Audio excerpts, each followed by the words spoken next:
Alright everyone, before we start today, pray to whatever higher being or non-being that you believe in that this fest makes it until the end of the playthrough, because I am fairly certain the buttons are already starting to lose themselves. That is the whole truth of this case. .hack the world. Welcome. Above average heartbeat, good blood pressure though. Oh, well, that's death. In order to understand it myself, I had to know the story of these last 7 long years. Congratulations!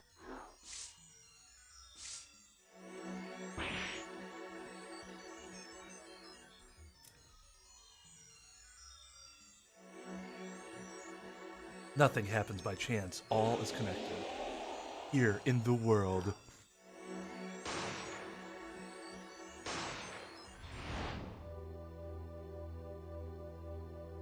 Oh shit. And now, you stand ready to begin the final chapter of this story.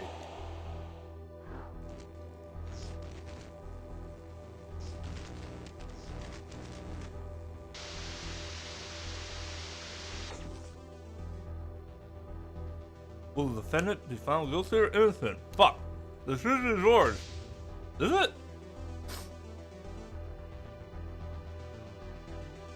I don't think I'm the judge. Oh man, what the fuck just happened? Like, that might be the most intense, like, opening we've saw since, 1-4. Hey Apollo, look! On TV, look! Is that where the TV is? Because I can't believe they can fit a television in this room. Yeah, I'm kind of busy. Whoa, look at that! He's the last Grammary, alright, amazing! Apollo, you should be watching this! Ow, ow, ow, ow! What? I was writing about our last case in my journal. Relax. If anybody's going to ask, I'll just address it now. No, I don't write about cases in my journal. When I am done with a day, a long day of work, the last thing I want to do is write about it again in my journal. If you've only had 3 cases over the course of months like Apollo has, maybe it's okay then. This is the same office? No. Oh, what did Phoenix do to this place? Oh no, that was a respectable office. In my experience, when you see an office and you see a shelf of law reports, almost all of it's gonna be, you can go and look at the books and look back on stuff. Most of that stuff attorneys will have never read outside of school or like their very first couple years out. Especially now, because you generally check case law on the internet instead of doing it with the books. They're almost just better as set dressing at this point. I have them. I have all the books I had in school lined up, and it looks just like that. I haven't looked at one since I left school. And why now? That case was 3 months ago. Hey, it's a long story. I did a lot, you know. What, you've been writing in it for 3 months? Or you just slept for 3 months afterwards? Because I understand that, too. I want to vacuum pack the feel of the moment for later. Right now, I'm wowing the clip crowd by figuring out how Lamoir disappeared. That's right, Uncle Valent did that illusion too. But you're missing him on TV right now. I was just getting to the good part. Suppose I should watch a little TV with her. After all, her father's expecting me to look after her while he's away. What you're now seeing is a rehearsal for the greatest magic show on Earth, happening right here at our very own Sunshine Coliseum. Sunshine Coliseum? Hey, that's where the Governor's concert was. Yeah, generally big acts all take place at one big arena in the city, and very rarely are cities that ridiculously large where they have more than one large arena. That's not surprising. Only 3 more days until miracles happen here, right before your unbelieving eyes. Wait, it won't be on TV for 3 days, so what exactly are we watching? I'm confused. The legendary troupe Grammary is performing for the first time in 7 years. That's going to be great. I'm so there. You and Daddy are coming too. The legendary Grammarys. If Trucy's real father were still alive, he'd be on that stage performing miracles. I've got the tickets and everything. Here's yours, Apollo. Yay. Ah, here you are. Working hard or hardly working. Hey, how have you been? Hey there, stranger. Not exactly the kind of greeting I'd want to hear from my own kid. Yeah, no fucking kidding. Oh, he has been gone a long time. Oh, passive aggression. How goes it, Trucy? Here, I got a present for you. Yay, pudding. I love pudding. Oh, it's farm fresh. What the fuck is farm fresh pudding? And where can I get some? Not just one pudding, but 3 whole cups. I'll have to pace myself.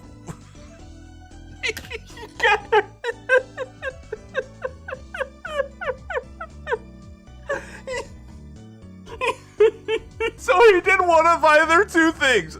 Well, he did one of either 3 things, I guess.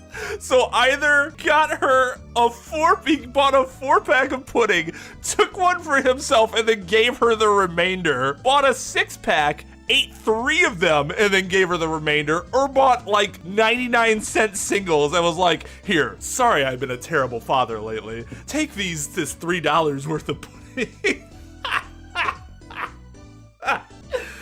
Oh my God, Phoenix. Well, I'm beat. That's Phoenix's, okay, I'm here, but I don't really feel like being a dad right now, so I'm gonna go lay down and sleep off this headache look. That's right, Daddy. You're on a top secret mission. Yes, my top secret mission to skirt my responsibility as a parent. You gotta take it easy with the secrets, you know. All right, you are, but I'm not going to. So, you still can't tell us what your mission is? Maybe this time. It has something to do with you anyway. Huh? With me? Oh, maybe you're getting a top secret mission too. Maybe you can be one of those guys. A spy. I'd just be a defense attorney. To be honest, telling you about the mission was my whole reason for coming here today. Not to see your kid? What? Tell me, you've heard of the juris system, right? The juris system? That's right, the new legal system everyone's talking about. Have you heard of it, Apollo? Huh? Maybe? Maybe not as many people are talking about it as I thought. The juris system, huh? You not fucking know when an entirely new system's going to be implemented. Oh my God. So, Daddy, what's this juris system thing? Well, Trucy, do you know what a jury is? I've heard of it. Isn't that those people who sit in court in those old courtroom dramas? The ones who get to decide if a guy's innocent or guilty? Do you know, Apollo? Only from TV. It's 12 people chosen from the community, right? Well, they're thinking about reviving that system. They're calling the new system the juris system. Oh, wait, I'm guessing they're gonna bring that in for Dual Destinies, and I honestly have my doubts as to how that would work. But we will see, if it in fact happens. Not quite that harsh. The jurists cooperate with the judge. They help analyze the case from different angles.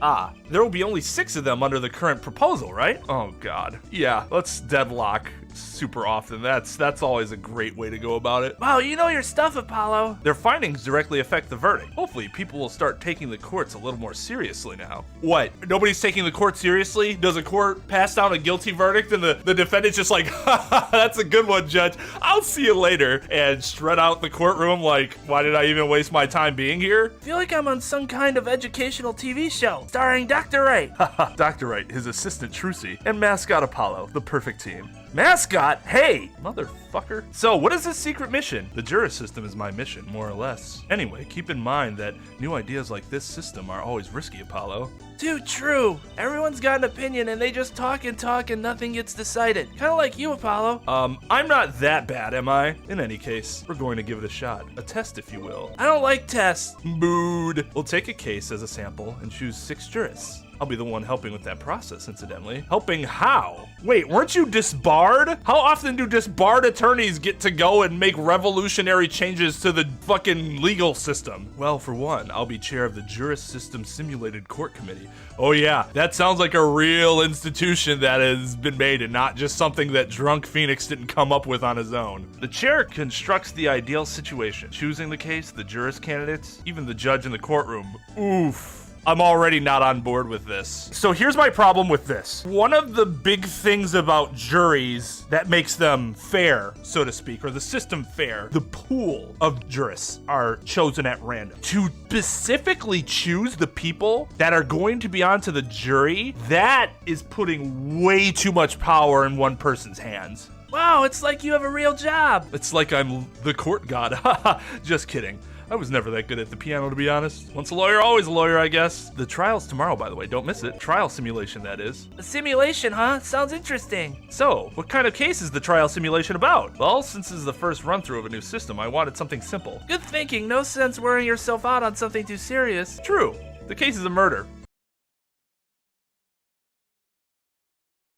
Sure, not sure about what's gonna happen yet. It might work out, it might not work out, but let's put somebody's life on the line. How about that? Good idea, right? It's a fucking good idea. That's not simple at all. By simple, did you mean that the defendant is... Guilty, yes, most likely. So good luck, Apollo. With what? Excuse you? With the trial tomorrow, you're defending, of course. Recall that I said it had something to do with you. Go for it, Apollo. Fuck both of you. Tired of being volunteered for this bullshit. Now, this is a case where you could make the argument that Apollo is a public defender. It's just a test case anyways, no sweat. Yeah, and I bet by test case you mean I'm not getting paid for it either. Yeah, but there's still a verdict to be decided, and a potentially serious sentence, the most serious in a worst case scenario. That person might die. You mean the verdict's for real? That's not a test trial, that's a real trial. All the forms have been filed, there's no turning back now. I disagree. The trial begins tomorrow at 10 a.m. Hope you can make room in your schedule. Why am I only hearing about this now? Yes, there was a change this morning. I picked a new case. Something that happened last night. Hey, Apollo, I know you're all excited about that secret mission. We have very different definitions of the word excited, but okay. But what about this? The Troop Grammary Grand Magic Show. Huh? Oh, yeah, the card tricks.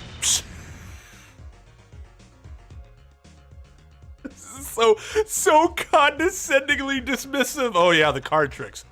Whatever. They're not card tricks.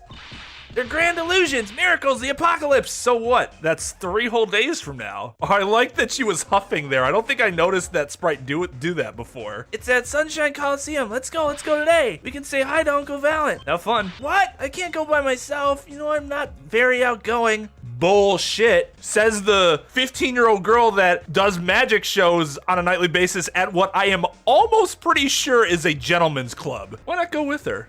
Fuck you, why don't you go with her, Dad? But what about the secret mission? Oh, don't worry about that. You'll hear all about it tomorrow regardless. I don't trust that smile. He knows something he's not telling me. Yippee, now you can take me to the Coliseum. I suppose it wouldn't kill me to pop over there. Ah, Grammary, that reminds me. What's this, Daddy? Isn't that Silk Hat the Grammary seal? Consider it a birthday present, Trucy. Thanks, it's great, but today isn't my birthday. Good point. What day is it today, Apollo? Huh? Today? I think it's Recycle Your Plastics Day. Then it's a Recycle Your Plastics present. Yippee! So it's plastic! I've given up trying to understand them. It's much easier that way. Can I open it, Daddy? No. Huh? You'll need that envelope someday. Smile. Someday soon. Don't open it until then. The fuck? Why would you give that to a 15-year-old and be like, nope, you can't open it now? That almost ensures that they're going to open it. Well, why didn't you just hold on to it until then? Yeah, that's a very legitimate question, because that would be the logical thing to do. An envelope about the Grammarys, huh? God, what a dickhead. All right, so what case are you going to use? You really want to know, don't you? Of course I want to know. I'm a fucking attorney in the case. Of course I do. I mean, I'm going to be defending, aren't I? But if all goes well, then yes, of course, this is just a test. What do you mean if all goes well? You just told me I'm already a point. Like, what could go wrong? I get hit by a bus on the way there? Sure, yeah, that could happen. I wanted everyone to start without preconceptions. A blank slate, as it were. Okay, that's great for jurists, but for the attorneys, that doesn't quite fly. There's a difference between having a blank slate and just being totally clueless. Whose dumb idea was that anyways?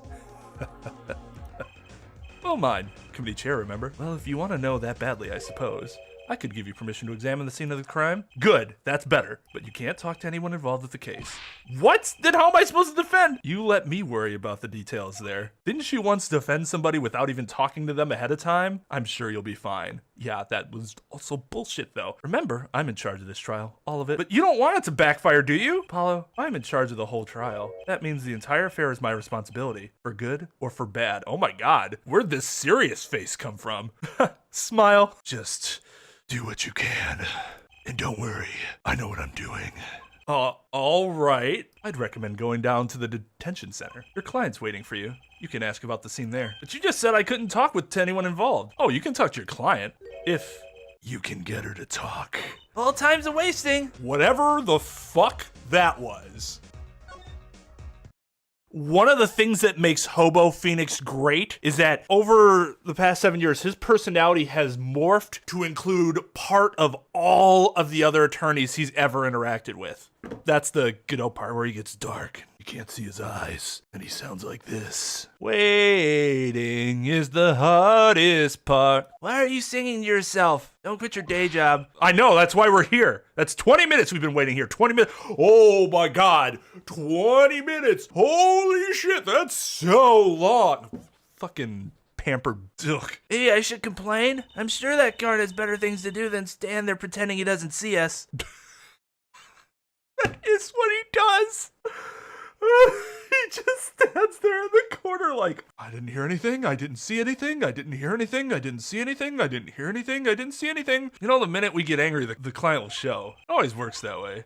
Like shouting, oh waiter, and they're standing right behind you. Oh guard, is our client gonna be much longer? What are you talking about? Haven't you already started the meeting yet? Oh no. Oh no. Huh? Oh, okay. Okay, thank God. I thought the game was going somewhere much darker, where Phoenix set Trucy up as a murderer and I had to defend her. You see what this series got me all fucked up in the head now? Whoa.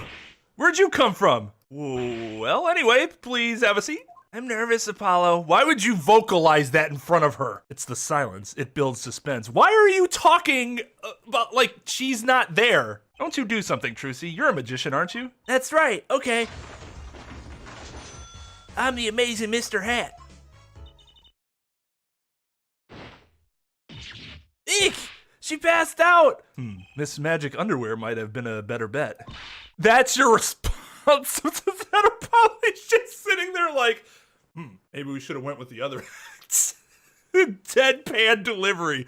Oh, Apollo's a treasure. That's magic panties, Apollo. Don't remind me. Hi. Like, Apollo's never addressed a person before. Well, I'm your defense. I really think it has to be fate, you know? And by fate, I mean destiny. Did you know I'm good with astrology? Tell me, what's your... That's really funny. I can tell you mine if you'd like, Apollo. No, never mind. I just got carried away there. Too destined to get difficult clients, it seems. Oh, right. I'm supposed to introduce myself first. I'm Apollo Justice. No, that's not a joke. And I'm Trucy Wright. I know. This is getting nowhere fast. Yeah, I know. Maybe you can tell us what happened. I'm your defense attorney, after all. Anything out of the ordinary happened lately? Well, the other day, this tourist from out of town stopped to ask me directions. Later, Trucy. Well, that was fruitless. Though I think I understand despair a little better now. Oh. Did somebody say despair? Get out of here, Monokuma. You did good, Apollo. Did I? Look, she's doing her nails. What? Are nails more important than defense? Is that it? Let's go, Trucy. Excuse me? Could you read this? Sure. I feel like a teenager on a first date. This is the love letter we passed from desk to desk at school. Stop looking so wistful and read it. Why do you know what wistful means? Anyways, it's a business card with a name and an address. The name is Vera Misham. The address is for Crew Studio. And you're giving me this card because she's Vera, you fucking moron. Well, looks like we're finished here. I wonder if... Oh, Drew Studio. I wonder if Drew Studio is the scene of the crime. Let's go find out. Oh, I actually really like that mess of a painting.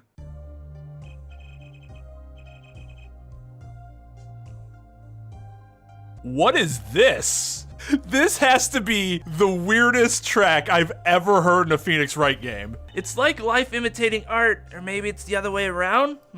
But the tape on the ground there, it's a bit jarring. Yeah, it looks like we found our crimes. Pal, look at all those paintings. Hey, don't touch those. It's okay, I'm just looking.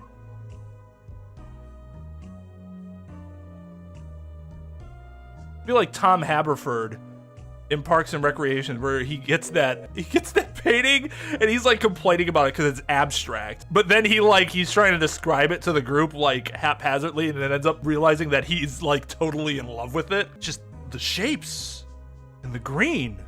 Magnificent. Looks half finished. You can still see the rough sketch underneath. But that's odd, the rough part doesn't look like the rest of the painting at all. Yeah, good point. That is odd. All the paintings have a really different style, too. Thought I might find you two. I don't know who this is supposed to be. Oh, nope. I thought I might find you two here. It's really funny that this is a theme. She's just not this theme at all anymore. Emma, long time no see. Oh, Seems like I run into you far too often. I'll bet I know why you're here too. You know about the trial simulation tomorrow? I've heard about it, sure. So Mr. Wright chose you, huh? Well, I do work for his agency. We don't even know what the case is about. Well, he was killed. The artist who owns this studio, that is. Mr. Drew Measham. Measham? His daughter was put under arrest. Yeah, we just saw her at the detention center. It was funny though, but not like haha funny. She seemed more like a victim than the kind of person who You don't say. Not even by poisoning? That's how it was done, you know. Poisoning is a common way to get the job done when the murderer is a woman. Poisoning? Anyway, Mr. Wright told me you'd be coming. Feel free to take a look around. Then why did you bother asking the question of, so Mr. Wright chose you, huh? Well, if you already knew that, then you didn't need to even say that. No fucking shit. I'll just be over here with my snackoos. Can't talk to anyone related to the case this time around, which means we'd better find out as much as we can here at the scene, or else. Dun dun dun. Yeah, smug Emma's really funny. I wouldn't mind taking a closer look at those paintings. I just love oils. You know how they're so thick, is that the word? These paintings are all dry. I'm just surprised at how different these all are. Yeah, what's going on with this half-finished one? Must have been a work in progress. You can still see the rough sketch below. Well, this is where he died. That's the spot where Mr. Drew Measham passed away. He put the coffee mug to his lips, and the next moment... The WAP! There's quite a bit of paint on the ground. See that half-painted painting over there? He must have been working on that right up to the moment he died. Wow, a true artist to the end. Or maybe he started a year ago and was procrastinating, like I'm doing right now. I imagine this coffee cup was for guests to use. Guests? Did the police already analyze his cup too? Not a trace of poison was found on that cup. So the killer was after Drew Measham alone. Hey, there's a painting hidden back here. Hey, you're right. What if it's embarrassing somehow and he didn't want anyone to see it? You certainly seem pleased by the possibility. Huh? It's so normal. That's hardly something to get mad about. Well, doesn't this painting look like... Never mind. That letterbox looks funny sitting inside a room like this. Let's take a look. Empty. The other half of that letterbox is actually connected to the outside of the studio. Mr. Measham would put his letters in there, and the postman took them away. Like a mailbox, I understand. Impressive that someone still writes letters in this day and age, or wrote rather. Trucy. First of all, yes. Second of all, you could also type a letter and send it. That happens fairly frequently. It typed letters very often. A tale of two halves of the room. Is this like the fucking Odd Couple here? Jesus, what happened over here? Is this desk for painting, Apollo? That would be a drafting table. Drafting? Basically, it's a tool for making precise diagrams. Wow, painting is harder than I thought. Why would a painter need a drafting table? Was he an architect too? He had everything from a lathe to a laser cutter. Looks like he was ready to work on metals and wood too. Though his equipment's a bit old, to tell the truth. Why would a painter need all this? From the dust, I'd say he hasn't used this stuff for years. This corner doesn't fit with the rest of the studio. Oh, do you think I could borrow this? I want to cut a quarter in half to make a trick coin. This is a crime scene, Trucy. See, Maya would have just taken it. She'd have just been like, whoops, I seemed to have slipped there. And then later have pulled it out like, look what I took from the scene, Nick. These cost like $50 at the magic shop. Well, sucks to suck. Let's take a closer look at this desk here. That too is how I look at things closer. Is this a journal? Wow, talk about a clue. Let's read it. He didn't write the name of the killer, did he? It's new. He didn't write a single line. You had me going for a while there. Something about the way that figure is posed. I've seen that pose before. It's you, Apollo. See? You're making one of your flamboyant gestures. Please, I am a professional. I wonder why it's posed like that. Coincidence? This is Drew Measham. This little girl must be Vera. Yes, they took that some years ago. They looked close. A happy little family. Until they weren't. Until you arrested his daughter. Ugh, look, I was personally against that, okay? She just didn't seem very suspicious, scientifically speaking. What, she was just like this? Right. Oh, cute. Look at the tiny frame, Apollo. Tiny is right. That thing's barely 2 inches high. What picture would fit in that? Not apparently. It's empty. There's no glass in it either. What's it doing sitting on the desk? Man, y'all judgmental as a motherfucker. Let the dude's desk be. Maybe he just wanted it there. He liked little squares. This is a lesson for us all. Be sure to check the size when you buy frames. Obviously, they have to be judgmental. It's part of the job. It's just funny how judgy they get about dumb shit. This envelope has been opened and resealed. Oh, I know how to do that. You take a pot of boiling water and hold the envelope up to the steam. The glue melts in and open. Cool, huh? Whoever did this wasn't so delicate. You're right. Looks like they just ripped it open and stuck it back together. Huh? Postmark on this letter is from 7 years ago. Why would someone open a letter, then seal it again? Better hang on to this. Just gonna go ahead and take it. Obviously, because that's okay. Look at all these paints, Apollo. There's so many. He's got like 20 kinds of red. We could repaint your suit, Apollo. How about this shade of green? That'll be enough of that, thanks. Did we look at the pot itself? Ah, that's the victim's coffee mug. Oh, I thought it was pot. I'm stupid. Aha, so the poison was in here. This is my first time seeing a real poison mug of coffee. I would hope so. Poison coffee? Not exactly, actually. What do you mean? No traces of poison were found in the coffee. What? You'll have to figure out the rest yourself. I'm officially not on your side after all. Yeah, you look so broken up about it. Yeah, no, that's fine. I would get that during discovery anyways, so I'm gonna find out sooner or later if this were a reasonable system, which it is not. Oh, this Drew Measham was some kind of artist? Apparently, did a lot of illustrations for books, I hear. Had a lot of female fans, too, for what it's worth. Oh, well, I guess this stuff is kind of pretty. Like that oil painting over there, for instance. Man, she is really hard up on that oil painting. Yeah, that wasn't one of his illustrations, actually. Huh? So it was a standalone painting or something? Is that what she means? He was an odd bird, Measham. Hadn't shown his face to anyone until the end. What do you mean to anyone? He was always locked up here in this studio, apparently. Only connection to the outside world was through the letters he'd put in that letterbox there. Letters, do people still write letters? Oh my God, shut up, Apollo. You absolutely do. I mean, when was the last time you wrote a real letter? Don't most people use email and stuff these days? When's the last time a 15-year-old in general wrote a real letter? Children don't write letters.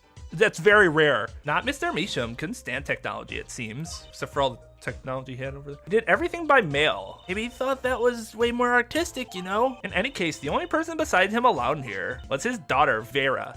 Oh, you mean the killer? Alleged killer, please. We took some fingerprints, of course. The only ones found in the room were Mr. Measham's and Vera's, basically. Actually, last night, Mr. Measham gave an interview to a reporter for the first time. It happened during the interview, apparently. Could you tell us a bit more about what happened the night of the murder? Like I said, last night was the first time someone from the outside came into the studio. I guess mysterious painters who never go outside make for good articles. And it just so happened that he died the night of his first interview. At around 9 p.m. every night, Vera always made him a cup of coffee. Last night, he drank his usual coffee and suddenly became violently ill. And died?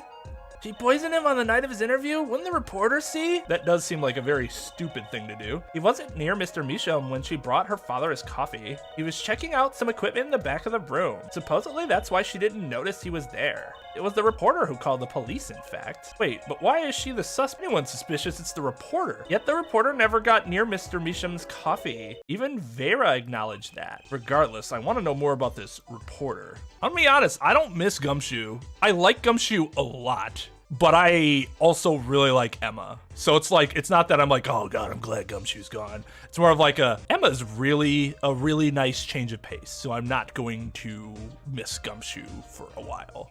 Eventually, I probably would.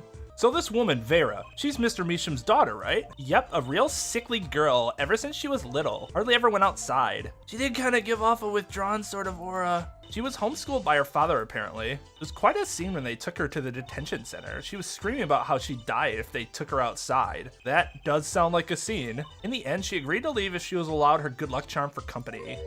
Her good luck charm? Apparently she has this charm that magically gives her the courage to go outside. Why can't I ever get a normal client? But why would a shut-in daughter kill her own dad? Don't look at me. So about the poison, it was found to be in his coffee, right? No, not precisely. I bet Emma could help us out here. Don't forget, flattery will get you everywhere with her, Apollo. Huh? What are you two whispering about? Well, I was thinking. I mean, what is it we always do when we run into at a crime scene? What is it we always do scientifically? Ah, you know me too well. Okay, meaning we can get, scientific now? Oh, I suppose just this once. Bring me anything you find suspicious and we'll check it out. Trucy was right. Flattery will get you everywhere with her. Emma, about this. Oh, that? Yes. Why that's a bright red envelope. She sure is jumpy. Someone opened this, didn't they? My lips are sealed. She opened it. Your lips are sealed? That's a first. You mean you know what's inside the envelope? Sure, I read it after all. Ah, you mean you were the one who ripped this open? Ah, please. I would have steamed it open. But she did sneak a peek at it, apparently. Know that I have a powerful weapon on my side. Weapon? Yes, the use of tools. Highly specialized tools for information gathering. Tools I wouldn't mind getting my hands on if I ever got paid for a job. You should try flattering her, Apollo. They say a little praise can open big doors. Never heard that one, but it's good advice. Let's try talking to her some more. About that envelope we found. I was wondering if you could help us out with that tool you were mentioning. You want to know about my tool, do you? It's called an X-ray analyzer. X-ray, like the X-rays you get at the dentist? That's right. At least that's what I call it. Huh? It has a real name, but it's much more complicated than X-ray spectralization. Something. How am I supposed to remember all that? So basically, it lets you see inside things, like envelopes. That's right, you're sharp, Trucy. But it's a bit more complicated than that in practice, of course. Actually, to tell the truth, I'm not really sure how it works scientifically. Can I try it out, Emma, please? Oh, I suppose. Of course, I've already checked out everything suspicious myself. All right, let's give it a spin, Apollo. Yeah, what are you doing? Oh, just seeing if I could see through your hair. But it's like lead. Point that thing at me anymore and it might all fall out. Then I wouldn't need an X-ray machine to see through it. Touche? Let's get down to business, shall we? Right, let's test it on a sample first. Just so happens that I have a lottery ticket here. You've got it set to display the outside of the envelope now, see? Actually, it's quicker to just have you give it a try. Turn that dial there for me, would you? That's right, that's how you choose what depth you want to scan. Hey, I got something. See? That's how you can read the letters on the ticket inside. Cool, huh? Except I can't read them. Just turn the dial a little more. What you have to understand is that a sheet of paper isn't really flat at all.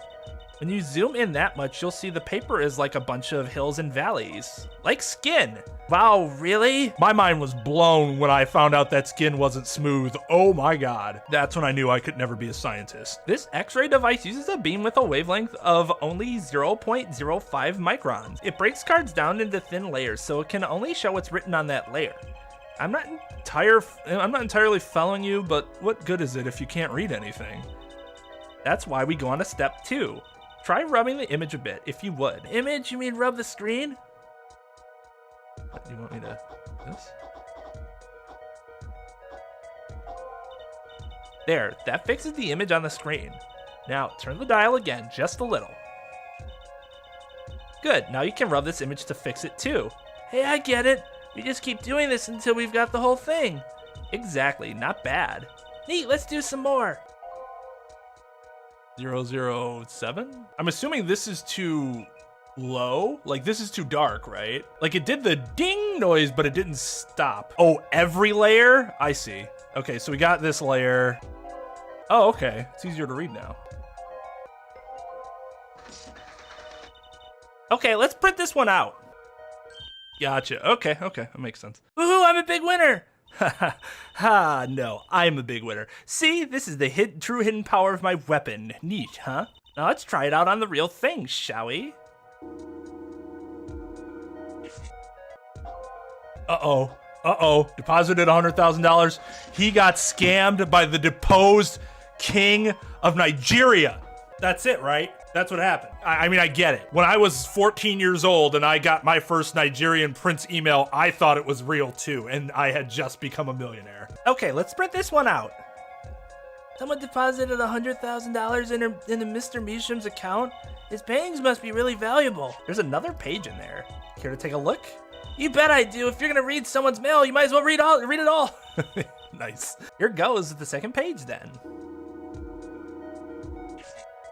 Yeah, this is a fine mechanic. I don't quite enjoy it as much as the fingerprinting, and I'm not sure why. I think I just overly like the fingerprinting mechanic for some reason. I don't really know why. Doing the footprint one was pretty cool too. The second page is like, now be sure that Mr. Wright suffers a horrible death.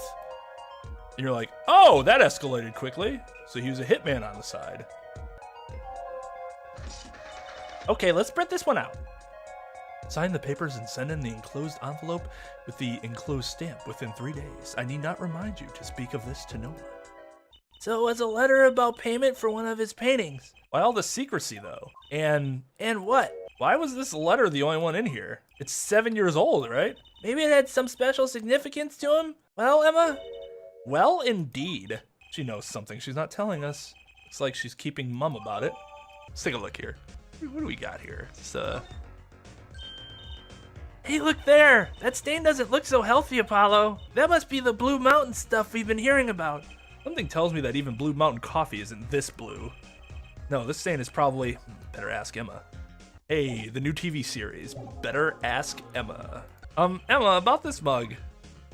There's a pale blue, residue on the rim. Yeah, well, it's just a rumor, but I've heard there's a kind of coffee called Blue Mountain. Pretty sure it isn't actually blue, Emma. Right. Okay, you got me. That's left over from my testing spray. Forensic science, I knew your hobby was behind this somehow, Emma. It's not a hobby. So what kind of scientific stuff were you up to? This spray, that's what? It turns blue when it touches poison. So the poison that killed the victim was on this mug. That's right. See, it wasn't in the coffee. The killer applied it to the rim of the mug itself. Wow, science is amazing. Certainly is helpful. Maybe Emma'd be willing to help us out a bit more. You should try buttering her up, Apollo. They say flattery will get you everywhere. See, this solution is used to test for atriquinine? Atriquinine. The deadly poison found in the autopsy. Uh-oh, I know that spark in her eyes. She's getting excited. Best tread lightly.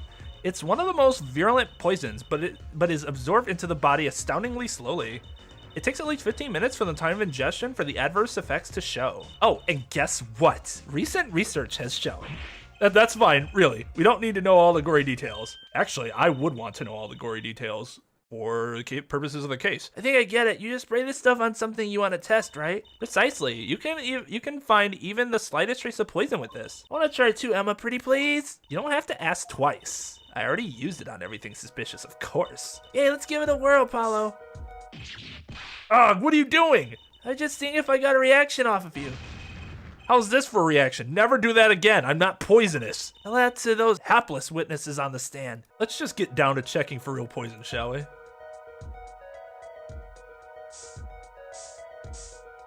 Like, how many times do I have to spray it? Huh. I assume they just wanted us to do the mug. That isn't just to show us how it works, but that's not having any reaction. Poison on the pen. Oh, right here. Ink reaction, Apollo. Where? The inside of that cute little frame, look. But would you look at that? Nice going, Trucy. I'm known to work magic. Never mind that I was the one who found it. Why would the inside of that frame have poison on it? Looks like we found the only other place that was poisoned in any case. So Emma, I was wondering, what's the story about this reporter that came here for a story the night of the crime? I'm afraid I can't tell you because he's going to be a witness tomorrow, I hear. I thought so. I'll never forget that face, but what was his name? Oh, right, Bruchel. He's after a scoop to sell to the papers. So a reporter comes for an interview with a painter. His first interview ever, and that night he's killed. Seems strange to you? Really strange. It does raise a few questions. I'd like to speak with this reporter if I could. Well, I hear he's on the beat today too. He said something about covering a magician. Magician? Well, if it's not Trucy, that leaves only one other person because there's only one other magician in the world in this area right now. It wasn't Valiant Grammary by any chance, was it? Yeah, something like that. He's got some big show lined up, I hear. So he's out interviewing Valiant Grammary. Looks like I'll be heading out to that Coliseum again sooner than I thought. Here, I'll give you that reporter's card if you want. Why is it vertical? Oh, it's offensive to my eyes. Oh, it's offensive to my eyes. Pro tip, don't do that. And you know why you don't do that? When I have a wallet, I have my little card thing here. On the side, I have my credit cards going up here, but then my business cards I'd have to take everything else to show you, but like, there's a little slit here that you slip the cards into here. This is where you keep your business cards. This is where most people with wallets keep their business cards. You wanna slide those out when you need access to the card. All these cards that I have, these are all horizontal. And you know why? Because when I slide them out, I don't wanna have to go, huh? How do I read this? Why is this jerk being so fucking douchey? Ooh, this is it, Apollo, the place where magic and dreams converge. Just a while ago, it was the place where murder and nightmares converged. Let's go say hi to Uncle Valiant. What about the case? Only a performer laughs like that. Ha! Or a very, very poorly conceived character. Not me, though. The young Miss Trucy. How often I hoped we'd meet again only to tell myself it was an impossible dream. Teehee, Uncle Valent, how's it going? I'm glad to see you too. Of course you are. Of course you're happy to see me. Humility is definitely not one of his stronger traits. Well, Miss Trucy, how does the day find you? If you've come to give me flowers, do it after the show, I beg you. Actually, we came to wish you good luck. Congratulations on your big magic show. Oh, but it is I who wish to congratulate you. Not everyone is so lucky as to witness miracles such as I shall perform. Yeah, you're amazing. We get the picture. The world will watch in wonderment as magnificent illusions are reborn. Here on stage, by my hand. Everyone's talking about the big magic show. Is it true that Grammary Miracle is back after a 7-year absence? Miss Trucy, I much apologize. This show and this honor should have been his. Daddy. My co-magician in training, Zach Grammary, if that terrible thing hadn't. It's okay. Your father was a great magician, Trucy. If he were alive, then I, Valent Grammary, would have been proud to stand upon this stage as his assistant. Thanks, Uncle Valent. You know, I'm happy you're doing the show. To think we get to see the great magnificent illusions again. She really is looking forward to this, isn't she? My mentor, the magnificent Magnif Grammary, was a true deity among magicians. A creator god who gave birth to magic and illusions that defied our very imaginations. I was so little when I last saw one, but I still remember his shows. He did wheelies in a sports car through the air above the audience, and then sped off to outer space faster than the speed of sound. I'm guessing that memory was a bit embellished. For 7 long years, the world has been waiting for a miracle to match his. As heir to the Grammary Troop's secrets, it falls to me to provide one. It is my God-given destiny. Yes, you nameless face who speaks for the nameless masses. How can I help you? The world was waiting. Why did you hold off for 7 long years? It appears the lad is uninformed. Perhaps you have known of the magic known as law which governs our land? I have, though I'm not sure it qualifies as magic. The performance of Magic's miracle was impossible. A certain law prevented it for 7 years, but no more. 7 years? That phrase sure likes to pop up, doesn't it? And why was that? A little matter called performance rights, Miss Trucy. Magnus' magic relied on an incredibly innovative idea, a trick if you will. That trick was considered his property, and as such, was protected by property laws. Intellectual property, maybe? Magnus knew this and bequeathed it in his will. To one person. You mean him? Yes, Miss Trucy, it was your father. Zach Grammary was the inheritor of the Grammary miracle. Daddy. Yet, as you well know, he is gone. He disappeared suddenly 7 years ago. I think I see where this story is going. Once a person is classified missing for a certain period of time, They're considered legally deceased, correct? in all absoluteness, those rolled-up sleeves concealed your competence well, young man. That certain period of time of which you speak is 7 years. Ah! Yes, Miss Trucy. Though it pains me to say it, this past spring, April to be precise was the time, your father was legally declared deceased. In the absence of a formal will, the secrets of our mighty mentor Magnif passed to me.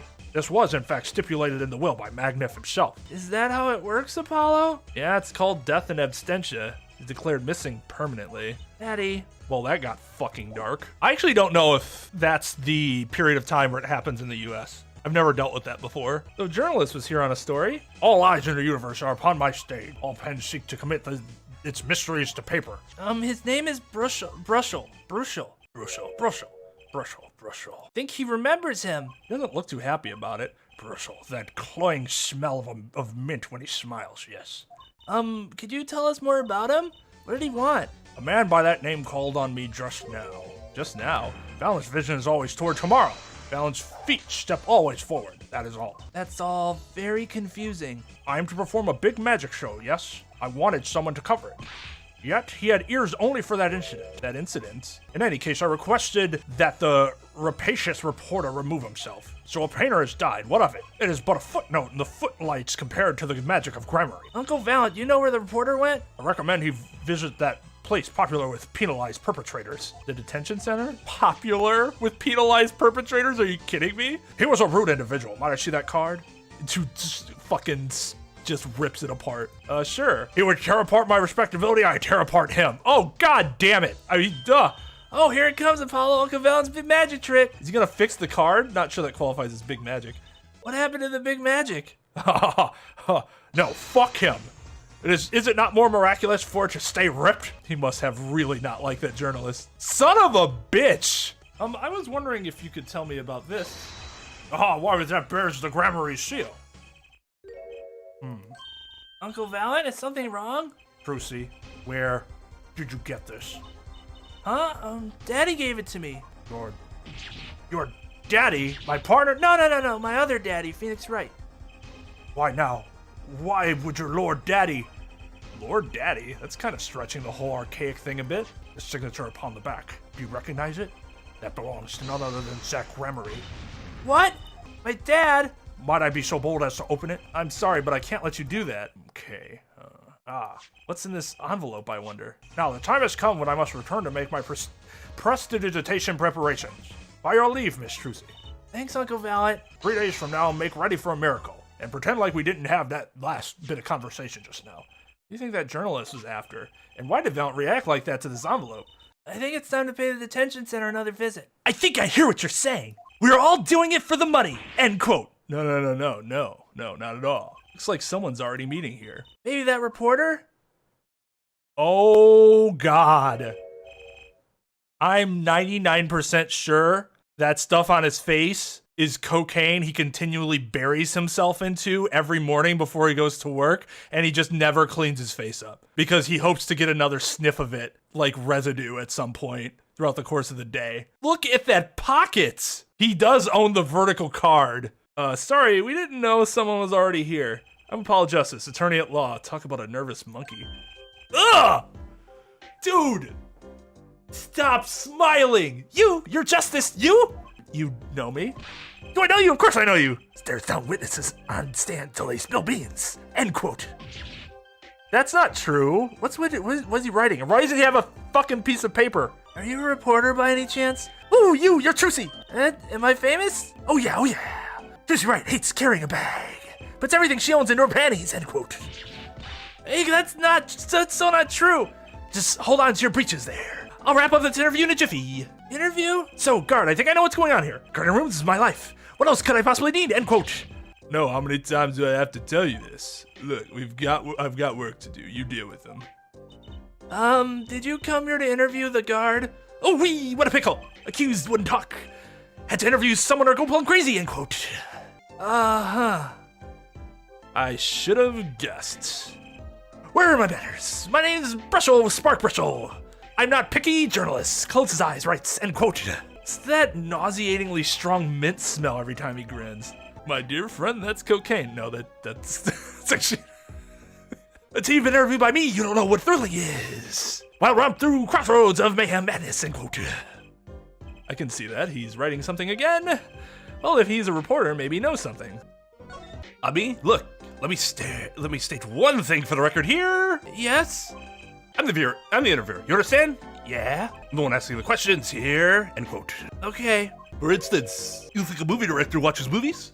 Well, I think he probably does. Exactly, I knew you'd understand, huh? So the night of the murder, you were at Drew's studio? Who, me? Look, let me say one thing for the record. Oh, God. I'm a little calm and collected, but I'm busy, real busy. Always on the road. Always buys one-way tickets, never looks back, end quote. I can understand that philosophy, but... You want to know the thing about one-way tickets? Once you use them, they're gone. All because you have to give them to the guy at the airport. True enough, except not these days, really. They'll scan them and then you get to keep them. But don't they give normal tickets away too? Exactly, see, it's the same thing. Oh, that smile. Ooh. What is? Oh yeah, we don't have that card to show him anymore, cause fucking what's his fuck. So you went to do a story on Drew Measham?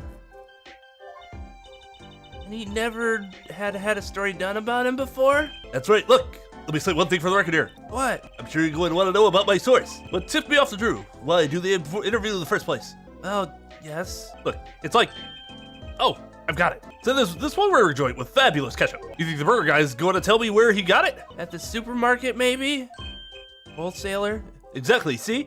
That's what I'm talking about. I think I may have actually understood that one. Well, there's nothing I can talk about, really.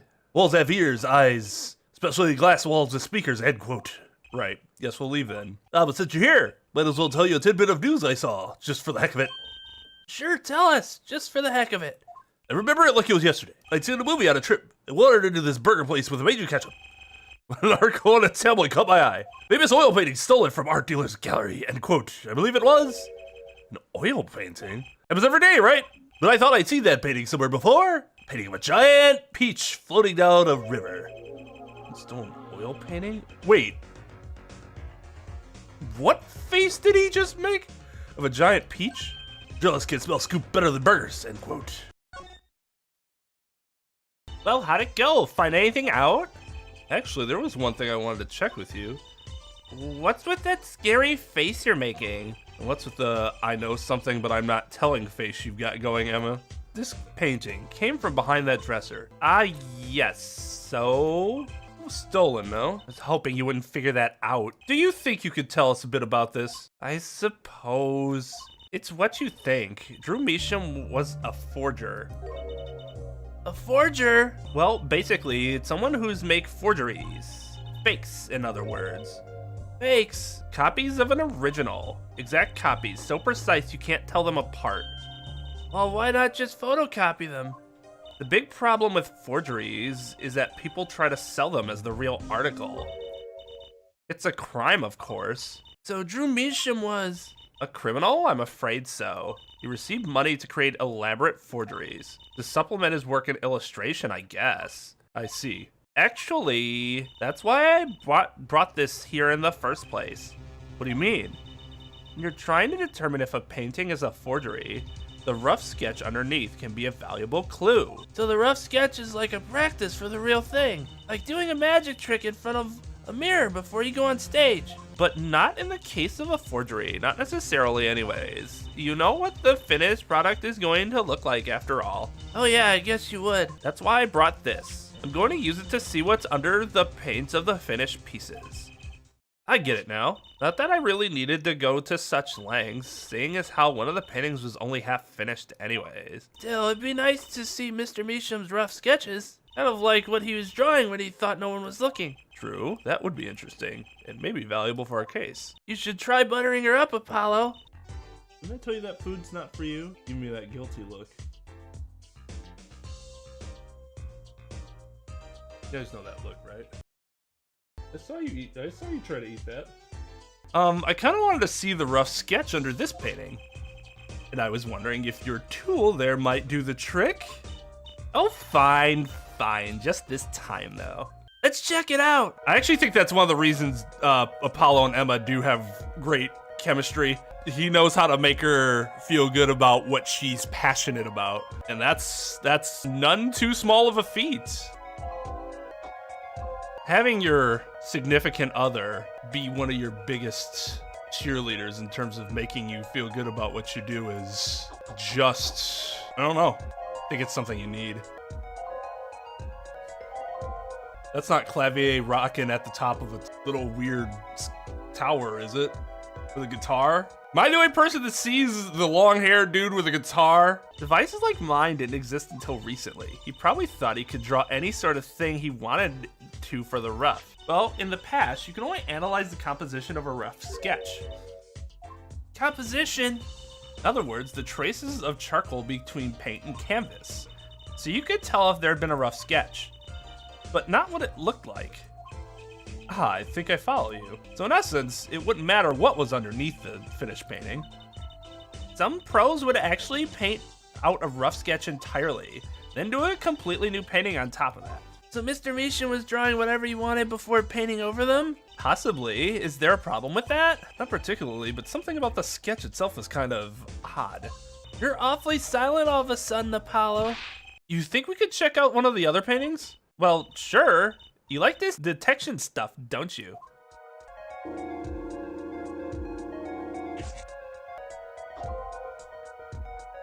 This is interesting. Looks like this is a giraffe. It is not a giraffe.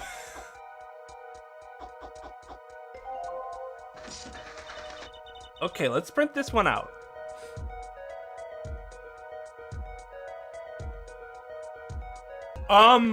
Okay. So he's sketching out all the murders we've been a part of. This one too. What's wrong, Apollo? You look so serious all of a sudden. You guys look at the last of these? Fine by me, knock yourself out.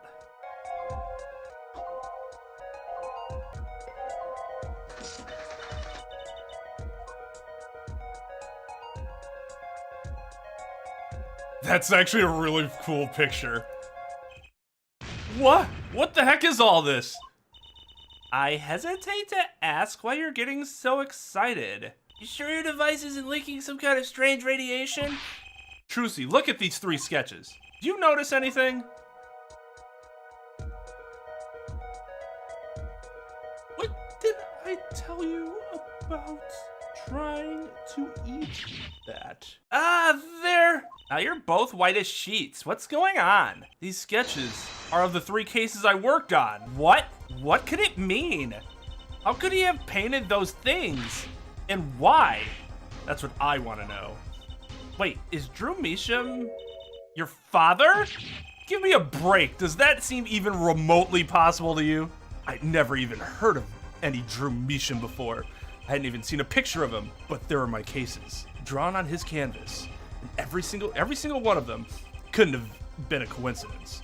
Just who was this Drew Measham? And what did he have to do with me?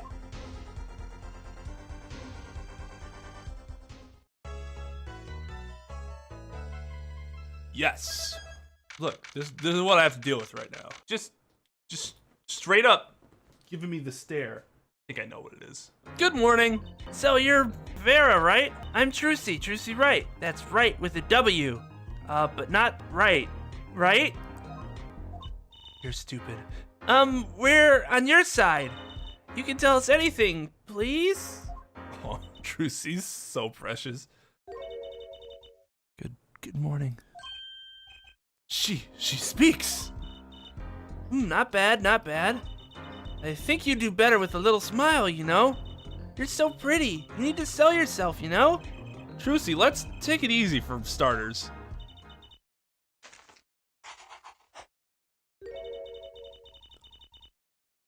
Oh, that's so cute. Jesus fucking, are you kidding me? Oh, that's so cute. That hit my heart. That hit the feels really hard. Thank you for taking my case. Okay, well, that's a start, I guess. There she goes with the nail polish again. That's great, really. It's so cultured. She's a lefty. Want to try? Oh, really? Girls. What do you do with them? God, Apollo. The victim, Drew Measham, was a forger, and a stolen painting was found in his studio. Life of crime, really, and maybe one that led to his death.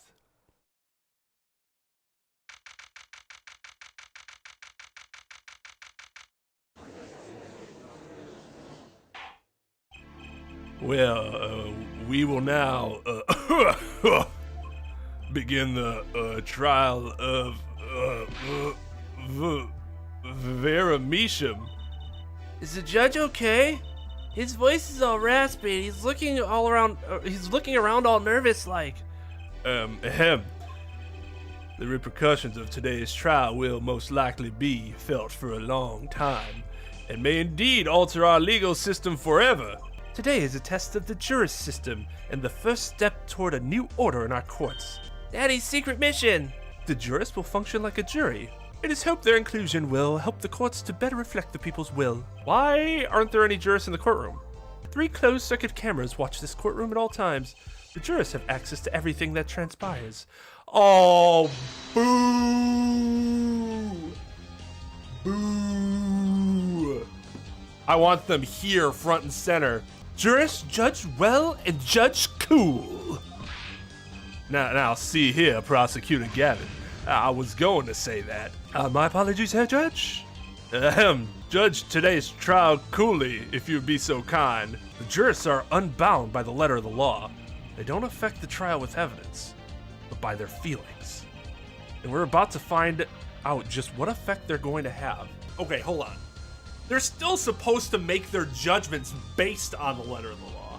It's just they're more likely to be influenced by feelings. Juries will always get instructions from a judge as to what the law is and how they must judge based on that law. Here, at least, that's not entirely true. Jury trials were a lot more nerve-wracking because you're trying to convince several people instead of just one. Jurists are allowed and present generally in every jury trial case. Some other states might do it differently, but I know here I've never seen a jury trial where the jury was not present. The jury really has to be paying attention, otherwise their verdict is gonna come down to, oh, well, I don't know, flip a coin. And then you're dealing with somebody's life here, right? Like, that's not good. So having them present also gives the bailiffs and the judges like the ability to ensure that the jury's paying attention. I'd say a pretty good amount of people take it pretty seriously. Very well, Prosecutor Gavin, the details of the case, if you would. The victim is the painter, Drew Measham. He was killed in his own studio. His coffee was poisoned. By whom, you ask? By none other than the defendants, Vera Measham. There wasn't any poison in the coffee. Bruh, he's making his opening Let's save this for the actual fact-finding. How about? Achtung. Someone has been doing their homework. Indeed, poison was not present in the coffee, but on the mug itself. The mug. Ah, residue was found on the rim, I see. The autopsy report describes the manner of our victim's death. The court accepts this as evidence, as well as the definition of a rim job. According to this report, the victim's death was caused by atriquid poison, a chemical compound that does not occur naturally. Lethal dosage is a mere 0.002 milligrams. A touch of atroquinine in the body is the touch of the Reaper's scythe. Very well, Prosecutor Gavin, you may present your witness. I have for you today a simple man for a simple case. A man who witnessed the murder in its entirety. That journalist, no doubt. Ah, me a sham. Drew me a sham. But then what's Vera? Vera sham?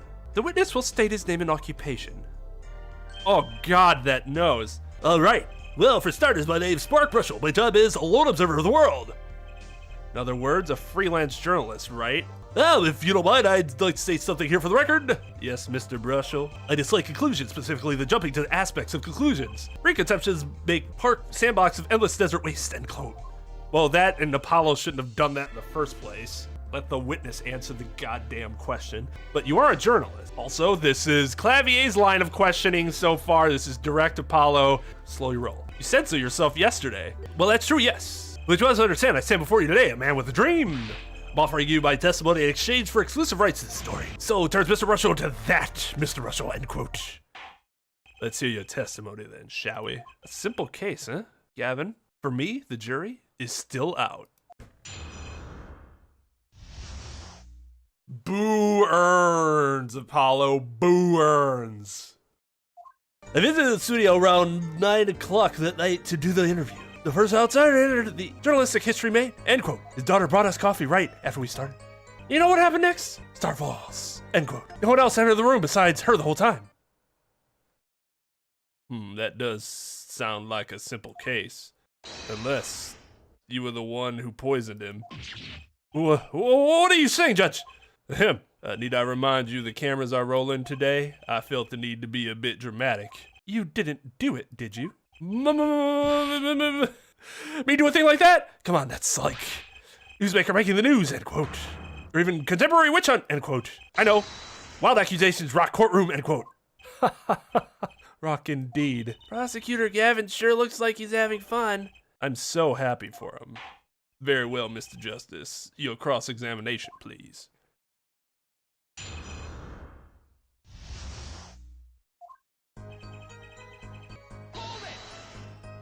9 o'clock at night? Isn't that a little late for an interview? The great painter Drew Measham says, come at 9 o'clock.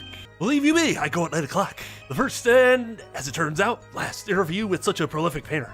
Right. Can you tell us what it was like when you arrived? You were the first reporter ever in Drew's studio? Posterity will look back on that night as a turning point in journalistic history. Basically, insignificant step for all mankind, but a giant step for that Brussels guy, end quote. No one on the outside ever had access to the studio, and it would serve to reason that the deed was done by an insider. By which he means Vera did. So, how did this epoch-making interview go? Would you mind being a little more specific? Oh, let me tell you. I enjoy couple. In fact, it all began when I was in 3rd grade. No, wait, 4th grade.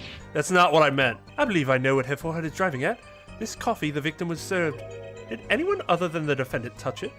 Right, that's what I was going to say, really. Oh, well, if you got a question to ask, you best straight up ask it. That's what I tell the new recruits. all the new recruits several times if necessary. Right for a grade schooler. That's my motto. Which isn't blah blah blah blah blah blah blah. Who touched the coffee? Dunno. I was in the back looking at the studio's equipment when she served it. And what happened next? What's this about a star falling? Star falls, huh? It's like an old telegram. Send money, over. Zoe, you don't know? That's like a journalism code word. An important person that passes away. Star falls, get it? But there's no gravity in space, is there? That's not true. There is gravity, it's just a matter of how much gravity. It'll almost always be pulled towards something. I'm sorry, that just offends my Trekkie senses. My sensitive Trekkie senses. I wouldn't think that stars could fall, really. Does this matter? Oh boy, this is good stuff, good stuff. How about star breaks? Ah, lacks punch. I don't know. Star dies. Ah, lacks imagination. Star blows. Of course, you could go with Drew dies. Straight to the point. I like it. I think we need to hear about something a little more substantial. How about when Mr. Measham passed away? Oh boy, what a scene that was. Put his coffee mug down with crash, right? Yes, and then? Then with a cold finger of death touches his spine. Life's flame splatters and falls. So cold with that touch, he could do naught but tremble uncontrollably. Actually, Life's flame is a little tired. Life's river froze over. Yes, that's a go. I think he's starting his article already. Could you describe that a little more simply? Well, as you can imagine, I was pretty surprised. He hit the floor, as they say, artistic seizure is final performance. End quote. Atriquinine paralyzes the central nervous system. The body arches back like a bow. The limbs tremble, the throat. That's quite enough of that. Some of us want to be able to sleep tonight.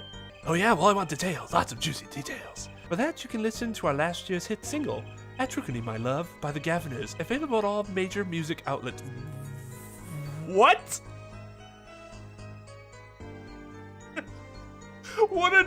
What a surprisingly dark band. The point here is that the victim died of atriquinine poisoning. Well, Mr. Justice, how did you find that testimony? I'm so thrown off right now. Well, as an account of the moment of the victim's death, I'd say it's very important. Please add it to the testimony. Very well. The court requests the witness add this account to his testimony. You say it was definitely death by poison. How can you be so sure? Hey, look, I'm a jurist, so I've seen a lot of things. And I've seen more than my share of experiences with so-called poisonings. Really? Man eats fishy fish, goes bye-bye, end quote. Food poisoning doesn't count. Should I get him to talk about something else? So you drank the coffee that Vera served you too? Of course, when someone serves you coffee, you drink it. That's what my old boss always used to say. Never did get what he meant by it, though. But you're still alive, which is to say you didn't die. Of course not. No point falling before you're a star, end quote. That's not exactly what I was getting at. What were you getting at then? You know the poison was on the rim, not in the coffee. Oh, yes, yes. There were 2 cups on the tray she brought. And one of the cups had Drew's signature painted on the side. No chance the guest would take that one by mistake, I guess. Well, Mr. Justice, was that testimony important? Brussel drank the coffee too. Doesn't look like this is going to lead to much. Very well, please continue with the testimony. You say Mr. Measham had the coffee too. But did you actually see him drink the coffee? Of course. He who sees it wins, but he who says it wins bigger. End quote. I live in a man sees dog eat dog and writes about it world yet. I guess I can't say I saw him drink it, really. He had one so-called sip, if that. Man puts lips to mug, drinks, end quote. That poison is quite virulent, I hear. My stomach did a so-called somersault since I gulped down that much coffee without so much as a second glance at it. Wait, maybe something's there. Some kind of so-called trick? Anyone want to venture a guess for the record? Does this guy have a pause button? Well, Mr. Justice, did you find that testimony valuable? I don't know. Victim drank his coffee, then immediately fell over? Oh, yes. You can go to the press with that one. Your Honor, this is a vital piece of information. Please add it to the testimony. Very well. The witness will add this to his testimony. I don't worry. It's one of the 3. Sure does make it sound exciting. I guess that's his job. It's only one moment we need to focus on, really. Moment when Drew Measham died? Exactly. Has to be something there.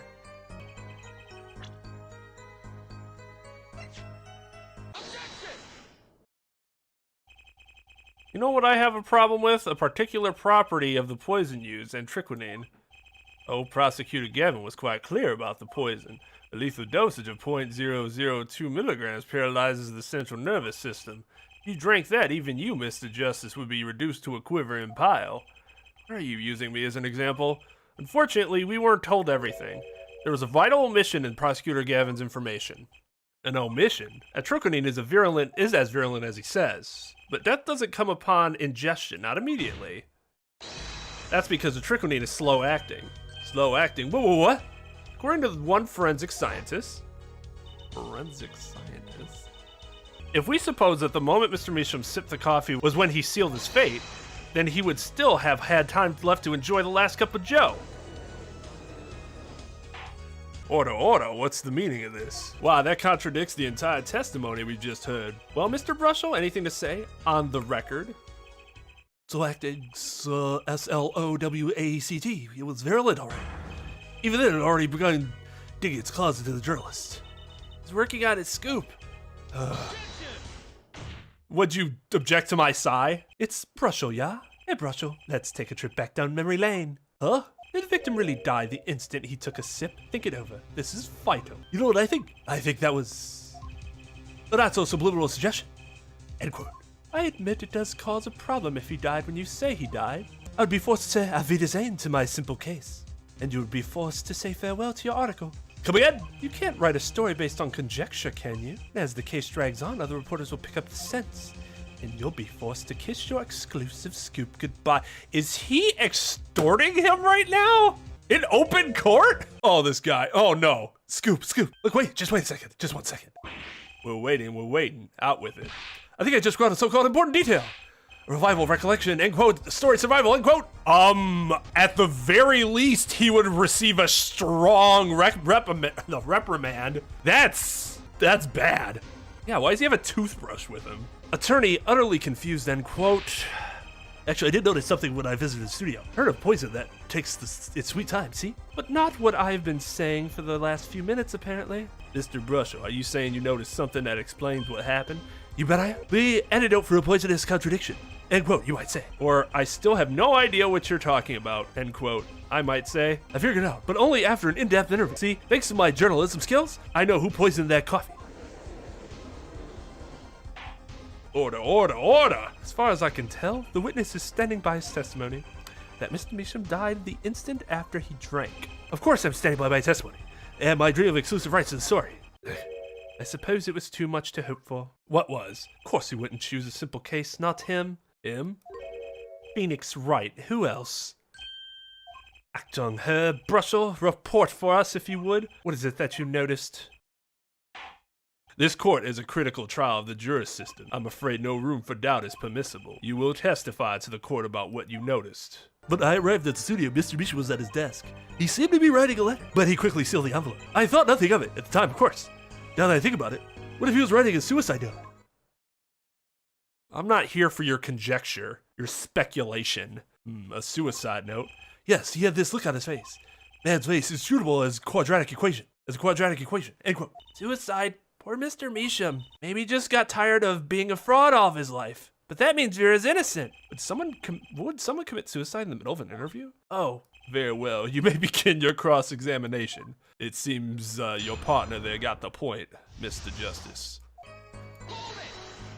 Was there anyone at the studio other than Mr. Measham? Well, his daughter Vera, of course. Was anyone besides Mr. Measham and Vera present? Not a single one. Not a cat, not a rat, not even a mouse. The only person who didn't belong to that studio there was you, wasn't it? I know what you're doing. I know Turner uses classic Ramsden phenomenon play. End quote.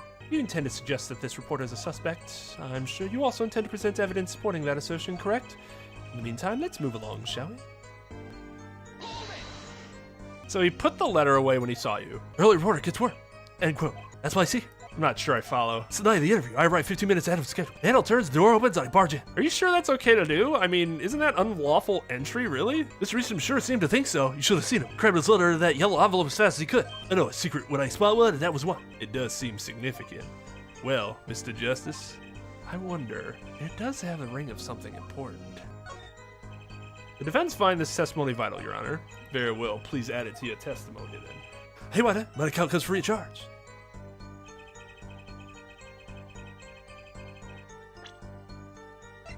It was red, wasn't it? Can I just...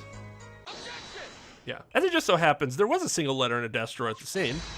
In a red envelope. What?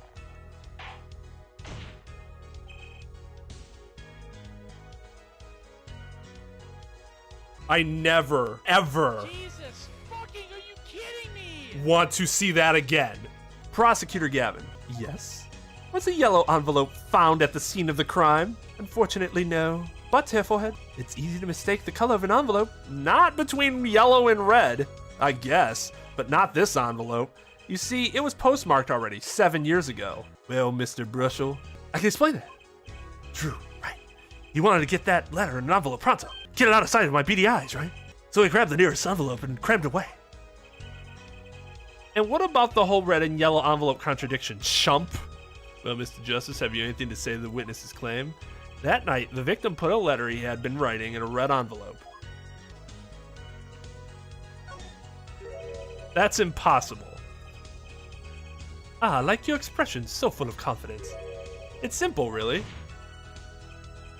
As it just so happens, the defense team investigated the contents of this envelope with the assistance of a forensic scientist. What? Note that this letter is addressed to Drew Measham. Oh, why would he address a letter to himself? Let alone send a suicide note to himself. I've been scooped! Oh, God. Yeah. Order, order, order. Mr. Brushel, can you explain this to the court? Oh, my. How could I have forgotten? I suppose this happens to the best of us. Reporter gets old, forgets lots, end quote. I'm still waiting for an explanation, Mr. Brushel. Well, that's the thing. See, after he put his letter in that envelope, Mr. Mitchell sat there searching his desk drawer for something. His desk drawer? Yes, a stamp, a so-called postage stamp, end quote. A so-called? A stamp, whatever for. Well, to mail his letter, what else? And then, why, yes, I think I saw him put it in his letterbox. Yes, it was yellow envelope, and he put it in that box. Well, apparently this yellow letter has nothing to do. Oh, how I wish it did. Just think if that were a suicide note, what a story. Star writes suicide note in front of reporter, fails, end quote. As I was saying, that has nothing to do with this case. That said, yes, Your Honor, it makes me wonder about the contents of that red envelope.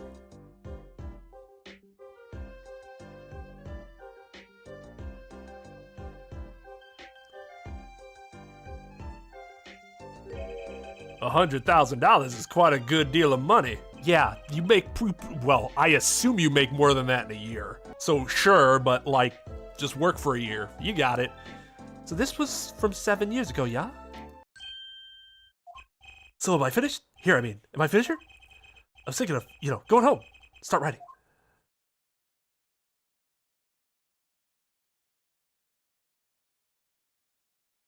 I hate to state what should be pretty obvious to anyone, but when you catch the scent of a story, you make that, rather unique face. Ah, come on. Attorney has active imagination. Little else, end quote. Even I noticed something, and my eyes aren't what they used to be. You know, I'm starting to understand what all this perceiving stuff is about. Judge has active imagination, end quote. Please continue with your testimony. Tell us about the scent of a story. Hey, I'm the one to ask you the questions here. Usually. His tongue. Bruh. Bruh. Actually, it took a bit of work to get a thumbs up on the interview. Reporter will leverage a story gets his interview, end quote. Story concerned a certain case from 7 years ago. That red one probably had something to do with it. Say what you will, but Drew's talent was without compare. So you threatened to go to the press with this story? That's how you got your interview? Blackmail? Well, yes. I mean, no. It wasn't exactly black. I mean, Something wrong, Mr. Brushel? Look, this is my story, my tidbit. Journalist info is livelihood, end quote. I see. While you have me chatting away in here, what's going on out there? Well, that's some Wally Wordsworth or Sally Scooper gets wind of my story. It could be going to the press while I'm going to waste. The court feels your pain, Mr. Brushel. Mr. Justice, let's pick up the pace. Certain case 7 years ago. Wait, 7 years ago? right, we gotta look for his tick. I shudder to think what this guy's tick is. Absolutely shudder. Look at his fucking face. Oh God, I did not want to look at this face. Oh no. That is the face of somebody, the last face you see before you die. I think they made it pretty clear that he's nervous about something in this statement, which makes sense because we know that the dude doesn't have talent.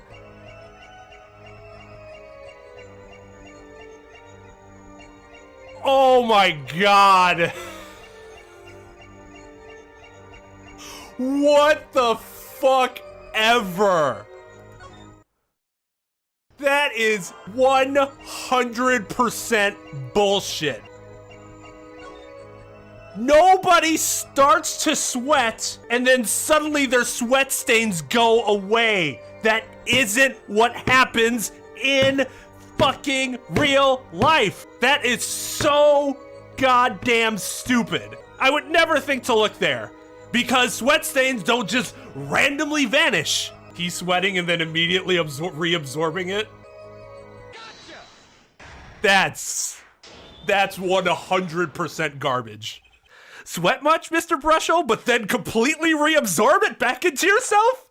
Yeah, well, not really, because as you can see, I reabsorbed. I mean, a man can't help his glands, you know, except that I can because I can reabsorb them.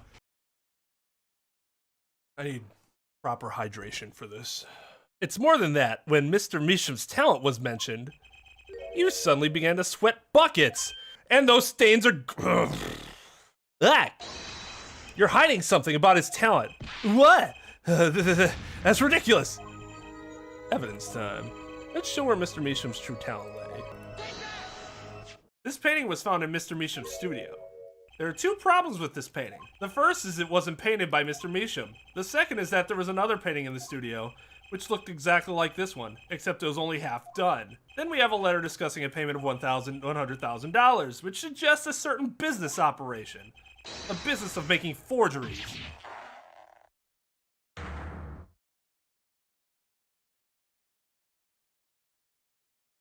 Oh. Did I have to see it in the negative too? That is all, Your Honor. Everyone, please, everyone. Can we keep this private, please? No, it's an open court. In a criminal setting. Everybody's gonna know about this. This is my story, my scoop. Forgery, that's a serious crime. Drew Misham is known as an artist these days, but there are rumors that dabbled in another kind of art until a few years back. Another art meaning forgery? Drew Misham was talented, alright. Talented at making precise, detailed fakes. A fact that certain criminal elements were quick to discover. Criminal elements? What? You can't seriously be talking about... Exactly. I'm talking about forging evidence. The rumors started circulating 7 years ago. Seven years ago? So are we to understand that this letter, this payment of $100,000 was for... Exactly. Forged evidence, that's tiny profit. End quote. And that letter is from either Phoenix or Kristoff, I'm guessing? Order, order, order! Why, it's like our victim was living a double life. Ah, this is my chance. So the victim had ties to the criminal world, right? He could have had plenty of enemies we know nothing about. This is my first time hearing of this criminal world. We certainly found no criminal connections while we conducted our investigation. That sounds like a you problem. Where's the burden of proof? Not on me. How do you explain all this money? You have to admit there's a possibility of some illegal activity here. But there's no proof tying this letter to our case. Our case was and remained simple from the beginning.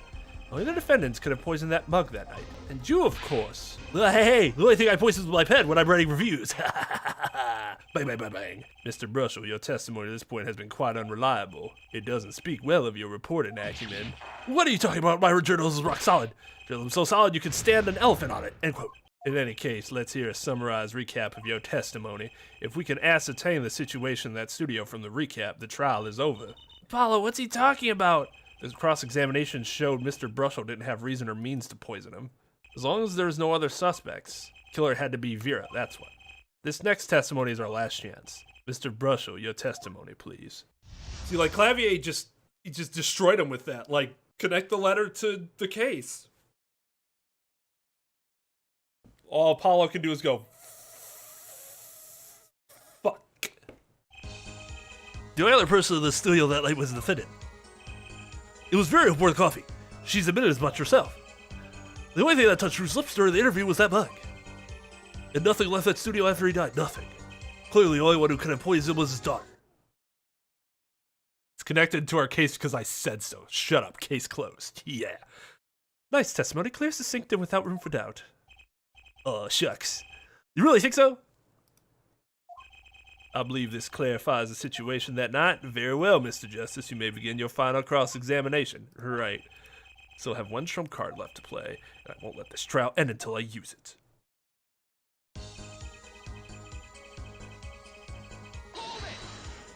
But that doesn't prove Vera poisoned it. How many times have we heard that one, Herr Forehead? The poison reached its victim via that coffee mug. And from where did that coffee mug come? Not to beat a dead horse again and again, but perhaps you could fill us in? How about it? You need a horse meat? I'm your man. What, are you offering me services in order to batter horses? And you witnessed her pouring the coffee. Of course I didn't witness it. When she came in with the tray, the coffee was already poured to steam it. Let's not forget the defendant has admitted to pouring the coffee herself. I heard her statement, I poured, I served, and I killed. What? That last part was just a little joke.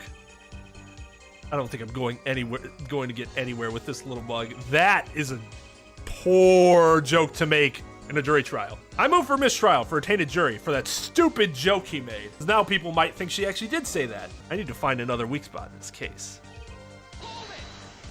Can you prove that the blind boy can't shoot and not dislocate his shoulder? Not one thing, you sure? Yep, sure can be. Well, with one exception. One exception, what? Journalistic Spark Brussel does interview, leave studio, end quote.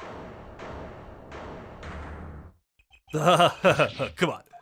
It's a joke, get it? Not funny, I know, but still. Something leave the studio that night? Why does that sound familiar? Where have I heard something like that before? Now that we've proven our witness is a comedian of sorts, I'd like to turn to our defense attorney before returning to the testimony. You have any idea what, if anything, might have left the studio that night? I think one thing might very well have left the studio that night, actually. Certain something that has vanished from the crime scene.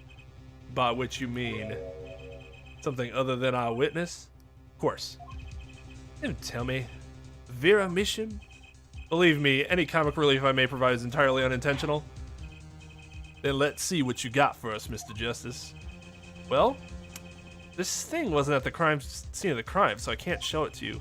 But I do have evidence that shows it could have been taken from the crime scene. Now we show it.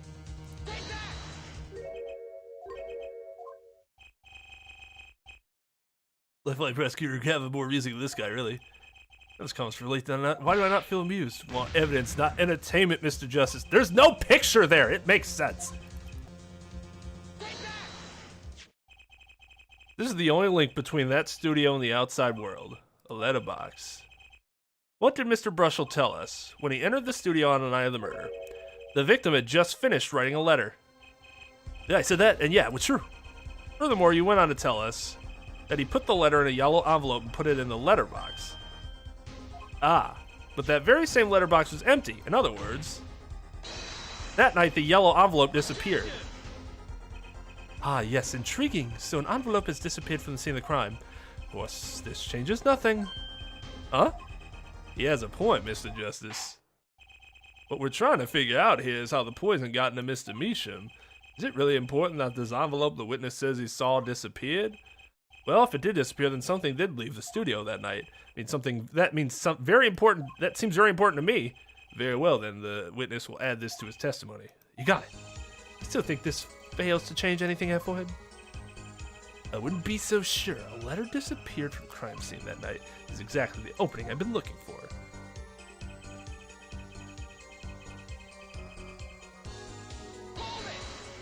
Alright, have a good one, Sarah. Hero is more bearable to look at. Nothing could be more serious than an envelope disappearing from that studio. And you were hiding that fact from us. Oh yes, well actually, I don't argue the possibility that a letter disappeared from that studio, but therefore, isn't there a much more serious question before us? Right, how Mr. Meacham was poisoned, I know. Mr. Bushell's testimony has changed, which means the facts of the case has too. But what he's told us means something entirely different now, and I'm starting to think. Let's keep thinking, Apollo. Clearly, the only one who could have poisoned him was his daughter. You say clearly as though it were obvious. But this claim that the defendant poisoned the victim is merely conjecture. Ah, yes, well, you see, in my business, it's all about making the most ridiculous things sound right. Bad habit, I know. Yes, well, or actually, I guess it's more the case of ridiculous journalist sounds wrong, end quote. Court is forced to agree with you. Please refrain from wild conjecture. Understood loud killer. Only I could behave like that. What do you think, Apollo? Everything he's saying seems so not flawed. Well, that's kind of what you want from a testimony, really. Need to keep my eye on what matters. How and why was Drew Meacham killed? Vera poured the coffee. That's not going to change. But if that coffee didn't kill him, I need to find what did and prove it. I don't know what it has to do with the picture frame or just the letter again.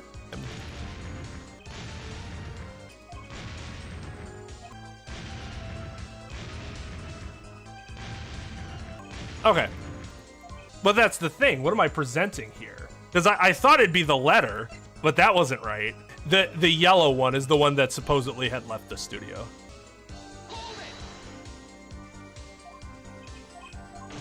Oh, wait. This is just the thought, but I'm based on what you guys were saying.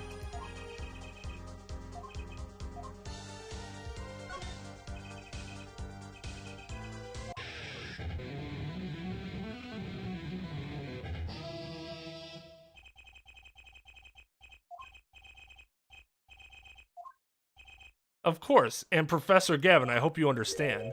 I'm ready to give you that proof. What'd you say? I have proof of the disappearing envelope. I still have ready glare, I did.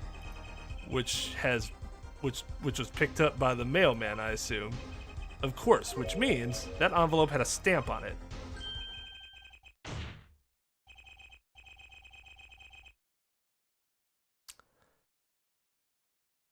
The hint that the game was being bullshit in its mechanics was what finally tipped me off.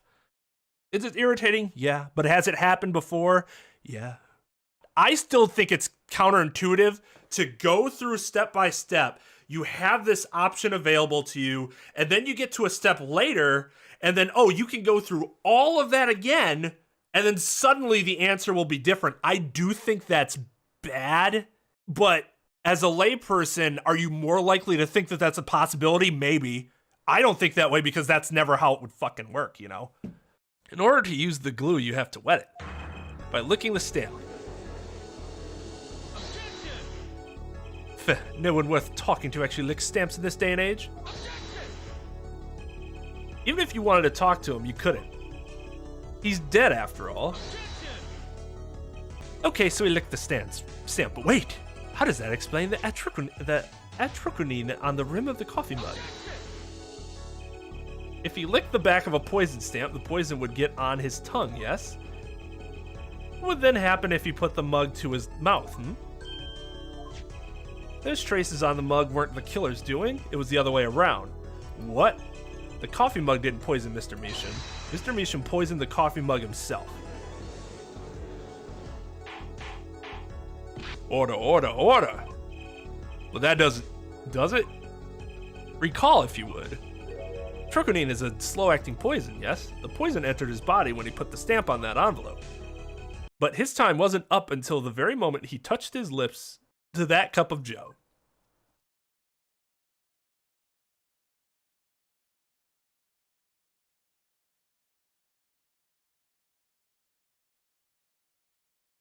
You have something to add, Mr. Brushel? Uh-oh, his nose is picking up another scent. As I believe I mentioned earlier.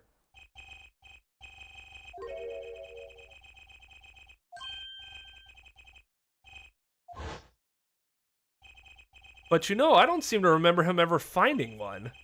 Maybe he just run out? Incidentally, we searched the desk drawer at the scene of the crime. There were no stamps, not a single one. That does pose a problem. How will you prove that the stamp was coated with poison? Actually, I'm glad no other stamps were found. It makes proving the stamp he used was poison possible. Good show, good show. You can't even prove there was a stamp at the scene in the first place. Well, let's hear what the defense has to say anyway. Where is your evidence, the existence of this poison stamp?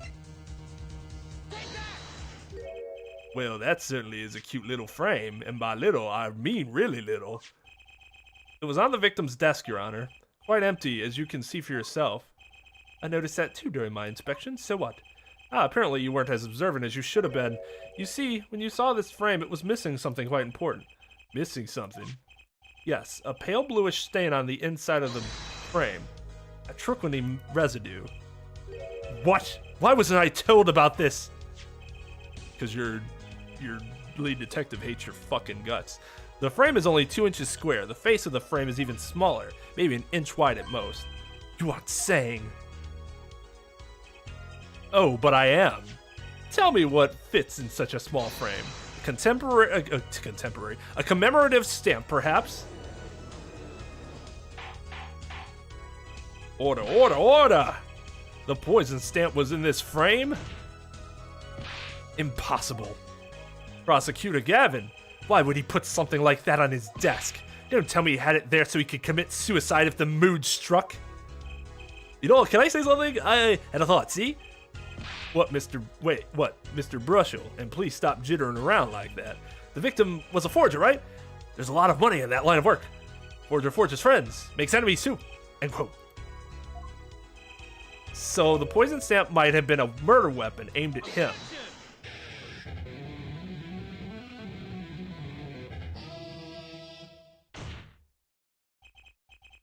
Oh, rich, that's rich. Leave the ridiculous flights of fancy to the Gaviner's song lyrics, please. Finally, something we agree on. The stamp was a murder weapon? Nonsense. A murder is a simple business. Who would go to such lengths? No one. Oh, I disagree. Come again? Recall, if you would, the victim's reclusive lifestyle. Drew Measham hid from the world. He avoided meetings. His only contact with the outside world was the mail. The mail. Now, if you wanted to kill someone you couldn't meet, but you knew red letters, a stamp would be the perfect weapon. Ridiculous. Where's your proof? I want proof. Show us evidence that the poison stamp was sent to him as a murder weapon. I might not have evidence, per se, but things are finally starting to come together. What is it, Apollo? Your fists are trembling. I think I know what happened. I don't believe it, but I can see it. I think I know how Mr. Measham was killed. Well, fill us in, Mr. Justice. A certain piece of evidence points to the truth, Your Honor. I can show you how someone with the intent to kill sent Mr. Measham the stamp of death. Isn't this the envelope, the one from 7 years ago? Think about the text of the letter again. There were 2 pages in the envelope. This is page 1. Oh, they did say enclosed stamp. Yep, I forgot about that. This is page 2. I want to draw your attention to one phrase in particular. Send in the enclosed envelope with the enclosed stamp within 3 days. Enclosed stamp. Right. Because it's not necessarily that it's this particular envelope, but if he had worked in such a fashion before, this would show that when he would receive these types of business dealings, generally speaking, because he never dealt with the outside world, he would be provided a stamp in which to send. So it was a lot simpler than my painting idea. The enclosed stamp, Your Honor. Ah. In other words, if I have this straight, the stamp poison on the stamp. Lick, lick, gasp, end quote. Now, what if he had done exactly as the letter asked? You would sign the document, put it in the envelope, and put the stamp on it, right? Then he would put it in this letterbox. 15 minutes wouldn't have elapsed between affixing the stamp and mailing the letter. But the clock started ticking, and when the time came, he drew his last breath, and the murder weapon would be taken away from the scene. Quite conveniently, thanks to the postal system.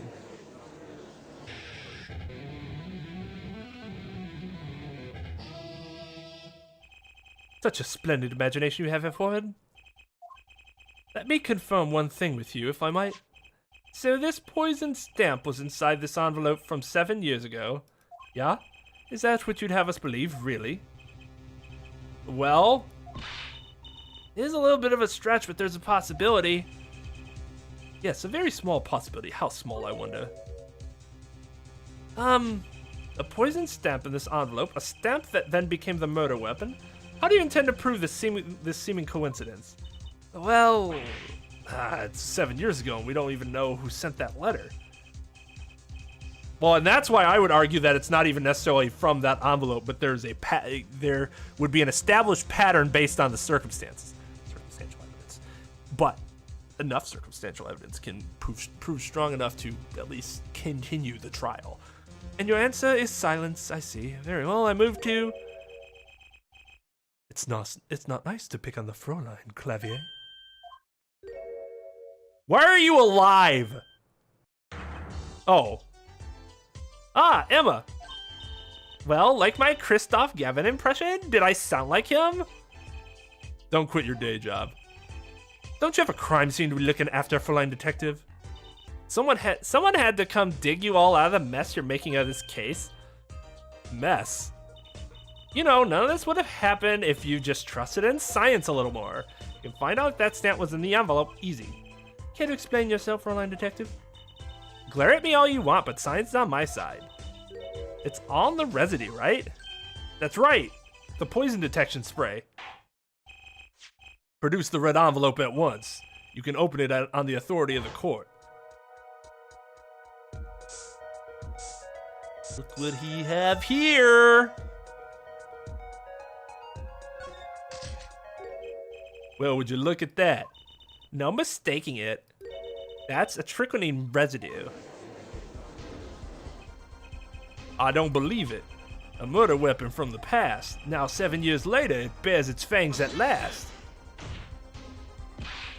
Absolutely outrageous. Tell me why. Why didn't this murder take place 7 years ago?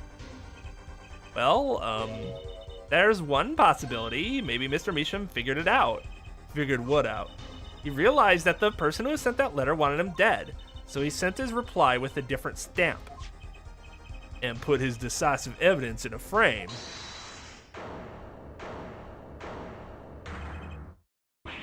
You're still here?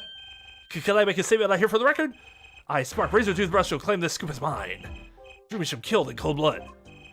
By sender of 7-year-old letter, end quote. No, maybe something more succinct. Star falls after 7-year delay, end quote. Order, order, order. I see no room for further argument here, though I admit this is all coming as quite a shock. To think that the murder weapon reached his mouth after 7 years. Stamp his ticket straight to afterlife, end quote. Oh, I think the witness is a bad influence on our judge. I see no need for further debate on this matter. The sender of that letter 7 years ago could hardly have been our defendant. Paulo, I think we just won. Very well, this court finds the defendant. Okay, but there's one very obvious question.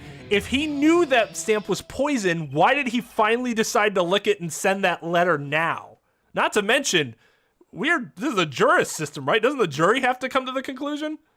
You can move for the judge to render a verdict notwithstanding the jury's decision, but that happens after, well, generally happens after the jury moves or renders its decision.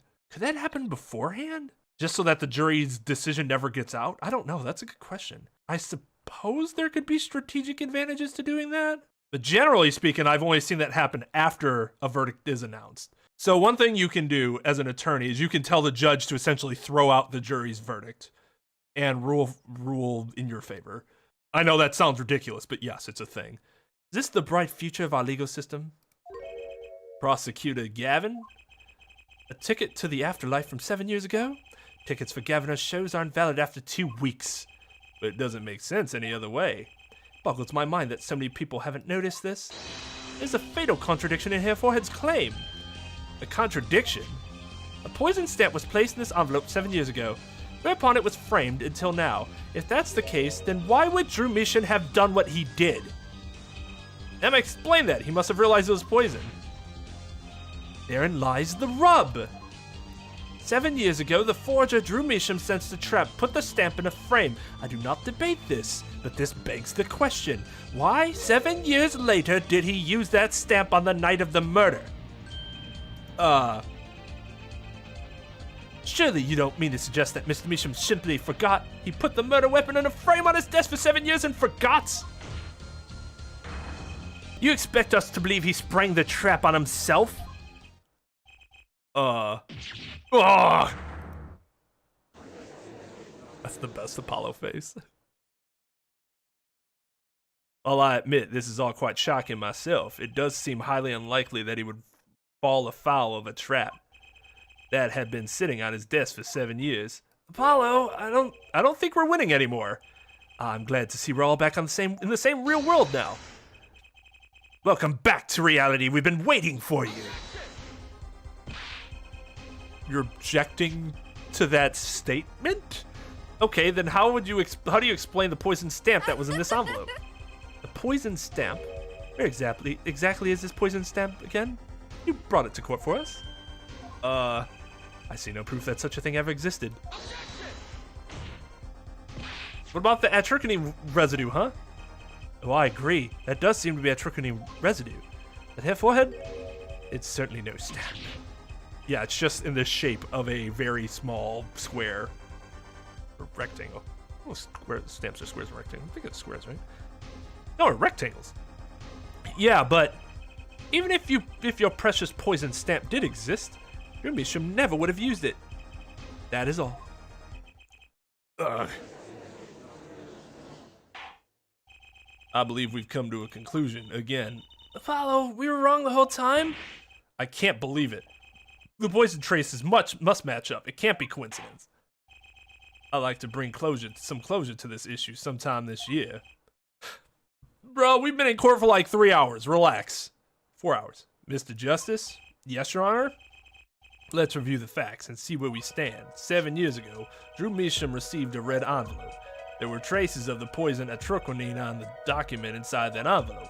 A similar trace was also found at the crime scene. On this tiny the picture frame, the defense has indicated the possibility of a yellow envelope. An envelope that left the scene of the crime with the poison stamp on it. Yes, but even if this envelope... Boy, did you just interrupt the judge? Are you kidding me? Yes, but even if this envelope contained a poison stamp, and Drew Measham, knowing this, put it in a frame, he never would have used that stamp. I'm afraid you're right, which means there is a fatal flaw in the defense's case. I haven't been on the wrong track this whole time, I'm sure of it. Traces of atroquinine, the envelope, the frame, Drew Measham's mysterious death. They're all connected somehow. Oh, Mr. Justice, you have a conclusion for us? The defense stands by its case, Your Honor. We've seen that the logical outcome of the evidence makes no sense, which means that one of our clues must be a fake. Fake clue? Fascinating. And if we find this fake, your wild fantasies will prove quite reasonable, yeah? The fake clue that's thrown us off the poison's trail is none other than... Wouldn't one of these be, like, fuck us over? I think it's Drew. The victim was a fake clue? I'm afraid I don't understand. I'll explain. We have an envelope, a frame, and a mug linked by poison. That all makes sense. What doesn't make sense is the victim himself. Congratulations, you've completely lost me. So the fake evidence is none other than the master of fake himself, the forger? Makes a good story, I'll give you that. The fake clue. Fakes. Forgeries. Ah! I know that face. That's the I just had an idea face. I don't know if I'm right, but I'm going with it anyway. What if our forger is the fake? Come again? 7 years ago, our forger sniffed a trap and stepped aside. 7 years passed. Now the forger stumbles into that very same trap and dies. Why? That's what I want to know. Because the forger who was killed was a fake. Here we are again. The victim was a fake. One forger smelled the trap. One forger fell into the trap. That's two forgers, and one of them was a fake. Order, order, order! So you are telling us that Drew Measham, the victim, was a fake. Well, if he was the fake, who was the real forger? You better not be claiming there was some kind of switcheroo. I'm afraid you're going to have to back up your story. Mr. Justice, show us just how the real... show us just who the real Drew Mission was. Drew Mission wasn't the real forger. There's only one other person it could have been. Understood, Your Honor. Forger Drew Mission himself was a forgery. The real forger was... my fucking client. There can only be one explanation, really. The real identity of the forger known as Drew Mission is none other than his only daughter, Vera Mission. Order, order, order! Mr. Justice, this is going out on a limb even for you. I kind of agree. I mean, Vera Forger? Let's consider it before you write it off entirely. You look at the paintings in the studio, one fact becomes quite clear. Forgery had been taking place in that studio for quite some time. The forger wasn't caught in that trap 7 years ago. This can only mean that the one who was caught in the trap wasn't the forger. Well, actually, that does make a certain kind of sense. One more thing. Only 2 sets of fingerprints were found in the forger's studio. Drew Misham's and Vera Misham's. If we know that Drew Misham wasn't the forger, that leaves only one possibility by process of elimination. The forger was Vera Misham. Well,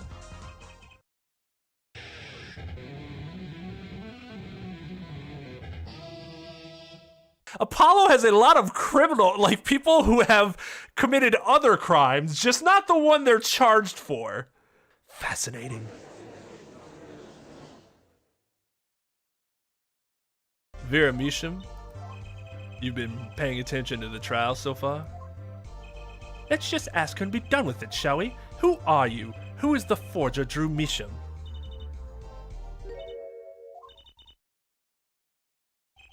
Was that an expression of emotion I saw on her face? She's staring holes into Prosecutor Gavin's face. I'm used to being stared at by Fräuleins, believe me. Though they usually talk to me, too. Tell us, were you the one who forged those works of art? Time to change fate! Yes. So the forger, Drew Misham, was you? Yes, it was me. What? What? The court was in an uproar, and it wasn't coming down. We had to break for a 10-minute recess.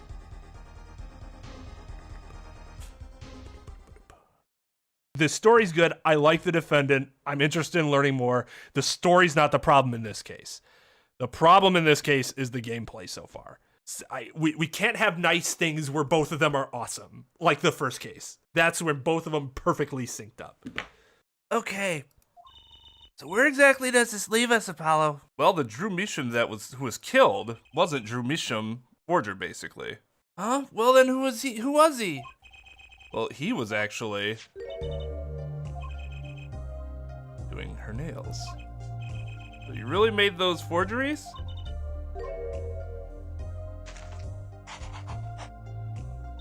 Yes, for father. I know what's wrong. Could you tell us how it happened? Well, somebody would pay me, and then they would tell me what forgery they'd want, and then I would copy it. What do you mean? Could you tell us how it happened? My father was a painter. I loved painting ever since I was a child. One day, father saw it in me. Ability to forge. Like what? Saw that I had the talent. The talent for making forgeries? Father was so proud and I so happy. But in the end, I was making those. Forgeries. Never had a good constitution or personality. I know very little of the world outside my door. Now, because of me, Father is... You know about this red envelope? Remember that envelope? It was some time ago. So you were already You're already creating your works back then. That's the tactful way of saying it to your client. Your works. It's not exactly correct because they're the works of somebody else. You're just replicating them, but... It started when I was only 12 years old. So the one who figured out the stamp was poison. That was... Mr. Justice, it's time. To the courtroom, please. Right. Out of time. Wait, Vera, just one more thing, please. Those 3 paintings in the studio. I painted those as part of my work. Right. See, we checked them out and we saw what was underneath. We saw the rough sketches underneath the 3 finished paintings. I see. Mr. Justice, Yes? Father, he knew of you, of both of you. That's not creepy. Your late father? He was watching, waiting, commiserating, gathering information. All about the writing guild offices. But lately, we're not doing just law. Oh god. That's what you're focused on, Trucy? Yes, you do tricks, gags to amuse and play piano. Well, they're not really gags. Yet when Father heard you had resumed the illegal business, how pleased he was. It was Mr. Measham. How am I supposed to know? But if he was Daddy's daddy? Judging from the relative ages involved, I'd say it's highly unlikely. Speaking of which, things are already confusing enough with all these, daddies running around. Too many daddies running around, guys. What the fuck? We really need less daddies in the world. We know that the victim's daughter, Vera, was the forger. What does this mean for the case? Guess we're about to find out.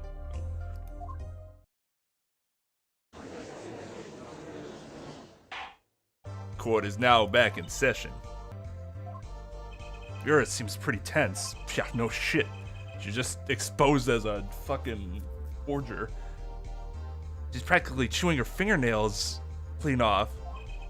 Perhaps you could begin by telling us how it all worked. How did you set up this Drew Measham forger persona?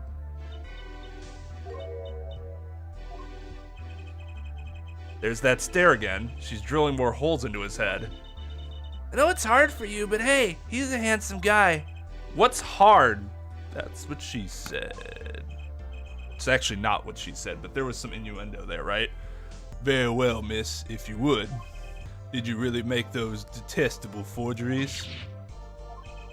Perhaps you'd rather answer my question.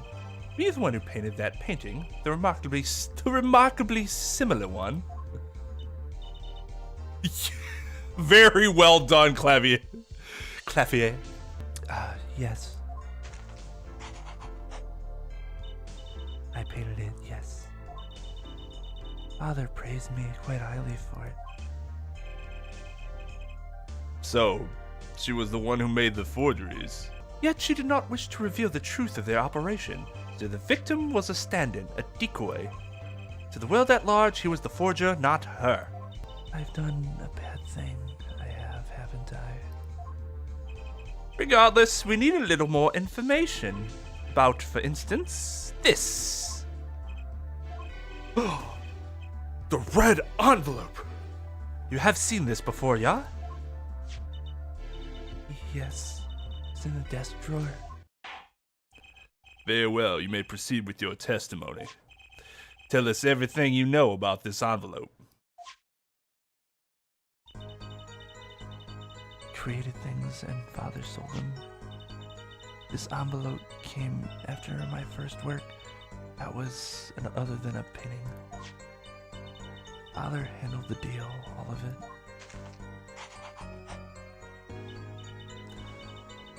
Wow, she sketched that fast. I received the stamp that was in that envelope. It was after that job that we moved to the current studio. There certainly was much of great interest in your testimony. Not that the witness realizes it, Very well. Please begin the cross-examination. Right, okay. I need more information about this forger. This Drew Measham.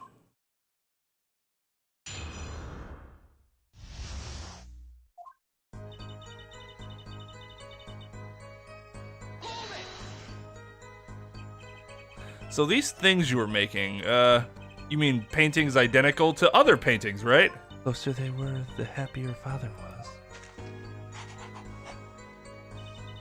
I was happy too. Still, you're quite young now. When did you begin this work? My first painting sold when I was 12. Your Honor, she had no idea what she was doing was illegal. What she was doing. Easy there, little attorney.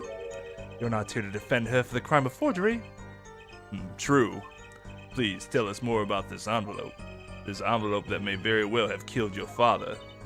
All right. Yeah, Apollo. That's not what we're talking about here. By other than a painting, you mean you'd only done paintings up to that point?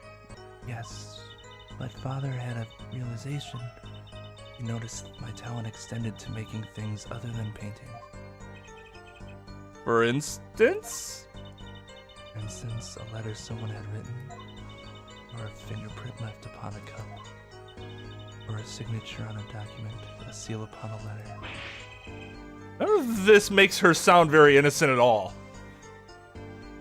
And the $100,000 promised in this letter was the start, the beginning of a new industry for Drew Measham. A new industry? The creation of items to be used in criminal proceedings. Forging evidence, in other words. Uh-oh.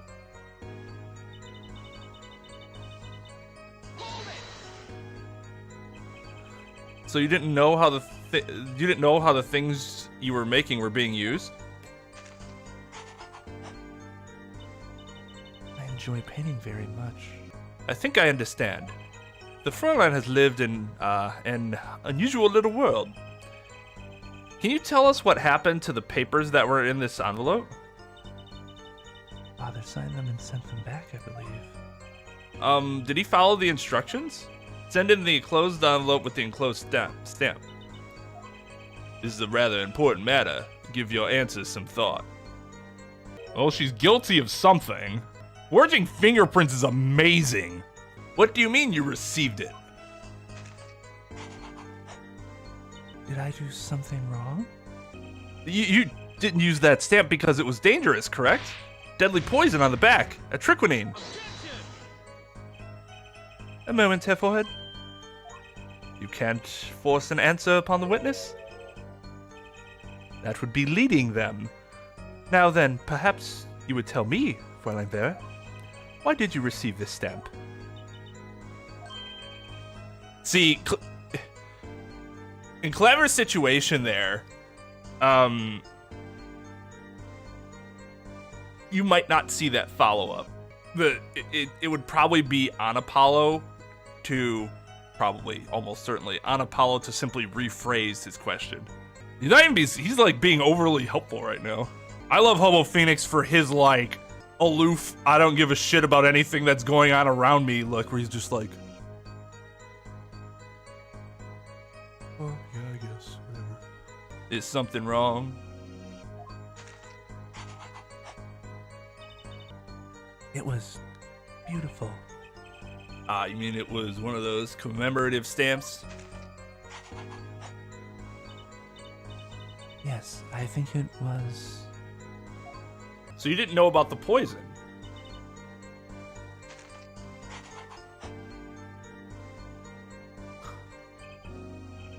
I guess not.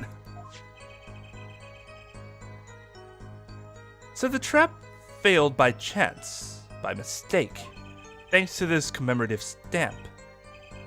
Quite the close call. You mean you moved to where the current Drew studio is? Yes, we saw very few people there. Began drawing picture books. This single job had tied them to the criminal underworld. I think Mr. Measham wished to reduce their visibility at in the world at large. That's general. We had to meet someone for some reason. Father posed as the creator of the work. So that was the real essence of the artist, Drew Measham. You did the work, and he supplied the face. So, you really didn't know anything, did you? You had no idea how much danger you were in.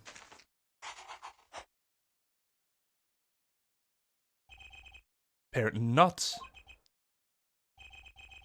About this commemorative stamp. Could you tell us more about it?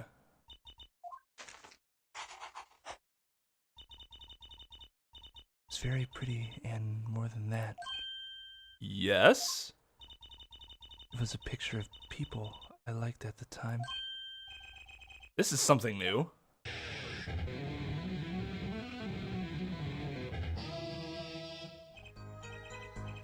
Apparently, we've got some cross-examination yet ahead of us. You would be so kind as to continue your testimony, Fräulein?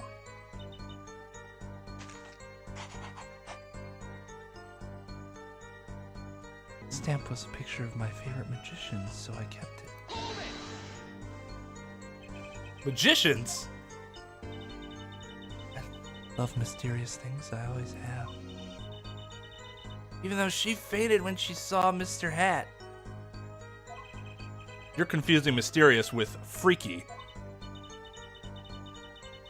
Father took me when I was very young. It was a great magic show. I loved it so much. See? Isn't magic great?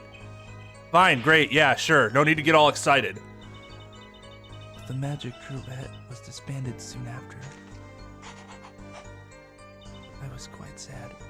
That face, by the way, is horrifying.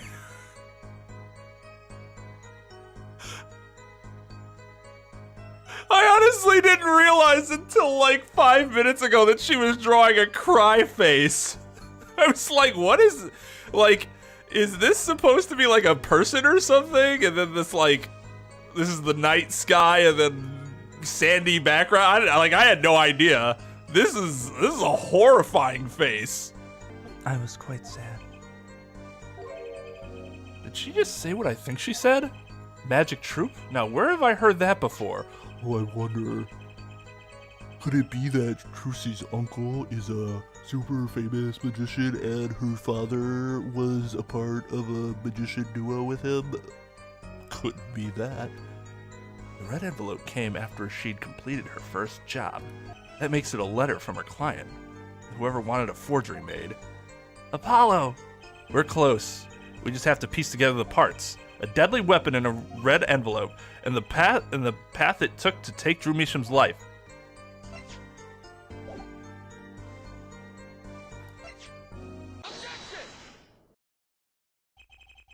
What are you objecting to? I don't like when the games do this, where it's like, sure, it actually makes sense to not always find a fucking contradiction in what your own client is testifying to. But, like, I wish the game would change it up a little bit to realize when it's not actually objecting to something. You're not objecting to anything she's saying. You're supplementing it. Like, you could just say, hold it. Those magicians you like, was it this bunch?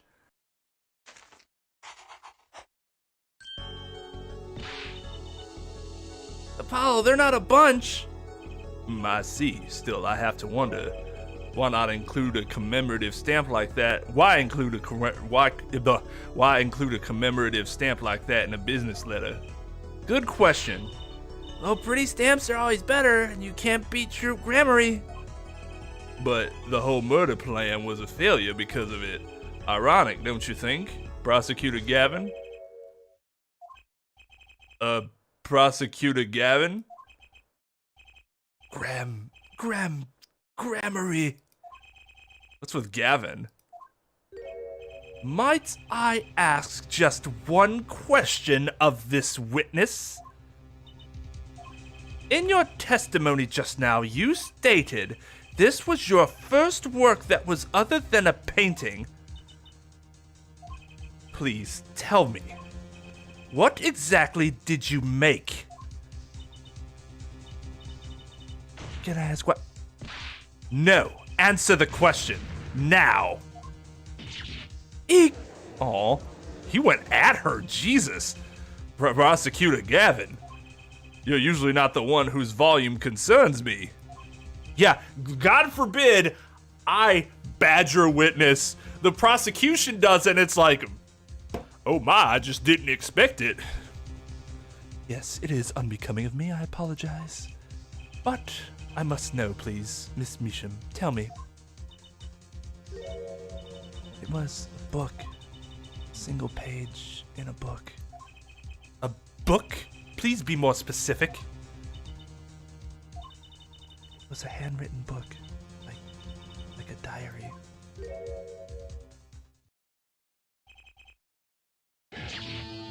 No, I don't know!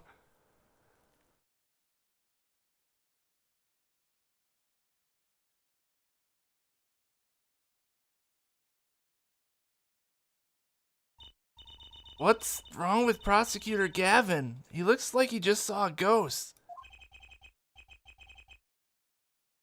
Miss Measham, this book. Was there a picture of a silk hat on the back cover? Yes or no? How did you know? Prosecutor Gavin, the defendant is answering all of your questions. Stop badgering her. Thank you! Thank you! Jesus! Put it on them for once. He's told you nothing, has he? Your soiled, sullied mentor, nothing. Sullied who? To the what now? Phoenix Wright, who else? Daddy? He never told you about the trial 7 years ago? About how he came to lose his attorney's badge? It was a certain piece of evidence that decided his fate, you know? Well, he did tell us it was forged evidence. A certain diary. On the back it bore the mark of a silk hat. What? Phoenix Wright, tossed out of the profession by false evidence. And the forger who made that evidence. Is this girl standing right in front of me? Vera, you must tell us. The evidence you made was used in the trial 7 years ago. Who asked Drew Measham, you, to forge that evidence? For all of our sakes, who was it?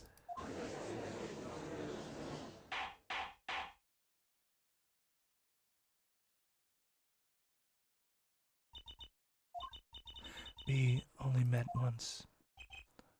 You met the client? Well, who was it? It was.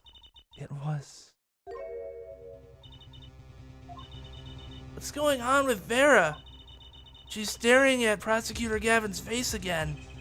Yes, what? Is this something about me? Remember clearly. I remember who gave me the book, the diary. Who was it?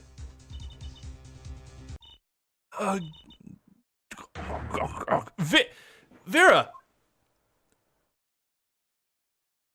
Would she ingest a cyanide pill or something? The devil. El Diablo. What the fuck just happened? Defendant Vera Measham, condition unconscious. Examiner's diagnosis, acute atrichonine poisoning. What? I was just kidding about the cyanide thing, Jesus Christ! This ends the recording of the trial for the murder of Drew Measham. Vera Measham was, during the trial, poisoned by an unknown assailant. The dosage was just under the lethal amount, sparing the defendant's life. She's currently in intensive care and is not to be disturbed for any reason. A very simple case at first glance. Until it finally began to show its true colors. Are you telling me it hadn't shown its true colors by now? She was fucking poisoned! The long road to the truth that takes us to the record of another trial. In some ways, that was the starting point of it all. And that is where we must go.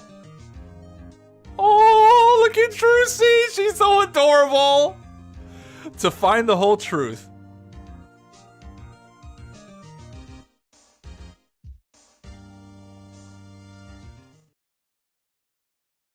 Weren't we already in episode 4? Showdown time. I lost.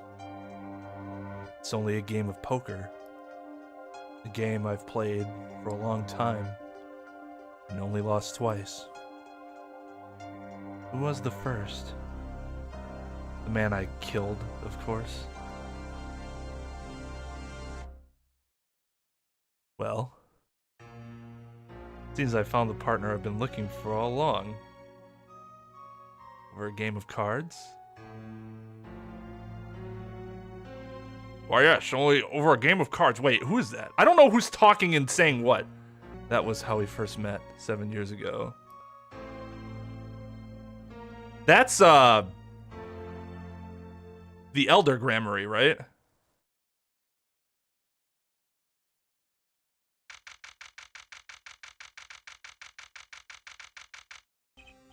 Woo, okay. It's been a long time since I felt like such a rookie. Okay, Phoenix. Sure, buddy. Whatever you say, man. Yeah, I did notice that they went back to the classic music, which is a nice touch. Got to try and relax. Ah, good morning, Mr. Enigmar? Something off-putting about that name. He's like an enigma, right? That's the thing. This is what's his fuck, right? Or is this a different person entirely? I'm sorry to have sprung this on you so suddenly. I received the files from your previous attorney only yesterday. Honestly, I'm not entirely sure I'm prepared. I understand I'm asking the impossible of you. Yes, well, you haven't really told me what happened yet. All we did was play cards. And that was enough. Actually, it wasn't. Trust me. Oh, morning, Daddy. I'm so glad you came. You okay, Daddy? They picking on you? I'm fine as always. This old boy is here to help me after all. That's young man to you. Good morning. That's a cute outfit you have on. Thanks, my first show's today after all. Oh, I'm sure it is. What the heck is she talking about? Oh, old boy. Huh? Me? Look what he started. Here.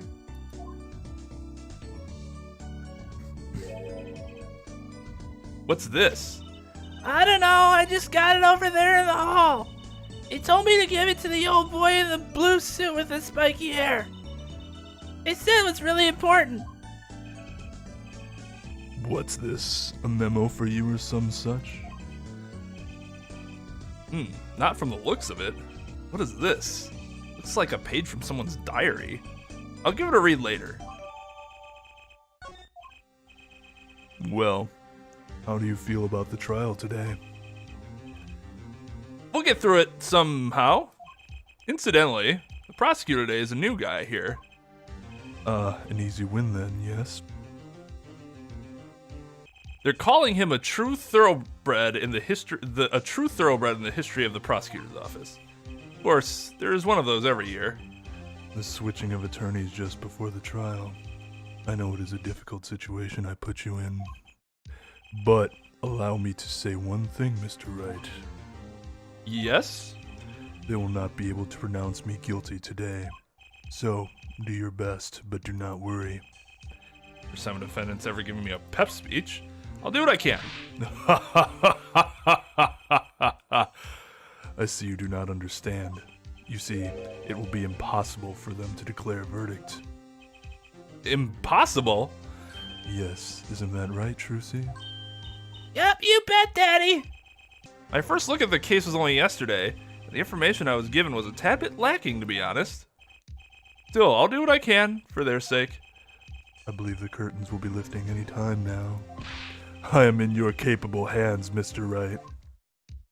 My client is Shady Nigbar, known to the world as Zach Grammary, a wildly popular magician, star of Troupe Grammary. His mentor, Magnif Grammary, was a rare breed of magician. He single-handedly ushered a golden age of stage magic until he was shot dead, and Zach Grammary is the suspect. Oh, good lord. Court is now in session for the trial of Shady Enigma. The defense is ready, Your Honor. Is the prosecution ready? I was just thinking, is this what all the fuss is about? Bit of a buzzkill, really. Buzzkill? Is this some new kind of crime? One of the worst. This is a trial, yeah? Where are the sweaty palms, the pounding hearts? The Governor's concerts got 10 times the thrill the skid's got. Who were you again? Claver Gavin. I came to get the party started legally, yeah? Gavin, defense attorney Christoph Gavins. Figures my bro's more famous in this part of town. Claver Gavin, lead singer for the mega hit band The Gaviners. You're out of your league, rock boy. I know what you're thinking. You're out of your league, rock boy. Okay, fucking Joseph Joestar. Oh my god. I'm also kind of thirsty for Detective Emma. Her cynicism reminds me of my wife. It's honestly kind of a turn on, and I don't know what that says about me. True, my debut single, 13 Years Hard Time for Love, went platinum overnight. But that's just a hobby to me compared to this, yeah? Talkative, aren't you? I like your effective Euro rock accent, by the way. I'm just getting warmed up, Attorney Wright. So is he supposed to have one of those, like, he speaks English and he's trying really hard to sound like it's natural, but it doesn't sound natural accents? Like those Family Guy brothers? Perhaps you would be so kind as to fill us in on the case. Achtung, baby. Time to call on the opening act. What was his name again? Ah, yes, Detective Gumshoe. Hit it! Let's go! And you are? You just said who? Hey, you were the one who called me up here, sir. Name's Dick Gumshoe. Congratulations. I'm a homicide detective down at the precinct. Detective Gumshoe, long time no see. Hey, you! Huh? Me? Today's the day, pal. Today I win and you lose. I got confidence in my testimony today, see? What, you normally lack confidence in your testimony? Hey, Detective, this is my stage, Can the Antics. Huh? All this hey-youing and such, and I could care less about your history together. Ah, so you're saying you could possibly care less than you do right now. Huh, interesting. That seems like an odd comment to make. Ugh. Very well, Detective Gumshoe, if you would. Please tell us about the case at hand. Happened 6 days back, in a room at the General Hospital. The facts are as simple as they come. Here's the crime scene. The victim was a patient, asleep in a hospital bed. The killer comes in, puts a pistol to his forehead, and bam, lights out. That's a very clean shot to the head.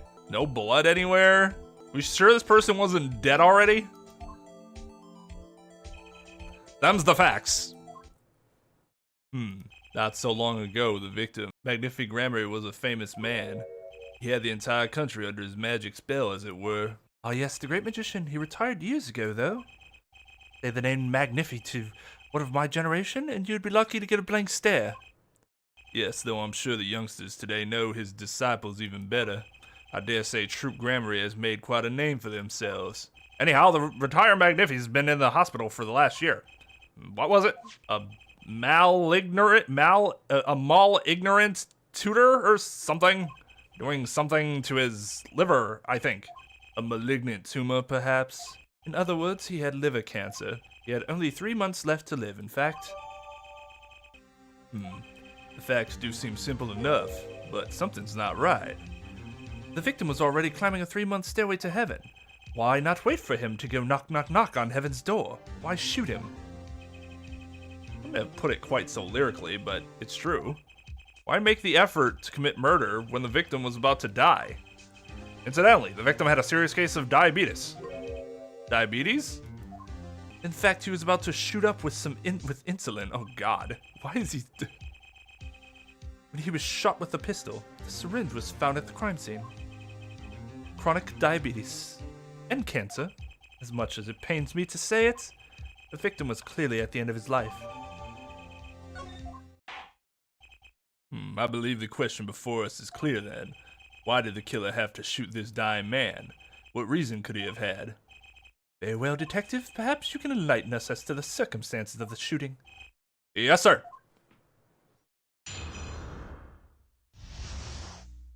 Like, the lighting on Gumshoe just looks bad. Actually, the victim kind of ordered the defendant to do him in. A few days before it happened, the victim sent a letter ordering his own murder. The defendant did what was asked of him and shot the old man in the forehead. The bullet was fired from the pistol found at the scene, no doubt about it. The pistol definitely belonged to the old man, sir. What? You're saying the victim ordered his own shooting? Those are the facts. I have here the letter in question.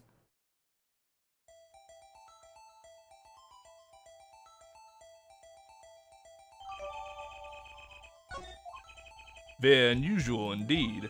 Although, could such a thing as a letter really cause one to pull a trigger, I wonder? I believe the answer to that question can be found at the end of the letter.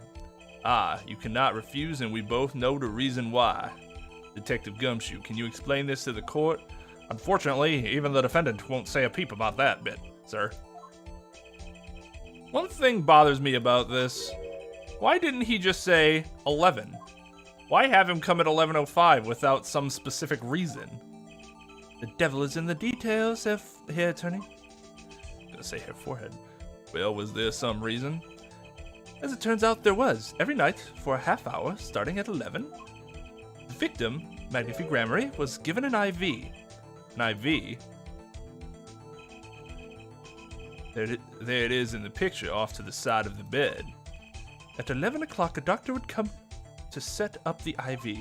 30 minutes later, he would come back to empty the bag. This happened every night without fail. So that was the only time they could meet without the chance of an untimely interruption during his IV. Very well, shall we begin? Mr. Wright, your cross-examination, if you would. What's this reason he couldn't refuse, I wonder? Could have at least mentioned it to me. Well, that's assuming he's the guy that actually killed him.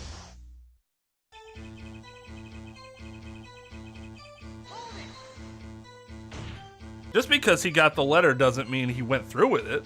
Oh, I disagree. The victim was indeed shot in the forehead, after all, just as he had commanded. Could be a setup, but let's not be in such a hurry. Maybe we should let the witness talk for a change. Thanks, Val. Fine, I can play it slow as well as I can play it fast. On with the testimony, Detective Gumshoe.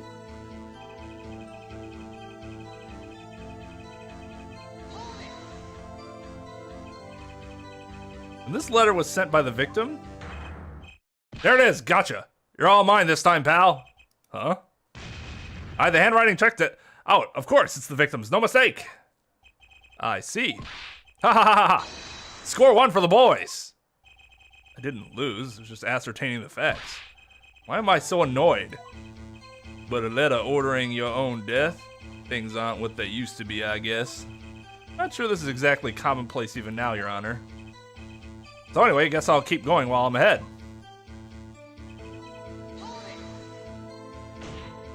How can you be so sure? Hey, you gotta learn to stop relying on people to do your thinking for you, pal. Learn to think for yourself. Get that noggin cranking. You fail to grasp the concept of questioning, Detective. First, we got this letter. It says, shoot, in the forehead, loud and clear. I can see that, but I still wouldn't do it.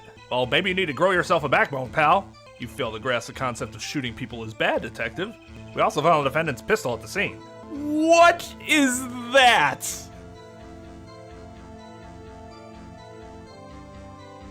Is that a single shot pistol? Just grow a backbone and shoot the guy in the forehead with your single shot pistol like you're supposed to, pal. Ha ha. Traces of gunpowder residue shows that it had been fired recently. Well, Mr. Wright, as far as I can tell from looking at this photo, there seemed to be no issue with the prosecution's claim. Dude! Other than the fact that there's no blood anywhere, there's this, like, perfect hole. It almost looks like he's not really dead. They just, like, they painted the hole, like, made up the hole on his head, and he's not really dead. That was a hell of a cleanup job. There seems to be no issue with the prosecution's claim. The photo. Maybe there's something in there I can use. This is saying the defendant shot the victim in the forehead. I think there's a hole in the prosecution's argument. Clearly, Mr. Enigmar shot something else. Looking at this photo, another possibility occurs to me. Yes? What does the letter tell us? That the defendant had a reason he couldn't refuse his teacher's witness wishes. Bingo, pal. That's why the defendant popped him one in the forehead, because he had a backbone. Oh, the defendant disagrees. The defense disagrees. You see, the defendant had another choice he could make. What, and you can prove that with this photo? I can prove he had a choice, yes. The defendant might have fired like he was ordered, but he didn't shoot the victim's forehead. Well, let's hear what you're thinking, Mr. Wright. If he didn't shoot the victim's forehead, what did the defendant shoot? The only thing that should have been shot, Your Honor, the clown. The clown doll? Take a closer look. See? It's been shot in the forehead too. Ah, there's a hole in its forehead. Yes, and a hole in the prosecution's claim. And I suppose you have a reason as to why he'd shoot the clown doll? I mean, where do you want me to fucking start, Claver? He didn't just shoot the doll, he shot the doll's forehead. His forehead? Ah. Let's read the orders once more, shall we? You will shoot one shot square in the forehead. Which is exactly what he did. He shot the clown doll square in the forehead.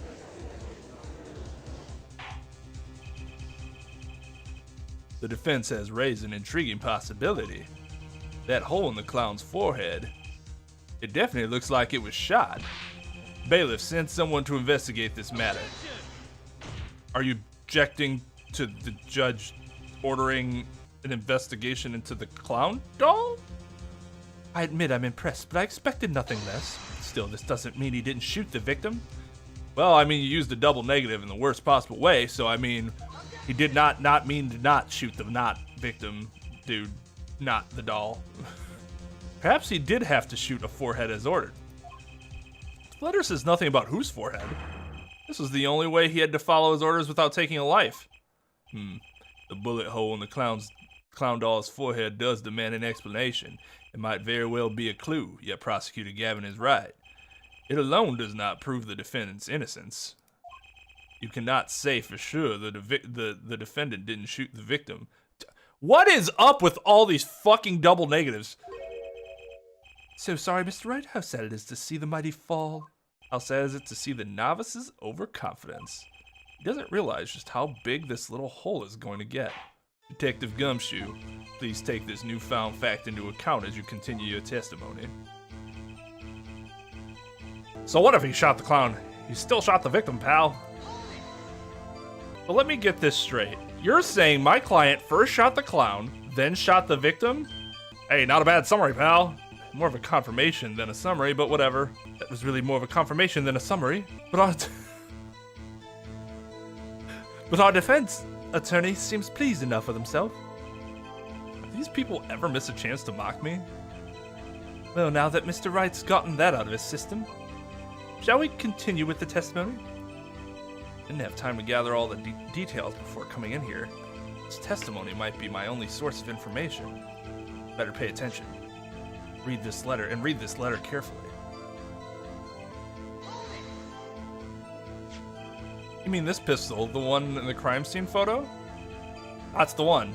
It's a funny looking gun, so there's no mistaking it. You compare the bullet taken from the victim's skull with the bullet fired from this gun. The rifling marks on the bullets were a perfect match. So you verified the murder weapon, in other words. You bet we did. Why are you so certain? What pile of sand has your head been stuck in all this time, pal? You never heard of Zach and Valen's quick draw shoot 'em? Huh? What's that? One of the defendant's specialties. Zach and Valent stand on either side of a girl. Then they shoot. But the bullets don't hit her. Instead, they hit everything else on the stage. This was one of the pistols they used in their show. Got a great design, huh? Kids love it. Many boys and girls join the police because of that pistol, I hear. You know, that would explain a lot about the police force. Trep Grammar stopped doing that act a while ago. The old man held on to that pistol ever since. The court would like to see the pistol in question. You got it, sir. Here it is. Here she is. Well, this truly is a blast from the past. It's a stage pistol for magic shows. She, but it can fire real bullets. It looks so much bigger in real life than on TV. Yeah, but it can only hold one round. But by the way, the pistol's firing chamber is empty. And it shows traces of having been fired recently. So, were any fingerprints found on the gun? Unfortunately, no. Of course, the defendant is known for wearing gloves. Might say that a lack of fingerprints is, in fact, a fingerprint of his own. It's kind of a stretch. Aha, intriguing point. Well made. No, it wasn't. Whoa. Not well made, not intriguing. In any case, the court accepts this evidence. My grandchild will get a kick out of seeing this, but now it's time to return to our testimony. I will ready a gun with which you will shoot one shot square in the forehead. So if he shot the clown in the forehead, where would he have gotten another bullet to have readied the gun? Because it wasn't the defendant's gun. It's not like he carried a bullet with him. He looks kind of old for 67. Look at this. It's like he's 80.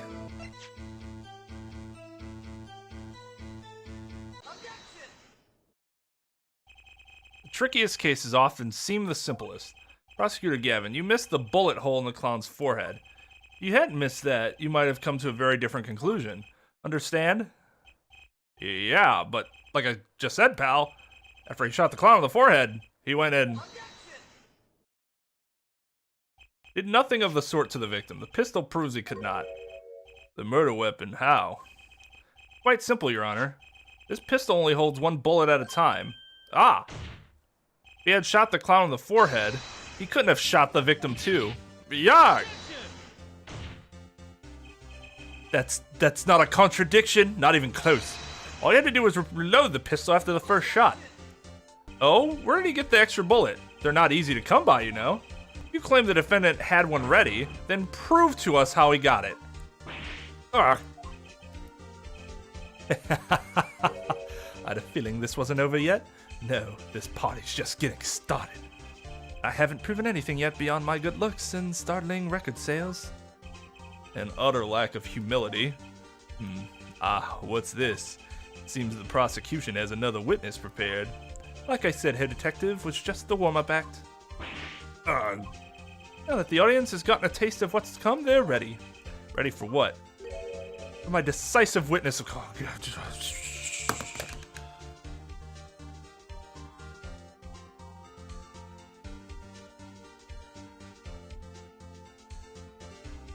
I'm not sure there's a more overused word in this series. I thought we were past it. The witness who you will find can prove one thing for us. That it was Zach Grammar who shot the victim in the forehead! Very well. We will pause for a 15-minute recess. This might be my lucky break. I'll need that 15 minutes to talk to my client, Zach. Court is adjourned. Very impressive, Mr. Wright. I have to say I expected nothing less. We've only just begun. I was hoping you could tell me a bit more about what happened, actually. I do not think you would believe me if I told you. Better that you discover the truth for yourself. That is never accurate for an attorney. I was thinking of you, you know. I think we need less thinking and more talking. That night in the hospital, what really happened? The way your eyes gleam, Mr. Wright. You'll scare Trucy. Speaking of which, where is she? You have seen the problem yourself, the letter. The one shot in the forehead. One, right? Yes, and the reason he speaks of. I could not deny my mentor's wishes, even if it meant my own death. Why not? This is something I will not say, for now at least. What's this for now business? I've done many things in my life, some went, some well, some poorly. But this is a cross we must bear alone to our graves. We? You wanted to know about the night of the incident? Finally, this guy sure likes to take his time getting to the important stuff. Of course, I had no intention of shooting my mentor. I snuck into his room that night at the appointed time and found there upon his bedside 2 pistols. 2? Well. Yes, the one I had used on stage, and the one that had been used by my partner, Valance. Oh, for the Zack and Valance quick draw thing.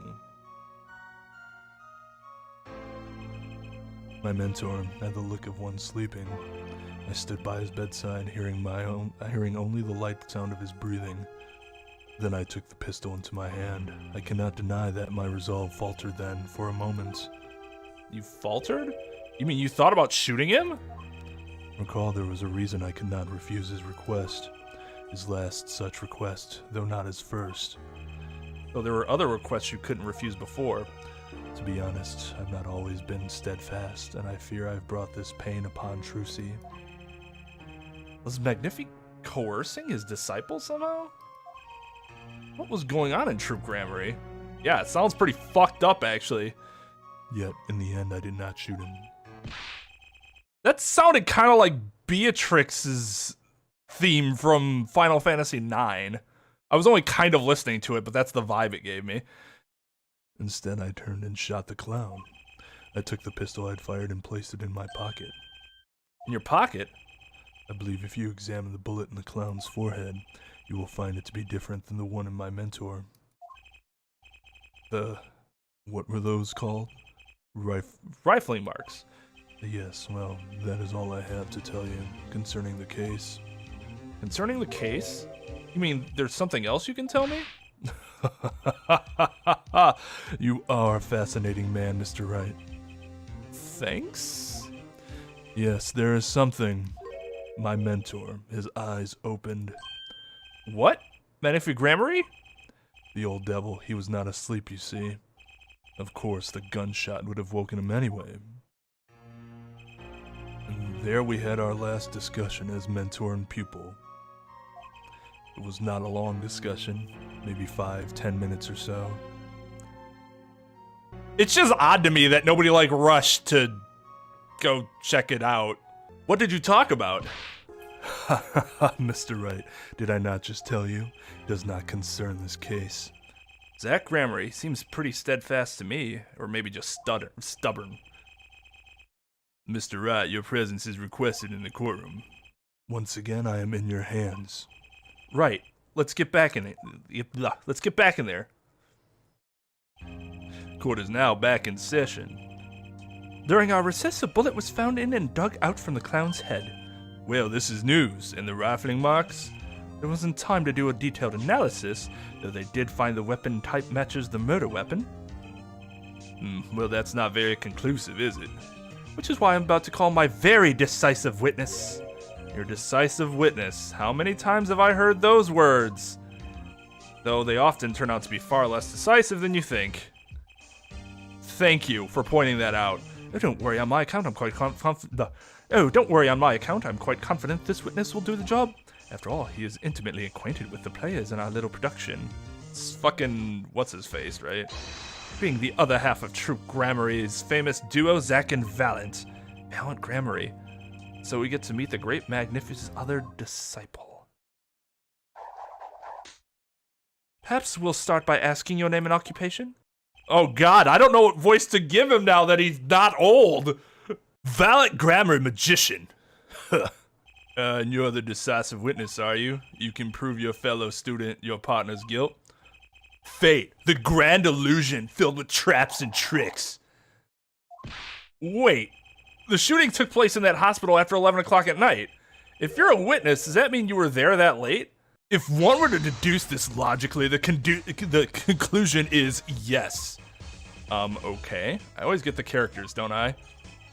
I have an interesting fact for you. You see, several days before the crime, my witness received this. That looks very familiar. Wait, that's the same letter Zack Grammary received. Yes, or perhaps I should say, ta-da! Oh my god, he looks horrendous from the back. Oh no. Oh, his life choices. Oh, his life choices. No. No. Order, order, order. And what does it say? Surely not the same thing. Perhaps you should see for yourself. Why, it's practically the same. The court accepts this into evidence. This is most unusual. Exactly what was going on with you folks? What exactly was your troop grammar up to? By which you mean? I'm just having trouble envisioning a man who would ask his students to kill him. Both of them, no less. It's just my opinion, Herr Forehead. Wait, did he say Herr Forehead? I just said it, like, impulsively. I didn't even look at what he... Herr Attorney? But from these letters, I say he was coercing them, not asking them. We walked the magician's path together, and in doing so shared much of our lives. When people are so close, there's a strain, a warping of relations, you might say. Yes, this has nothing to do with the case at hand. By which you mean you're not going to tell us. Which makes me wonder even more about this reason why they couldn't refuse. Well, let's get on with the testimony for starters. The defendant, Zach Grammary, stands accused. Tell us why. Oh, I'll do more than that. For where he walks, the red roses rise, singing hymns to the miracle that is magic. Fascinating, though I hardly need to remind you that the evidence could just as clearly point to you as the suspect. The letter, the murder weapon, and now the 2 bullets found at the scene. In fact, the only difference seems to be the designated time. Ha ha ha ha ha ha! As every magician knows, timing is everything. Yes. Yes. And now it's time to get this party fired up. That night, I visited the hotel room at the time Magnifi requested. The smell of gunpowder hung in the room, and my mentor had taken his final bow. I did not imagine my fellow student might have received the same instructions, yet a deal with the dead is still a deal. Death's sweet kiss I gave to the clown. Then I informed the doctor and the police. Why would you do that? So you were the one who reported the crime and shot the clown for some godforsaken reason? Indeed, I would think this fact alone would clear my name of suspicion. Let's not jump to any conclusions. Yes, the cross-examination generally comes before the conclusions in this court. But if your testimony proves to be true, then the defendant, Zach Grammary, is guilty. If it wasn't Zach Grammary, then the killer was you, Valent. And no disappearing act will get you out of that. He did not just shoot the clown, he shot the entire circus! Ha ha ha ha!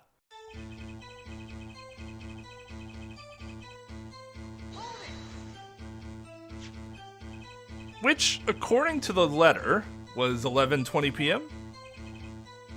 Indeed. In magic, timing is everything. Right. Consider the illusion of teleportation. If I were to appear on stage before my stunt double is left, how would that look? Why, it would reveal the very secrets of my magic. Now that you revealed the very secrets of your magic for all of us, let's move on. You went at the... Wait. We're talking about this dude that didn't want to talk about a trick to save someone from being wrongly accused of murdering another person. But 7 years ago, he just kind of willy-nilly... this is how it happened, without even thinking about it. You went at the designated time, and what did you see? So you weren't worried for your own safety at all? I mean, you smelled gunpowder, yes? What if the shooter was still nearby? I did not consider this, to be honest. It's forbidden for a magician to have a good imagination. Really? Isn't magic all about a loser's imagination? Was not expecting that line. How about this? You were the shooter, which is why you weren't afraid. Now you are the one imagining. It is forbidden for a lawyer to have a good imagination. No. The witness will refrain from pausing so suspiciously before responding.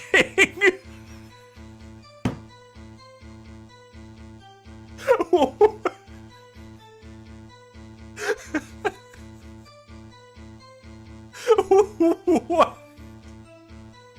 Why would the judge even... Okay. Oh my god.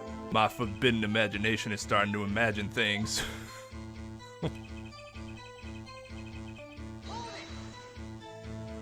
Which brings us back to this reason neither of you can refuse. So it does, and my partner, he did not refuse.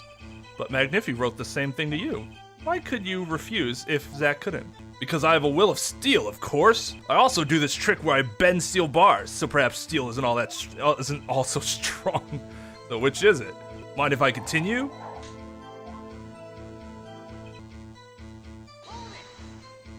There were 2 bullet holes at the scene, one in the victim and one in the clown. Saying the one who shot the clown was you? No doubt my partner Zach has said this much the same thing. Yeah, because whoever didn't shoot the clown committed the murder. I'd better dig around here a bit more and see what I turn up. Mr. Valiant, let me ask about something else concerning the crime scene. Namely, how many pistols were there when you entered the room? By which you mean what precisely? 2 pistols were used in the Zach and Valiant quick draw shoot 'em, correct? One for each of you. You are well informed, yet only one of my old friends sat in the hospital room that night. Did Zach tell me back in the lobby?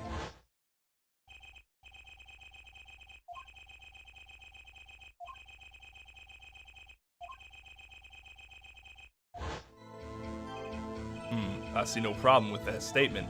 Only one pistol was visible in the photograph of the crime scene after all.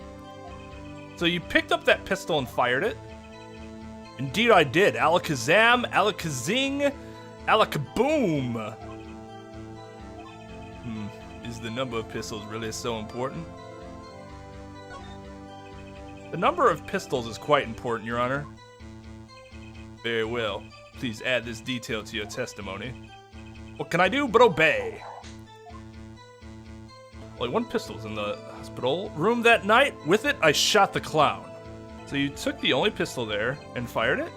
That's correct. And that pistol was this one, which was left at the crime scene. Good show. I see you too are a magician of sorts. And you're an idiot of sorts. Do you have any idea what you just said? See the fire in your eyes as you glare at the witness. So how about heating this up this trial a bit? These slow ballads bore me. Got a hunch, but maybe that's all it is. Maybe I should ask about something else. In order to shoot a pistol, you need a bullet. Where was the bullet? I entered the room and took the pistol in my hand. The bullet was already loaded, ready to fire at any time. A magician is always prepared, you see. Prepared for... One never knows when a miracle will be called for. A magician always has 7 doves in his pocket and a white rabbit up each sleeve. Clearly, we're dealing with professionals here. This bullet that was loaded in the pistol really so important? I think it's got to be the double pistols that's important, right? So you informed the police. What did you do then? What do you suppose I did? I used my magic to levitate my mentor's corpse, perhaps? I don't know, that's why I'm asking. Now please answer the question and skip the sarcasm. After I made my report, I called the doctor and we returned to the room. While we waited for the police to arrive, we discussed stomach medicine. Confirmed this with the doctor. It all checks out. He praised Mr. Valiant's knowledge of stomach medicine, in fact. I have a lot of indigestion problems. It is an honor I do not deserve, but I accept. Both of Magnific's students received the same letter. Both admit to having gone to the hospital that night.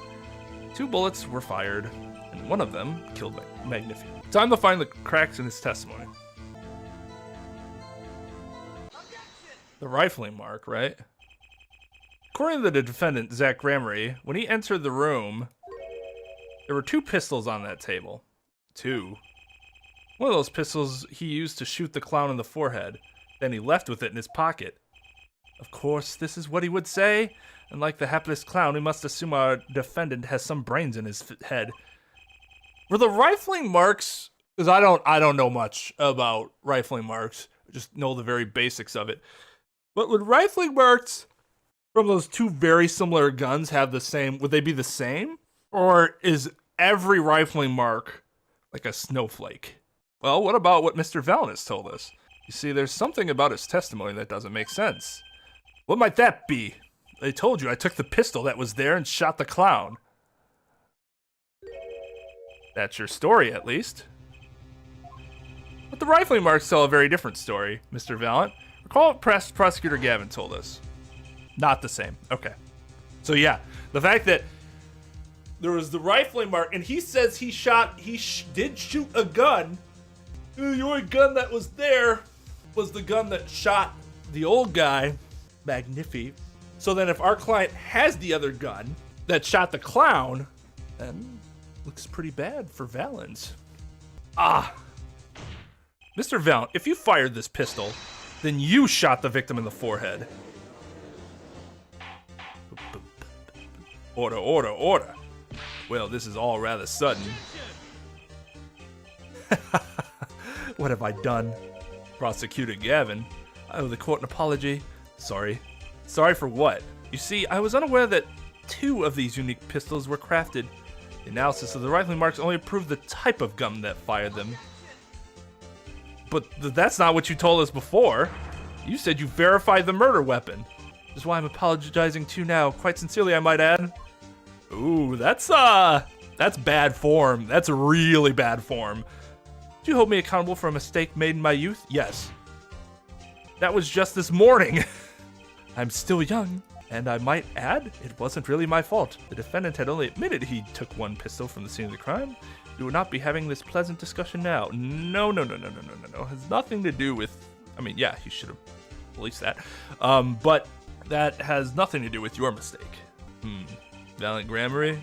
Yes, Your Honor. You were presented to this court as a decisive witness, but you've proven to be more divisive than decisive.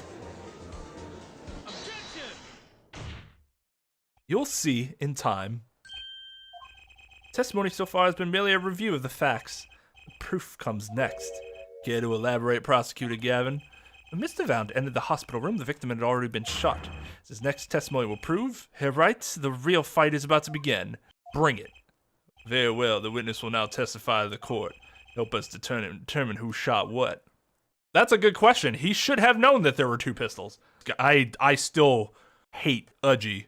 But I will say, I will admit, he has been much better this game than he had been the first 3 games, but that isn't saying much. I arrived in the hospital room at the appointed time, which is to say 11:20 p.m. After discovering the body, I fulfilled my obligation, then called in the doctor. The doctor examined the body before the police arrived. It was quite clear about the time of death, 11:10 p.m. And the one in the room at that time was my partner, not me. So if we're looking at the proof, why is the doctor not testifying to this? Objection, hearsay. Those times are rather close to, you have to admit. You're talking about an alibi established over a matter of minutes. To use a 10-minute discrepancy as the basis of your alibi. It's easy to explain in this situation here, Judge. I give him compliments for actually bringing that up, the problem there. For example, take our debut hit single, 13 Years Hard Time for Love. Cue the song, press the play button, it'll play for 2 minutes, 15 seconds. That's a really short song. Do it 100 times, the result is the same. Debut single was only 2 minutes and 15 seconds long? What a ripoff. Magic is a word of utmost precision. Hocus pocus requires admirable focus. And in the time of death determined by the doctor, there is an incontrovertible truth. Very well. The prosecution warns us that we're dealing with rather precise times, and we can expect the cross-examination to require the same level of precision. I would hope the defense refrains from its customary broad sweeping accusations, lest we blur the focus this case so clearly demands. Point taken. Baseless remarks will result in a penalty. Carry on, Mr. Wright. Carry on, right. Yep, and now we're back to stupidity, because he made some ridiculously convoluted argument. Suddenly I'm getting scrutinized harder. Yeah, that's dumb.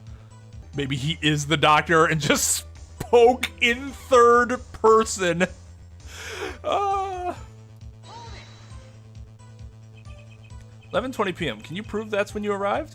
Alas, such a feat may be beyond even the great Valiant, for there was no one in that room but Magnifi, and he was departed after a fashion. I have here defendant Zach Grammy's sworn deposition. I snuck into his room that night at the appointed time. It was 10 minutes before I left the room, and the victim was still alive. The time indicated by this letter to Zach was 11:05 p.m. Exactly, which means the witness could not have entered that room before 11:15, because his partner was still in the middle of his crime. Objection. Alleged crime. I see someone did their arithmetic homework. You see, the defendant himself was corroborating the witness's testimony. Does that all make sense?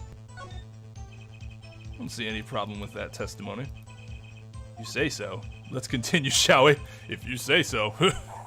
I guess. Sometimes the most magical thing of all is the truth.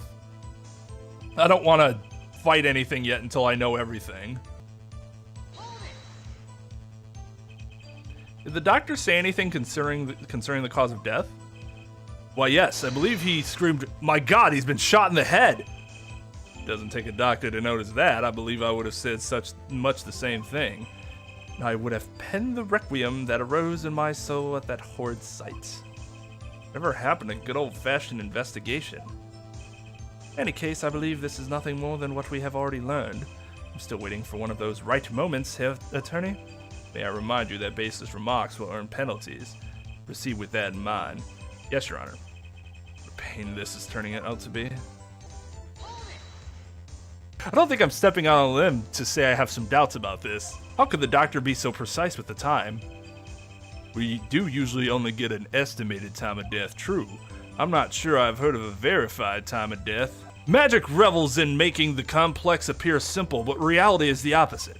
What appears complex in this case is a simple matter of subtraction. I see another person has done their arithmetic homework. The point here is the IV the victim was taking. It's quite visible in the photograph of the scene. Recall when we heard earlier about the victim Magnifi-Gramarie's schedule. Every night at 11 o'clock, Magnifi took an IV drip for 30 minutes. I could see the IV bag right there, yes. Now, look a little closer. Follow the tube down from the bag to the end. Ah, the needle's been removed. Doubtlessly, it fell out when he was shot. That would seem to be the case. That seems... When the needle comes out, the IV no longer drips. Ah, you could just measure the remaining IV liquid. Precisely. IV liquid functions for our purposes as an hourglass of sorts. This is how the doctor determined the time of death.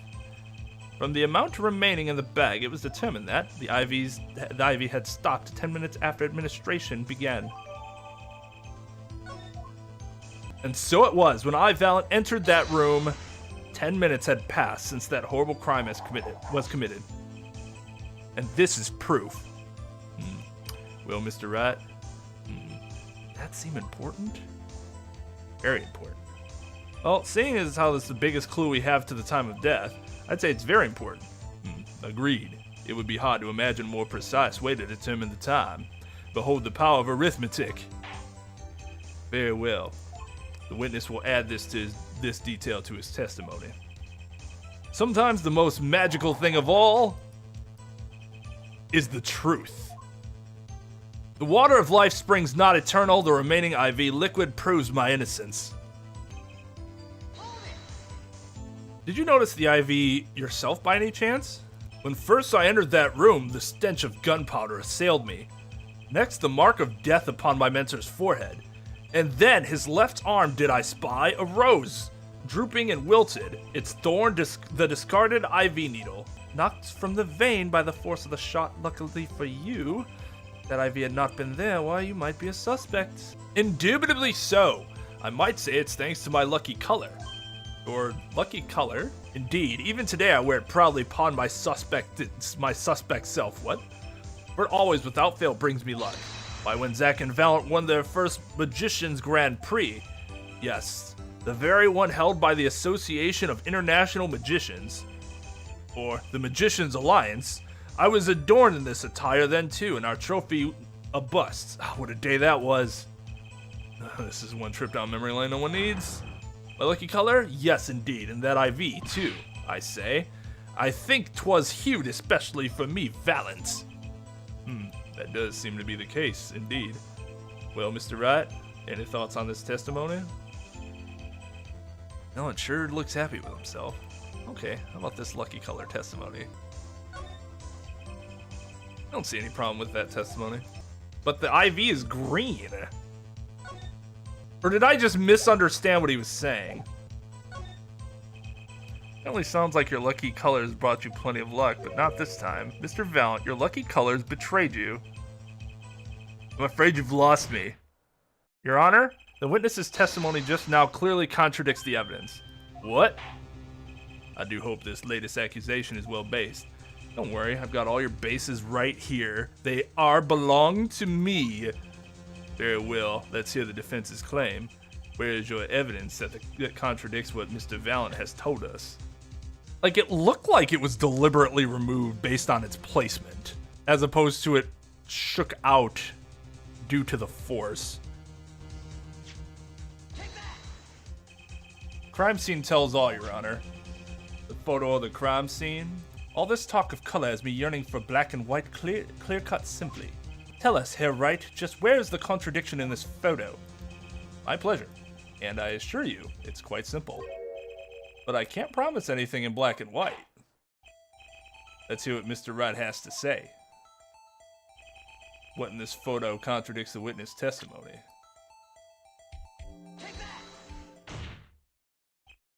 Valiant Grammary, let's get one thing straight about your lucky color. It's yellow, yes? Kind of takes the mystery out of it, but yes. Something wrong with yellow, Mr. Wright? Yes, it's not great in general, but yes. In addition to that, there is. Decisively wrong, in fact. Take another look at the photo of the crime scene.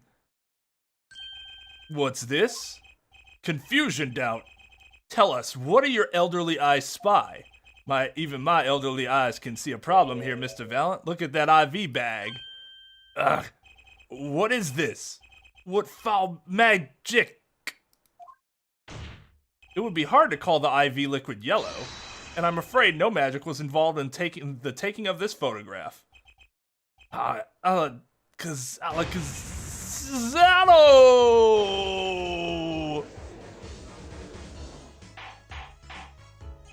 Order. What does this mean? This is some kind of mistake. What is a mistake? Yes, Prosecutor Gavin, your witness's mistake. The greener they are, the harder they fall. It doesn't make any goddamn sense.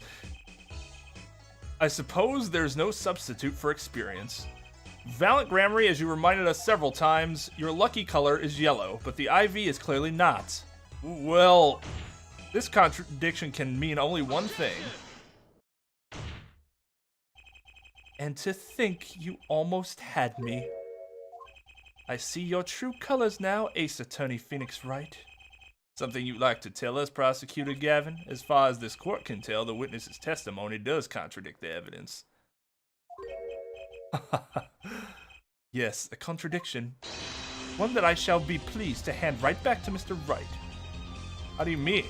How? Because the witness has made no mistakes. I agree at a glance, the IV liquid does appear sort of greenish yellow. No, that's just actually green. I assure you, the liquid itself is quite yellow. Yellow liquid? How can you say that? As far as I can tell from this photo, it's green. Yes, but what color is the IV bag itself? Bag? You mean the plastic bag on the hook? It looks like I want to say, light blue?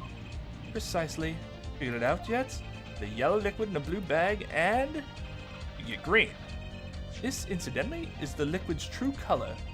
I see. The explanation does have a ring of truth to it, except for the fucking fact that he said he saw yellow. As I thought, there's no substitution for experienced Prosecutor Gavin. What? You may tell a good tale, but you've just proven something rather grave, for you that is. Grave? The liquid in the IV is yellow, yes. But how did this witness know that?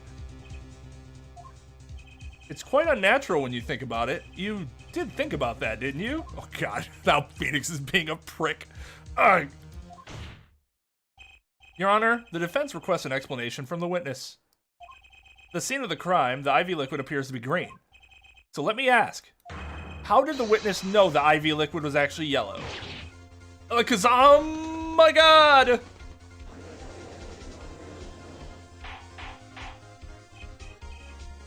Order. Mr. Wright, you will explain this at once. The witness clearly knew the color of the IV liquid, so I'm sure it means something, but what? I can think of only one possibility, Your Honor. The witness, Valiant Grammary, has testified that the IV liquid is yellow because it's one of these two.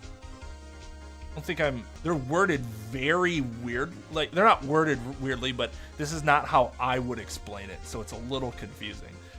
What I'm guessing he's getting at is that he knew the color of the IV liquid because he was able to do something to manipulate the levels of the IV. I think it's this one. From the facts before us, the answer is clear. The witness knew that the IV liquid was yellow. Why? Because he'd seen it before. But not inside the blue bag we see in this photo. He saw the liquid by itself in a clear, colorless bag, So you could have picked either one of those, right? You literally said both things in the same explanation. Why just not give us two options then, instead of throwing in a weird thing? Okay. He saw the liquid by itself in a clear, colorless bag. I suppose he would have had to, but I'm still not clear as to what it all means. Ask yourself, why would he know if he didn't work at a hospital? That's where you'll find your meaning, Your Honor. I'm afraid I find nothing. So what if you knew the IV-colored liquid's color? Leave the getting excited over absolutely nothing to our teeny bopper fans, yeah? The IV liquid is the only evidence proving the time of death.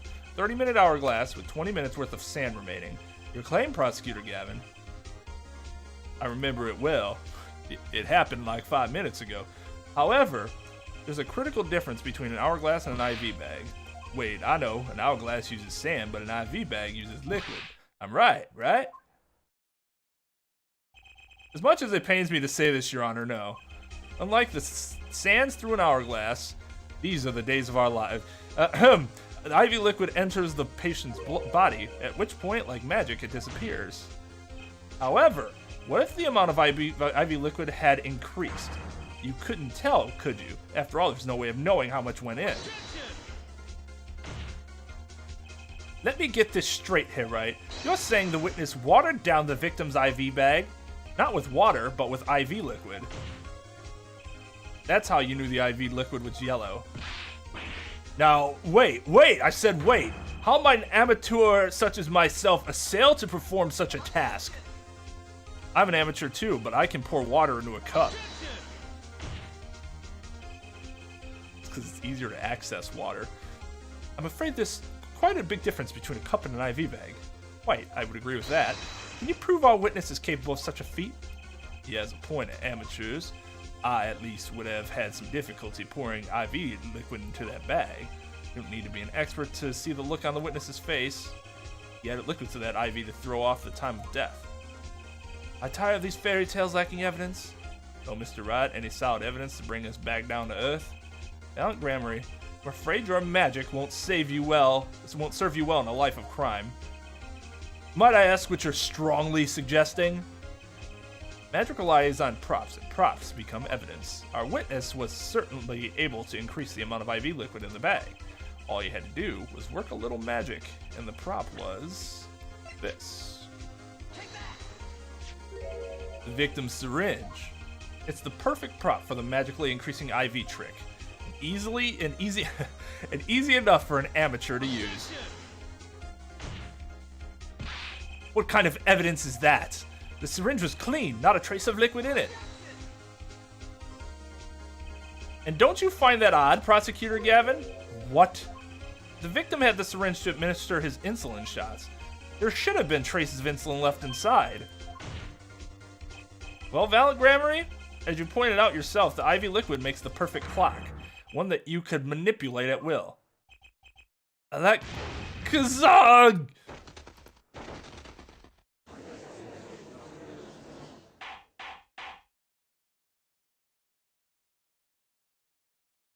I do believe, well, this being his first, that the burden of this trial has been a bit too much to bear for Prosecutor Gavin. I'm afraid that while there is a doubt as to the amount of IV liquid in that bag, the time of death cannot be proven, and that brings our trial to a close for today. Oh, maybe I can squeeze an extra day out of this. Do a little much-needed investigation work. I see there are no objections. Court is...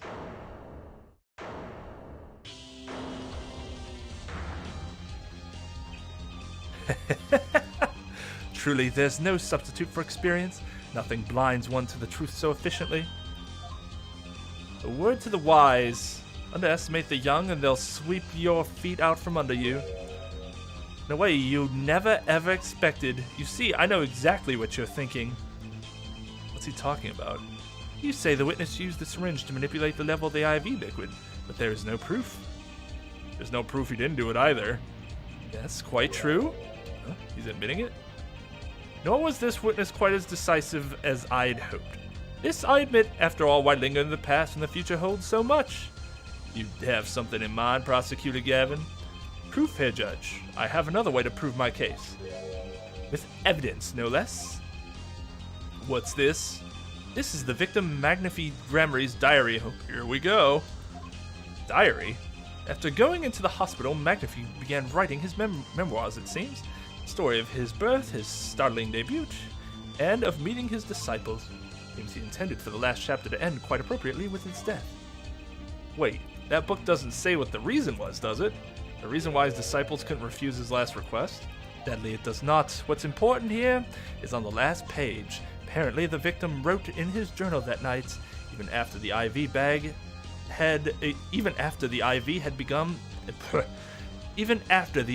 had begun at 11 p.m. Let's read it, shall we? This does appear to have been written just before his death. The court accepts this into evidence. Read the very last part with particular care. This journal may end here or it may go on, but not long, that depends on his hand. Of course, by his, he refers to our defendant, Zach Gramarye. That would make sense, yes. He was the first scheduled visitor, after all.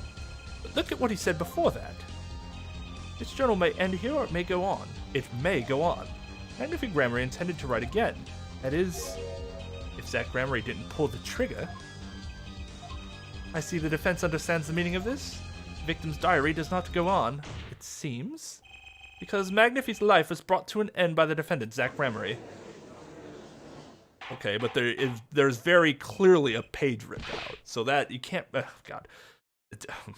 Order, Prosecutor Gavin. Are you certain that Magnifi Gramarye wrote this? There's no mistaking his handwriting. Well, this does seem to be significant. According to this, Magnifi did intend to continue his diary. Yet, if his diary ended here, which plainly it did, it does not plainly, then the one who pulled the trigger was the first visitor, Zach Gramarye. Well, how do you like me now, Herite? How do you like me now? Still too green for your taste? He's right about the diary being pretty clear. Still, I find it hard to believe that he'd overlook such an obvious problem with his precious evidence. Well, Mr. Wright, the witness's testimony we heard was lacking, but put together with this evidence, it seems quite sufficient for a case. The diary is accepted like this, the trial's over. Maybe it's time for me to show them something. I'm left with no choice but to show my own evidence. What? You have some evidence that overturns this diary? It's not too late to rethink this and avoid more embarrassments.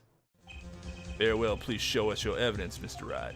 Incidentally, don't even think of showing us this diary I've just shown the court. Now that we've come this far, I'd hope you have something a little more decisive. Show us evidence that proves the victim continued writing his diary. Alright, I'd be happy to. Decisive evidence proving that the diary didn't end with this page is... Man, that sucks. So, what happens is that Clavier's brother, Christoph, a forgery of an extra page of the diary. Phoenix, it's given to Phoenix. Phoenix doesn't realize that it's a forgery and he uses it. I'm assuming that's what ends up happening. And then he's found out. First, take a close look at this diary. Note that a page has clearly been ripped out. What's this? I hadn't noticed that at all. Well, you're a fucking idiot then. That's why we're still here talking about this. As it just so happens, I have here what I believe to be the missing page. Alec, I don't believe it! Looking at this page, it's hard to imagine that the first visitor that night shot Magnifi Gramarye. That's the defense's position. Wait, let me see that. What in Sam Hill? Why, this is the continuation of the victim's diary.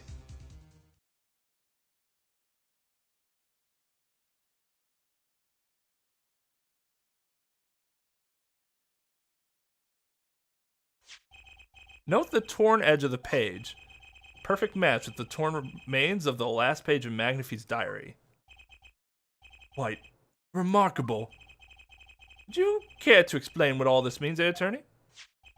The diary continued after his first visitor came, which means that the victim was still alive after Zach Gramarye left, leaving no one to take his life but the second visitor. Valiant Gramarye. No! No! The handwriting, too, matches that on the other pages. This is without a doubt the genuine article. Look at this page-graph. Yeah, I don't know if Claver knew that this was something his brother set up or what, but it does seem like he might have an indication. Because like he even mentions, how do you not notice such an obvious problem? Oh yeah, I agree. Phoenix just using it without verifying it a little better than that's on Phoenix. He needs to do more due diligence than that. He just was given that piece of evidence. He's like, hey, why did I think Kristoff immediately? Because in the first chapter, doesn't Kristoff make reference to it being payback or something like that? And it seemed like there was some animosity there, and Kristoff seemed to imply that Phoenix blamed him for what happened. That, and then she looked at Claver when asked about who did who commissioned the forgery, and then said the devil. After looking at Claver, I'm assuming she saw him and thought of Kristoff. Because I don't see Claver doing that. It could be Claver, but given what happened, the context of chapter 1, I think it was Kristoff. Order, order, order. But wait, that's impossible. That old man couldn't have written that.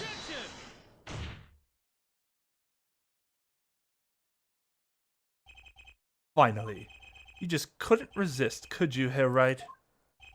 Resist what? Presenting solid evidence? Herr Judge? Yes, Prosecutor Gavin.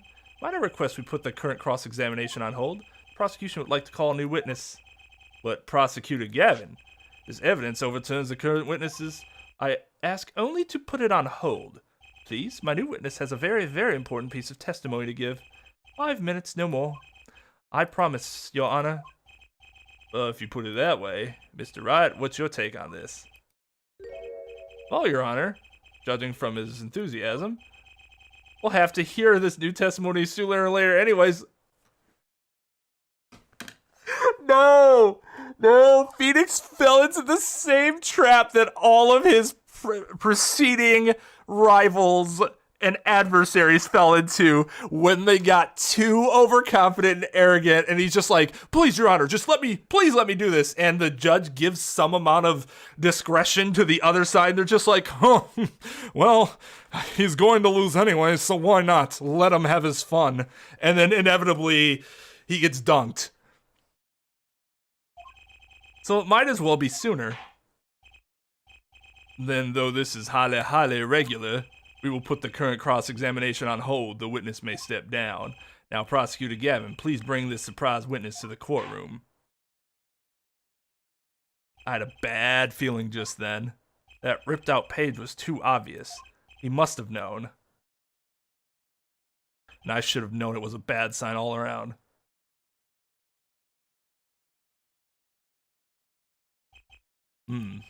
Holding trial with no audience is a first, even for me, Prosecutor Gavin. I beg the court's understanding. But I had to make a judiciary deal with the witness to secure his testimony. A judiciary deal? The details of his testimony may have some legal ramifications, shall we say. I thought it best to contain the information to this room. Very well, and you are the witness, I gather? Vera drew my sham. Yes, sir. State your name and occupation for the record. My name's Drew Measham. I'm a painter. A painter? And you are somehow related to this case? No, well, not per se. I have one simple question for this witness. Mr. Measham, was it? Do you know what this is? Oh, yeah. I know it well. How's that possible? Have you seen this diary page somewhere before? Oh, yeah. I mean, I made it. You what? You made it? Yes. You might call it one of my works. The Regional Prosecutor's Office received a tip-off yesterday. Illegal evidence has been prepared for the trial of Zach Gramarye. Illegal evidence? I initiated an investigation and found this witness. A painter to the world at large, Drew Measham has another side, you might say.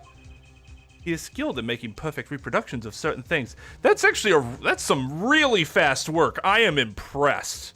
Unless the tip also led him to Misham right away, in which case it wouldn't have been any extra work. But he's making it seem like he investigated and found Misham very quickly. Forgeries, in other words. Forgeries? Well, so we ought to understand that this page here... A fake. Prepared by a certain defense attorney. Hold it. I didn't prepare this evidence. Ah, the attorney speaks. Something about this page, I presume? But what is he saying? It makes no sense. After all, it was you who presented this evidence to us, Phoenix, right? Witness, Mr. Misham, was it? Who requested this forgery? Who was your client? That, I don't know. What? Most of my clients prefer to remain anonymous, even for me. I make the items they want and receive my payment. That's the extent of my contact with them. But there's no proof this is a fake. It's a fake. Huh?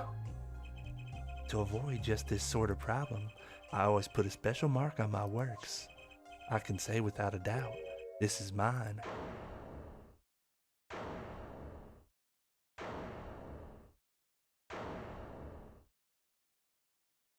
Mr. Wright, you have just presented illegal evidence to this court, my court. It was careless of me.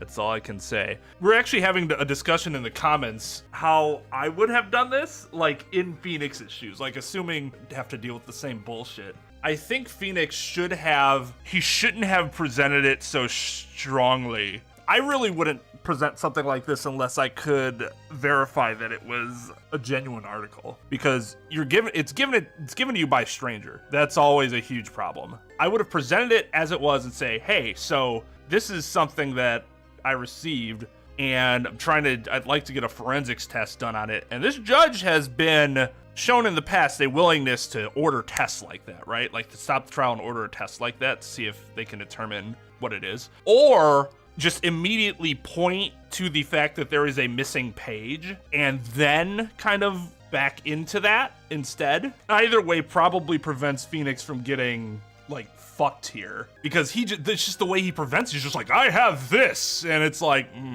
he could have only disclosed the truth about it in exchange for like the prosecution office would just leave him alone, and they'd say, don't do it again, and we'll leave you alone if you help us with this case. Otherwise, yes, they most certainly could bring charges against him for what he's admitting to in open court. He would have questioned the diary itself, then you could at least call into question the entire thing, and everybody could have been giving out something that wasn't even a genuine article, right? Mr. Wright, yes? Do you have an explanation for yourself? If I did, would the court hear it? Probably not. Okay, that's kind of funny. It's bullshit, because he should at least listen for the record as to what the explanation is. That response is pretty funny. Probably not. TBH, forging evidence is a serious crime, and presenting it in court a serious mistake. A fatal mistake for an attorney. Fatal too, perhaps, for your client, I fear. Tell me, what kind of defendant relies on forged evidence? The answer is quite clear. A guilty one. Your Honor, wait. I understand that presenting forged evidence in court is a serious crime. You cannot hold my client responsible for actions I undertook as an individual. I am sorry, Mr. Wright. Your Honor? Another close call, I dare say. The prosecutor's office hadn't received that hot tip. Everything would have gone the way you wanted it to, yeah? I even gave you a chance. Too bad you decided not to think before embarrassing yourself. I see no reason for further discussion on this matter. Special witness dismissed.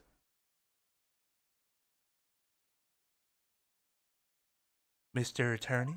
Yes? Could I ask your name? Phoenix Wright. Mr. Wright, I have seen and studied many people, but none like you. I'll remember you, Mr. Wright. Really fucking odd thing to throw in at the end there. Though I deeply regret having to declare a verdict in this way, this trial is over. You have the right to find a new attorney and make an appeal. However, this court must. Your Honor, Yes, Mr. Zack? there is one thing I wish to make clear. Today, in this courtroom, you cannot declare me guilty. It is impossible. I'm afraid the defendant is quite mistaken. I most certainly have the authority to declare a verdict on you. Except, tell me, how do you plan on announcing your verdict when your defendant does not exist? Doesn't exist? What are you talking about? I'm talking about this.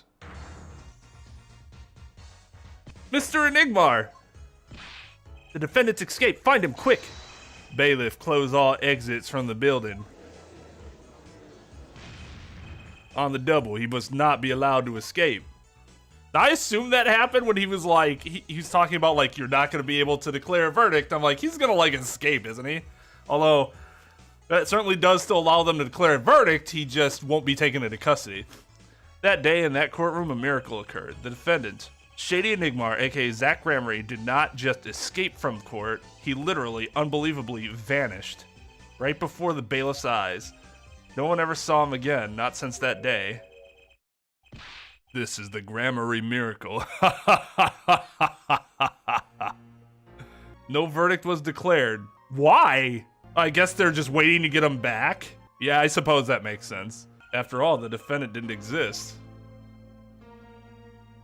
That's how it happened. The trial of magician Zack Gramery vanished along with him for all eternity. The mysteries that remained behind were all solved, however, but not until 7 years later. That trial 7 years ago was the beginning of it all. This I know beyond a doubt. The mysteries of the past work their magic on the present, but you'll soon be finding all of this out for yourself. Which of Magnifi Gramery's disciples pulled that trigger? Where did the vanishing defendant Zack Gramery go? What dark truth lurks behind the forged diary page? And what about the girl who was left behind?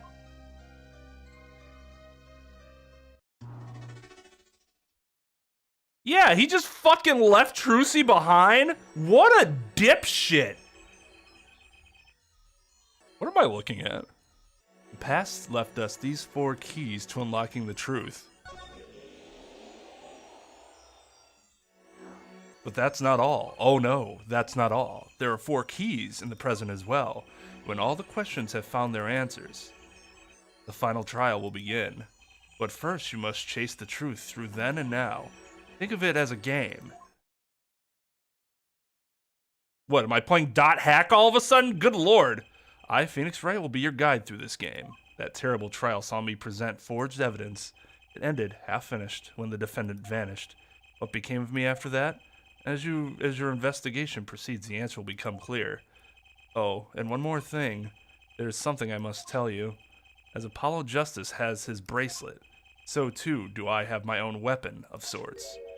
My Magatama.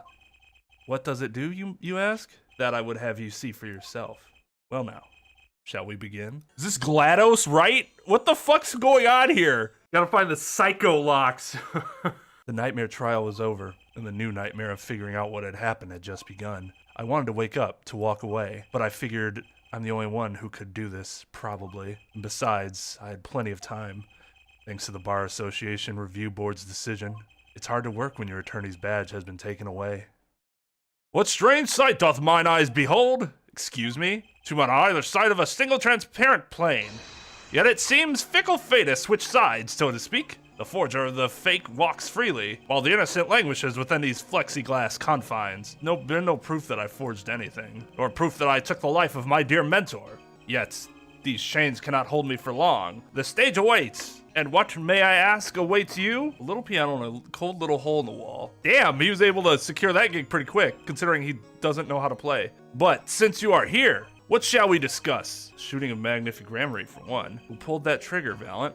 Or his partner Zack? His partner vanished before the answer could be found. If I'm going to get any closer to the truth, this is the place to start.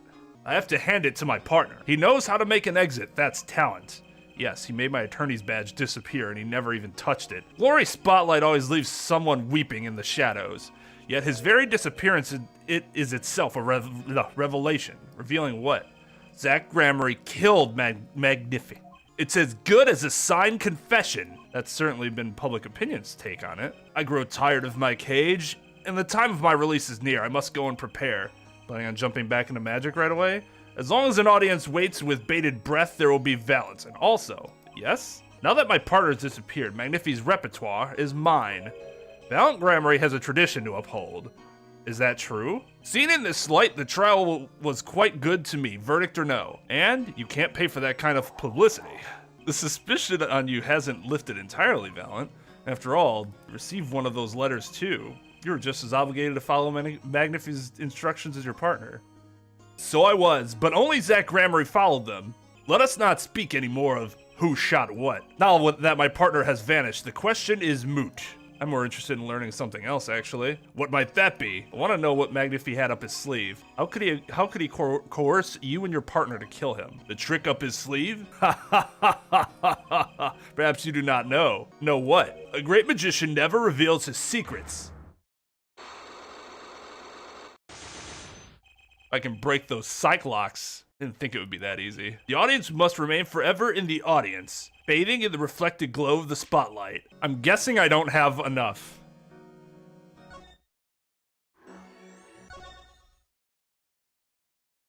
When I came here on that fateful morning, I still had my badge, but now, like an amputated limb, I can still feel it itching. Where do I start? I don't even have the authority to investigate. Hey, you there, sir! Down on the hands, floor on your head now!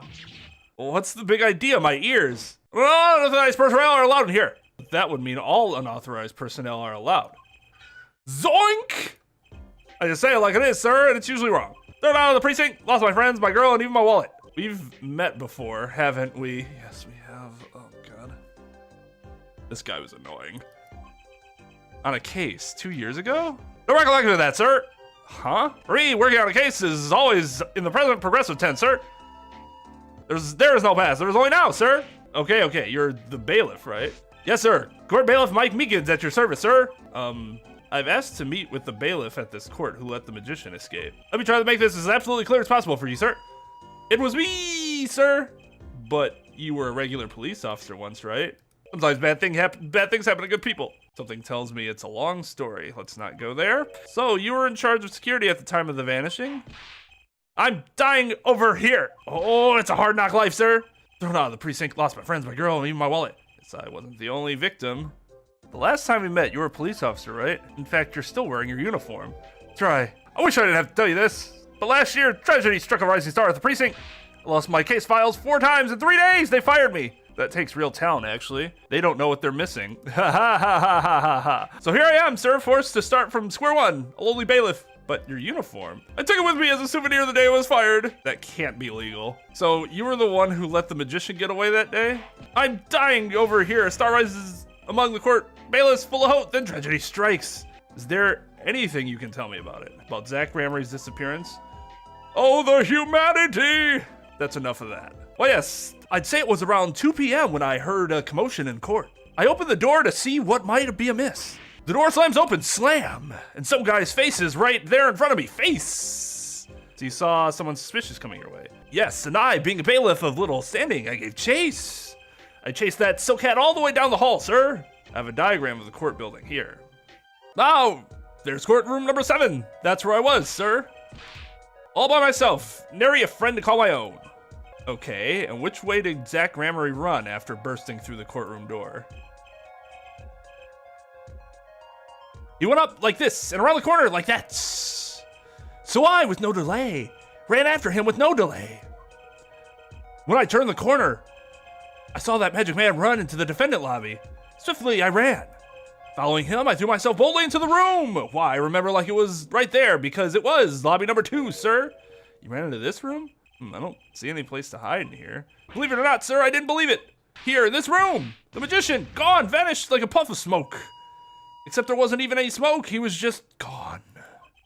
That's impossible. Yes, that word. Oh, how many times have I said that word?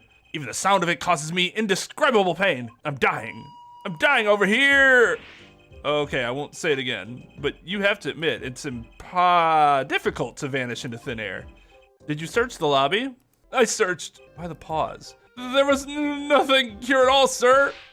That's right, nothing was here, sir. How can he talk so loud and still be hiding something? So Zach was in this room when he vanished. Absolutely, sir, I saw him with my own eyes. That red silk hat, that flowing cape. He ran right in here, right inside this room. Silk hat, cape, that's Zach, all right. But sir, look at the room. There's not a single place to hide. Sir, there was nothing I could do, but nothing, sir. What about now? Have any ideas? Sir! Ideas about what exactly, sir, if you don't mind me asking? You've had quite a bit of time since then. Has nothing occurred to you at all? Do you have any idea what trick he might have used to disappear like that?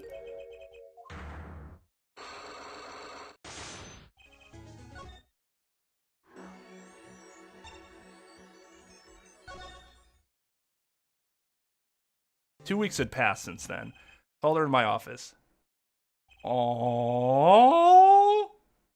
dude, what a fucking... You know what's sad about this? I mean, just get ready for what I'm going to say and think, wow, I can't believe that these words need to be said. At least Manfred von Karma never just abandoned his kids. Zach Gramery is a worse person than Manfred von Karma, confirmed. Trucy, there's something we need to talk about. It's been 2 weeks since your father disappeared. You need to start thinking about your future. I did some calling around. This is hard to say, but you have no living relatives. So I was wondering if you wanted to stay with me for a while, just until your daddy comes home. Won't be long, I hope. Of course, it's totally your choice. If you don't like it here, you can go wherever you like. Could look up some places you might like to stay at. This is so weird. Mr. Attorney, Daddy told me about you. He said I could trust you. Aww. Huh, really? So if I stay here, does that mean you'll be my family? Huh? I guess so. Getting weirder. Mr. Attorney? Actually, why don't you call me Nick? Or you can call me Daddy if you'd like. Doesn't have to be today or anything. Okay, say Daddy. That was quick, yes? If I move here, I have to switch schools, right? I was thinking I haven't paid for lunches at my last school for a year. So thanks, Daddy. Oh, in this office, it's a little blah. A little color goes a long way, you know. Well, Daddy, you got fired from work, right? Don't you worry one bit. I'll work twice as hard. We'll make it through this. Oh my God. I'd be so proud to have such a daughter. My heart is like, hey, Twain, you should probably make sure you're not having a heart attack. I feel like my daughter is going to be a little shithead, though. If this happened in my state, the child could have been placed with Phoenix, but Phoenix would also then have to become a foster parent to keep her long term, because Child Protective Services would 100% be involved. So Phoenix would have to get licensed before this would be like an official arrangement. He wouldn't be allowed to adopt her outright here. She doesn't really know him. They had no prior relationship. A judge, it would not succeed a best interest test, I don't think. The judge would want to see her with him for an extended period of time then, especially because Phoenix is a single parent. That's really disfavored in our state. Now, you can say that's bullshit. I'd probably agree with you, but that's how they do it. Phoenix would not have to pay her year overdue lunch fees, no. Because those would be attached to her parents, not her. Trucy, how old are you? Oh, I'm 8, but don't let appearances deceive you. I'm a young professional. Stick with me and you'll do just fine, Daddy. Ah, thanks. Why does it feel like she's already in charge? So, Daddy, you got fired from being a lawyer, right? You could at least kind of look aside or something when you say that. It's actually kind of hard for me, for Daddy. Oh, I'm sorry, Daddy. Smile. Wait, is that foolish pride? My other daddy always used to talk about that. Actually, that's pretty accurate. So here's my idea. We'll make a new office. It's more than just pride, though. It's his fucking livelihood. Like, he's unemployed now. That's a huge problem. Law just seems so stiff, doesn't it? And no one will be my friend at school that way. Well, that won't do, I guess. I just don't know much about anything other than law, or even much about law, if you were to ask some people. Maybe the problem is calling it an office. We should run an agency instead. You mean, like a talent agency? Forgive me for asking, but doesn't that require talent? You got me, don't you? I'm a professional. Professional? Yep. After all, I am directly descended from the famous Zach Gramery. Directly descended? He's your father. Oh, and now I'm directly descended from the famous Phoenix Wright, too. I think an 8-year-old just massaged my ego. Could you tell me a bit more about your daddy, Zach Gramery? Daddy? Sure thing, Daddy. Which daddy was that again? Daddy's so amazing. The biggest star of true Gramery, and they're big. The Gramerys, they were on television a lot. Haven't seen them on much recently, come to think of it. Big magic happens when you put Zach and Valiant Gramery together, you know? Once they made a giant waterfall right there on the stage. And this giant trout swam up the giant waterfall. Let me guess, there was a giant fisherman waiting for him at the top? I wish I could have seen more of Daddy's magic. I shouldn't have brought it up so soon. I wonder what'll happen to me with Daddy and Mommy both gone. Mommy? Yeah, what about Mommy? I haven't heard anything about Trucy's mother. I have my magic and a great daddy, even if he is unemployed. You know, I think things are gonna be okay. I wonder if she'll talk about her mother. Trucy sounds like she is dealing with a lot of repressed emotions right now.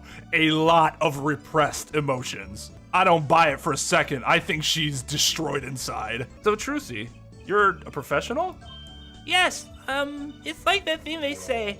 Baby frogs grow up to be frogs. They say that? I always thought it was funny though. What was? Aren't baby frogs called tadpoles? Maybe they thought it would be easier to understand that way for kids. How stupid. Right. So in conclusion, you're a professional magician, Trucy?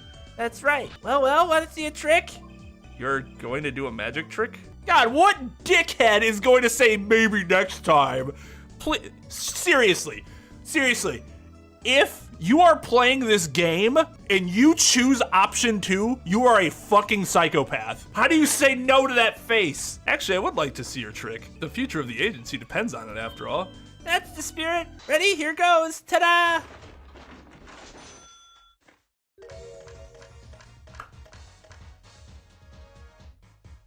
I don't know how that's possible at all, but that's so fucking adorable. Hey folks, it's Mr. Hat. I gotta say, it's good to be seen.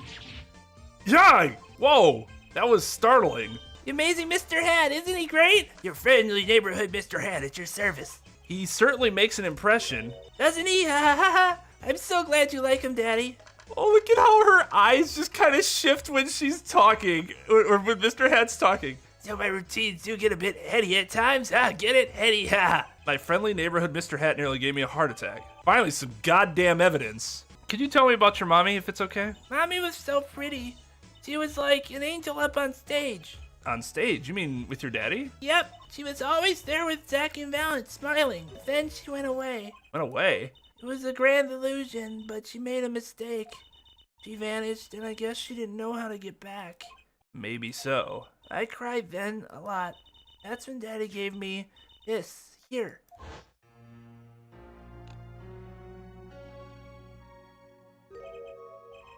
This is your mother? She's beautiful. God, why do we have this fucking Beatrix music again?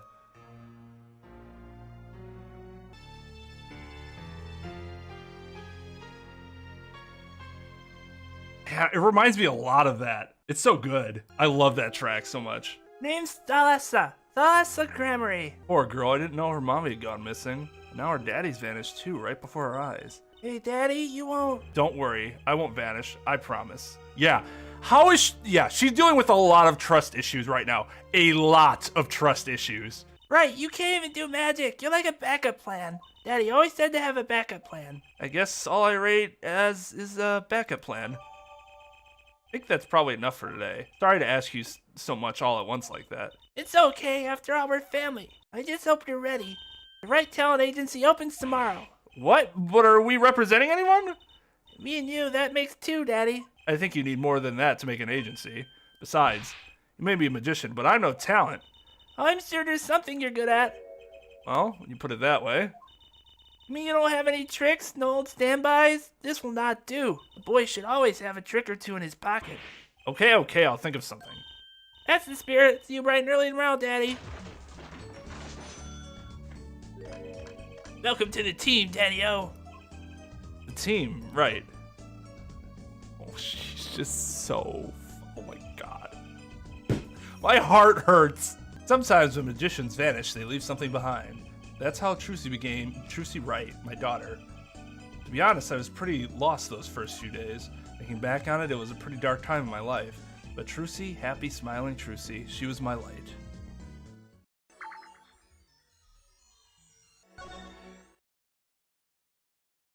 I figured you'd come here sooner or later. I decided on sooner. Drew Measham, was it? What? What do you need? What do you... Ow! What do you need?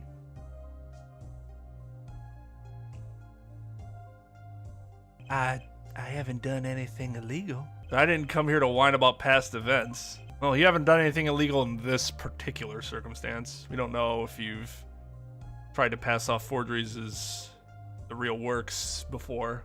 Actually, no, I guess not. He didn't try to pass it off as being real. He was just told to create it. Conspiracy to commit fraud. Like, even if he didn't know, I guess we'd have to see what the definition of the crime would be in the statute. Did he have to have knowledge that his role would play a part in fraud? I wanted to ask you some questions. I suppose you have that right. I admit, it made quite an impression on me. I'm used to finding myself in outrageous situations. Phoenix Wright, was it? I'll answer what I can. I'm not sure, but it feels like I'm being watched intensely. Hi, this is my daughter. Vera, say hello. She's gone. That's her way of saying hello. Shall we begin then? Judging from this place, you're a painter? Not, sadly, a profitable one. I've never sold a painting. It's a source of considerable embarrassment. I would be able to get by were it only me. Your daughter? Her mother grew weary of me and left. I don't want her to grow up needy, Mr. Wright. That is why I began my other occupation. Forgeries. What is with parents and abandoning their fucking kids? If you're the mother and you get so fed up with him, wouldn't you think that it's probably not in your daughter's best interest to remain with that person? At least not full time. But no, she just left and fucking left Vera there. Don't look at me with those eyes. I know what it is that I do. More than half of the paintings they bring me are stolen. And who knows what my copies are used for. So he knows... Well, yeah, I guess he would know that some of them are stolen. And if he knows something's stolen and then creates a copy of it, would a reasonable person then be assumed to think that something illegitimate might be done with the forgeries? Or with the recreations? They don't become forgeries unless they're passed off as the original. Almost certainly at least very questionable judgment going on here that could catch him. But some of your works aren't paintings, correct? You may not believe me when I tell you this, but that was my first work outside painting. What?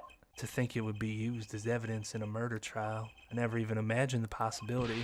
Then why did you take the job? I was well paid, very well paid. See, yeah, that's not good. I would think he's negligent in determining what could be done with something like that. What the fuck else would you use something like that for if not to defraud somebody? Like, you can't just act stupid. I think he feels worse about it than I do. Ass is hard to escape. Honestly, the sooner I can put this behind me, the better. With apologies to you, of course. Sorry, but it's not going to be quite so easy. Your work, don't try to pretend you've forgotten. Sure, all you did was make a copy. That copy might have destroyed the life of an innocent man. I'm responsible too, which is why I have to know. And you have to tell me. I knew it would be difficult to escape this. It was unlike anything I had attempted before. I guess it would be a little different from paintings.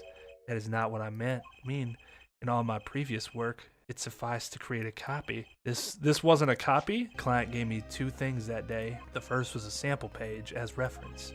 The second, a printed document I can only surmise was written by my client. So you used the real writing as a reference to reproduce what the client wrote? Yes, as I said, it was my first job of that nature. So, who was your client? As I said in court, I do not know.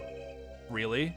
Even for such a suspicious request? If it was me, I'd want to know as much as I could about the requester. I never met them, not personally.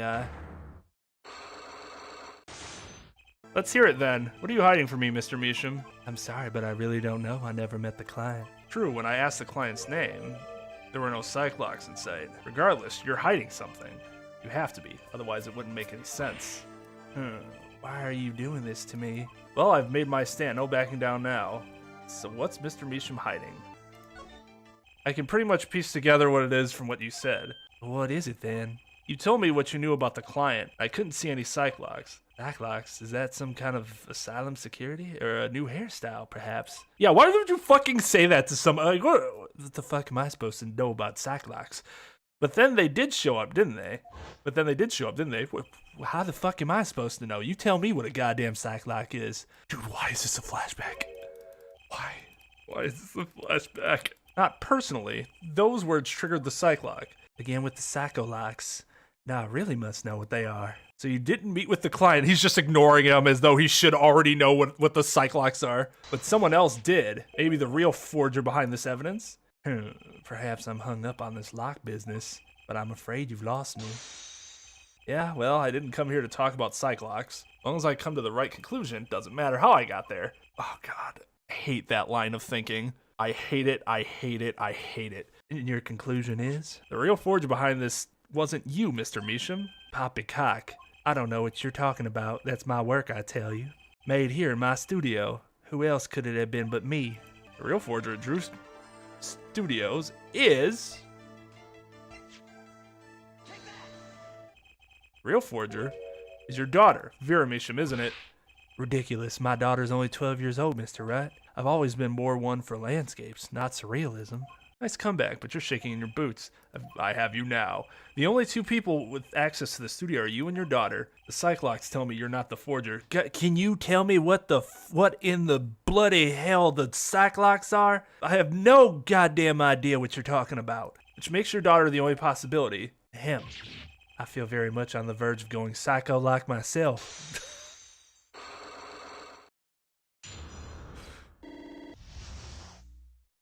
I don't know how you knew, but you're right. The one who made this page was my daughter Vera, not I. She's only 12, a genius you might call her. A precocious little girl outshining her father. There's been a lot of that going around recently. I let her play in the studio and she watched me. She taught herself in that way. The drafting tools and analytical devices I bought when they became necessary, they're my little girl's playthings now. Do I detect a bit of fatherly pride? So Vera was the one who made this page.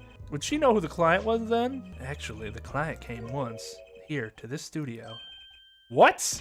Why didn't you say so sooner? But their face was covered and they did not want to talk to me. So they talked to your daughter? I will speak only with the artist, the client told me. Little girl might know something about him. Mr. Measham, I have a request. Let me guess, you'd like to talk with my daughter. Can I? My daughter's never been one to talk to strangers. She's quite shy, extremely so, actually. Only one exception. Which was? Oddly enough, it was that client. I left the studio while they talked. I returned when they had finished, and she was laughing. It was the first time I'd seen anything of the sort. Please, let me speak with her. All right. Is she a fan of the Gaveners? And it was Claver that was the client? Or maybe his brother? Because he looks just fucking like him. Uh-oh. This could be tough. Yeah, I don't have what I need yet. I'm flying by the seat of my pants on this one. There must be a path leading from the evidence to the truth. That's what I'm going to find. To ask someone to take a life, even one not long for this world, that's asking someone to commit murder. Yes, our mentor's fond of dramatic moves and dramatic finales. And he got his wish. His life was taken. What weakness could be so powerful as to coerce someone into committing murder? I guess it was a matter of life or death. Care to explain? Your troupe lived in a world of showmanship. The flashier the better. And flashy so often means danger, doesn't it? Let us make this as painless as possible. If you have proof of this danger, then show it. I don't think I have that proof here. Oh God, that's right. Okay, Mr. Meekins, what do you know? Spit it out. Hey, hoo. What's with the atmosphere in here all of a sudden? You know something, and I'm gonna find out what. Zach Gramery vanished from this room. How'd he do it? How, sir? Well, sir, I can't say as I... Sir, why are you so nervous if you aren't hiding something? Well, sir, you see, at the time, sir, I was here and... listen, it was impossible. What could such a little girl possibly do anyways? What'd you just say? Sir, did I just say something, sir? No, you screamed it through that megaphone of yours. There was someone else in the room, wasn't there? Sir, I'm going to have to invoke my right to remain in a state of not talking. It's okay, Meekins. You don't have to tell me who Zach's accomplice was. I know who was here in this room that day. Sir, I never seen that girl until just the other day. Mr. Meekins, I'm not buying it. Sir! Sir, that day, she was here in that room, sir. But he wasn't. You mean you chased her into this room, not him? Sir, in my days as a police officer, literally days, I learned a thing or two. Okay, just one thing, but it was how not to mistake a girl for a 7-foot-tall magician. 7 feet? Somebody said he was 6'9". I guess you were right. Holy shit. Wow. You have a point. I find it hard to imagine that anyone would mistake a little girl for Zach Gramery, but you saw something, and therein lies the trick. I think you know what it was, Mr. Meekins. Tell me, does this trick look familiar? What's that? That girl's favorite trick, the amazing Mr. Hat. She uses it in her show down at the Wonder Bar. Have you been to the Wonder Bar? So, it wasn't a waking dream, was it, sir? Come again? That night on stage, I saw a vision, except it wasn't a vision. It was a hat. The amazing Mr. Hat, he really exists.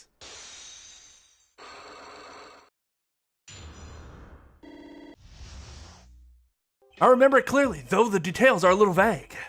Zach Gramery exited the courtroom. I gave chase and cornered him in the corner room, sir. Zach Gramery, don't even think you can escape Meekins. Down on your hands, floor on your head. Hello? Something the matter, mister? No, that is... Sir, I'm currently chasing a suspect, sir. Zach Gramery, do you know him? Oh, I love Zach Gramery. His magic is the best.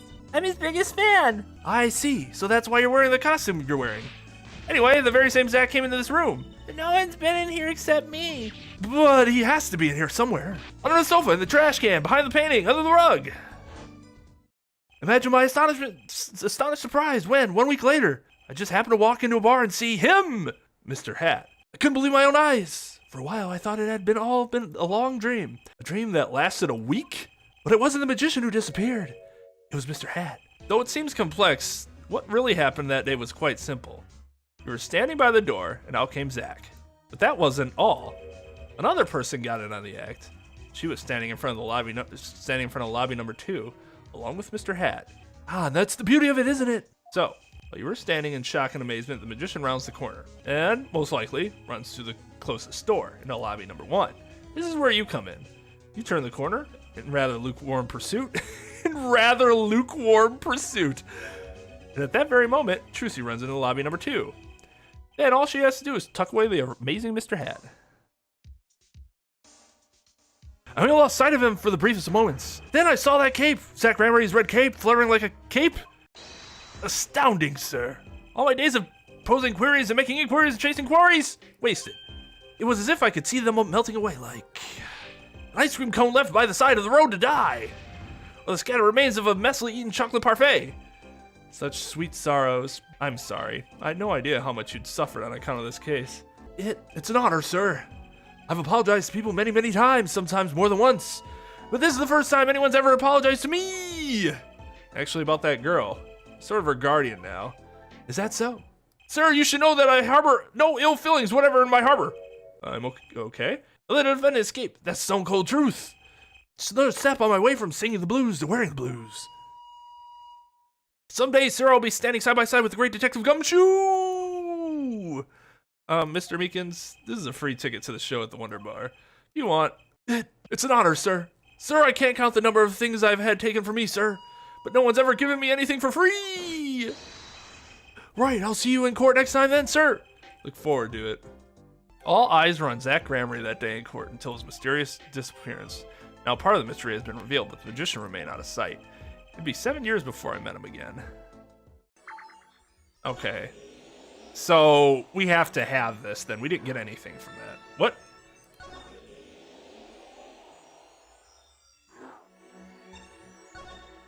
I mean, they used the guns, I guess. They did say, yeah. I mean, they killed somebody with it. So I guess that would be dangerous, since they could actually put a load of real bullet in there. Why, that's one of ours! Specifically designed for your show, I gather. Single bullet, one shot? What are you suggesting? We are magicians, Mr. Wright, not murderers. I'm not crying murder, Mr. Valiant. I'm crying something far more tragic. An accident. Zach and Valiant's quick draw, shoot him. How long has it been since those shots were last heard? The shoot 'em canceled because someone might get hurt? Of course, what other reason could there be? Well, it could have been canceled because someone had already been hurt. Fascinating, my Faustian forging friend. But tell me, what can you prove with a single pistol? Well, tell me what would have happened if there had been an accident. What if one of your bullets took a life on stage? The performance of magic is not concerned with what ifs. If it is concerned with precision. Precisely whom do you claim we shot? Like I've chosen the right path. Let's hope he walks it with me. A life was sacrificed so that the show might go on. And this shows who it was. But that's Gramarye's wife and Trucy's mother. Thalassa, I believe, was her name? Oh, Alakazar! But how can you say this? How can you say she was struck by one of our bullets? Still in denial mode, eh? Thalassa was at the greatest risk of being shot, and this clearly shows just how much danger she was in.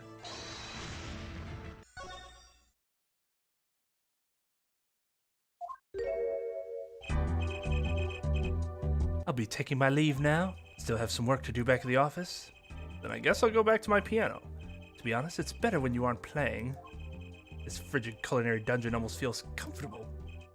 Later then. 2 hours left on my shift. Wonder if we'll get any customers tonight. Do you know who I am? Who I am? No, but if you hum it, I can play it. Just kidding, I don't do requests. How about a different sort of request? You see, I play cards. Oh, a customer. I was just hoping someone would come in and save me from a night at the Keys. I seek a true competition. I heard the Borscht Bowl Club is the place for this. Now I see the rumor is true. And this is a...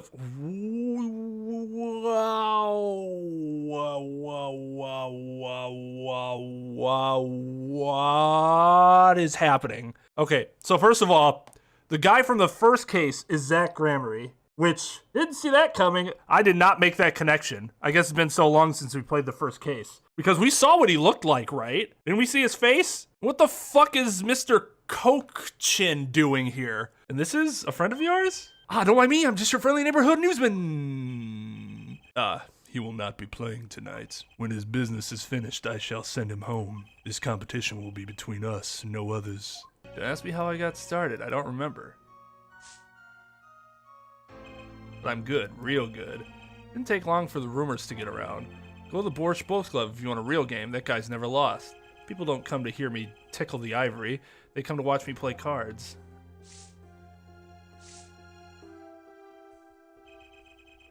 Is this a seedy poker club? No, it's a restaurant. We don't play for high stakes, there's no money involved. But real players carry cash, and they're always thirsty. It's a handy source of income for the club owner. Then let's compete. I'll take you to the room. The hideout, yes, but before we go... Yes? Allow me to introduce myself. My name is Shady Smith. Oh, and I'm Brussel, Spark Brussel, news reporter. Oh, I'm... No. Phoenix Wright. Huh? You must always look a man in the eye when you make your introductions. You still do not know who I am. Have we met? Yeah, Shady Enigmar, not Shady Smith. Welcome to Port Royal, Mr. Smith. You can't be, but you're Zach Gramarye? Yes, the reincarnation act of the century. Pity I have only an audience of one. You. Zach Gramarye, this must be a bad dream. In a sense, this guy ruined my life. You there. Da? We will play soon. Ready the room. Da, I will be preparing the hideout for you. Are you really him, the Zach Gramarye? Now I am Shady Smith, remember this. How many years has it been now, 6? Exactly 3 days from now it will be 7. I caused you so much inconvenience, I fear. Yeah, you could say that. Is she well? Trucy, I mean. She's fine. I've got her working already. Hope you don't mind. Actually, fuck you. You don't have a right to decide anymore. I hardly need express my gratitude, but you have it. This is why I have come. That and to settle a matter of cards. By which you mean poker? Those eyes, he's serious. I despise losing above all else, and so I have decided that I will win tonight, no matter what it takes. Those guys type and they're dangerous. Everything's about the competition, all else is secondary. Perhaps we should take this time to talk before we play. I know you have much to ask me, and I, you.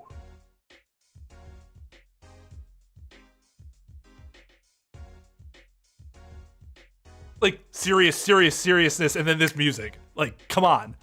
We competed that day 7 years ago, too. Yes, you must have been surprised. Called to the detention center out of the blue. I lost. It's only a game of poker, a game I've played for a long time. I've only lost twice. Who was the first? The man I killed, of course.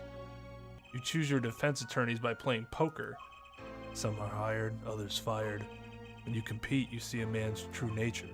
You know what I speak of. I know that you do. Trucy's power? Trucy, she is in a class of her own. 7 years I've played poker here at the Borscht Bowl Club. I've never lost once. I'm good, but not that good. I win because whenever there's a big game, I bring in Trucy. She sends me signals. He's got a good hand. Might have a chance if you act quick. Better call him soon.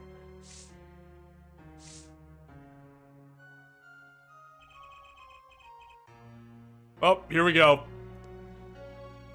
Here we go. The dreaded white sprite of death. Who was this before? The judge, right? We caught the judge like this? Even the game doesn't want Zach. Yeah, right? Can you tell me what her power is? Judging a person's thoughts by reading their reactions is a staple of performance magic. But those of Trucy's line possess far greater skill. Her line? Recall, you were the second man to whom I've lost. Magnific Grammary. That was the first time I learned of this power, as you call it. Wait, so you're saying her power is genetic? It's just in the Grammary blood or something? Blood. I'm sorry, but it is not something told lightly to outsiders, and it is nothing you need to know at this time. Bruh, I'm taking care of your daughter. It's the least you can fucking do. Some kind of Grammary secret then? Fine. She's 15 this year? She's still trying her best to follow in your footsteps, you know. I see. When I planned my disappearing act, it was the thought of her alone that gave me pause. Wait, you were planning on vanishing from the get-go? Yes, and for that I must apologize. However, I could not be found guilty that day because of this. This? A transferal of rights. You see the signature? A transferal? That's Magnific Grammary's signature, isn't it?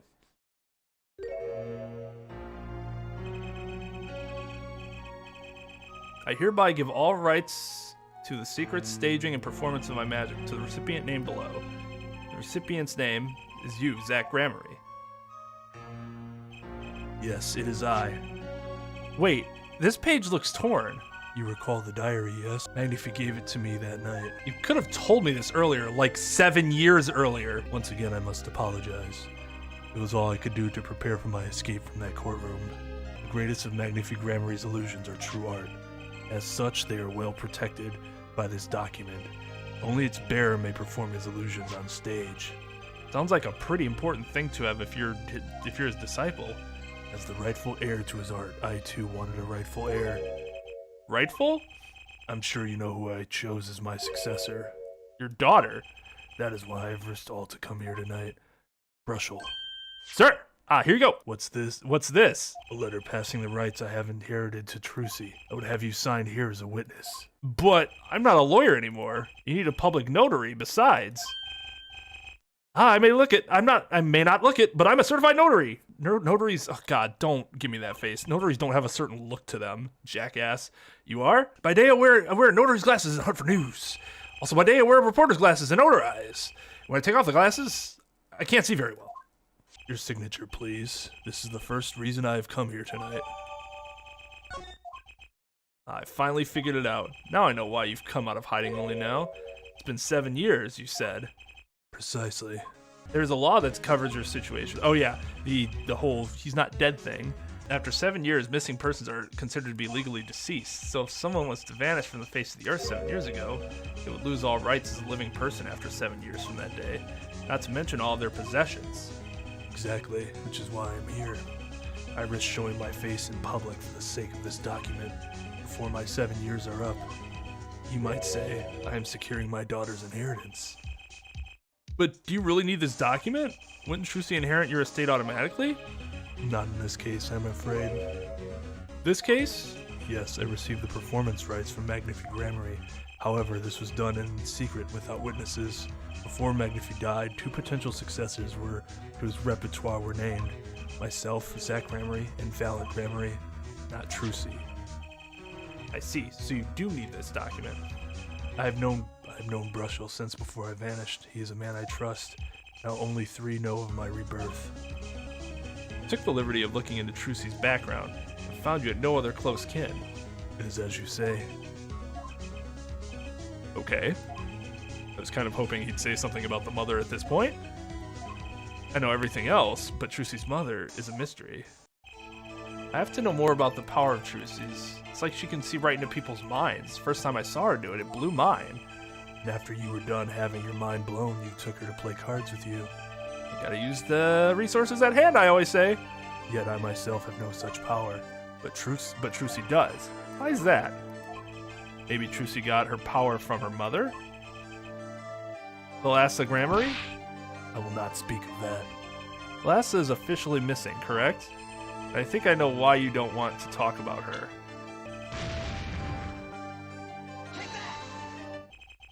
The 3 of you were a team once. Not that the entire country doesn't already know this. At your peak, you were the biggest stars around. Yet, there's another story behind the fame, one that many may not know. Thalassa lost her life during a rehearsal. Oh my god! Holy shit! You blew her head off!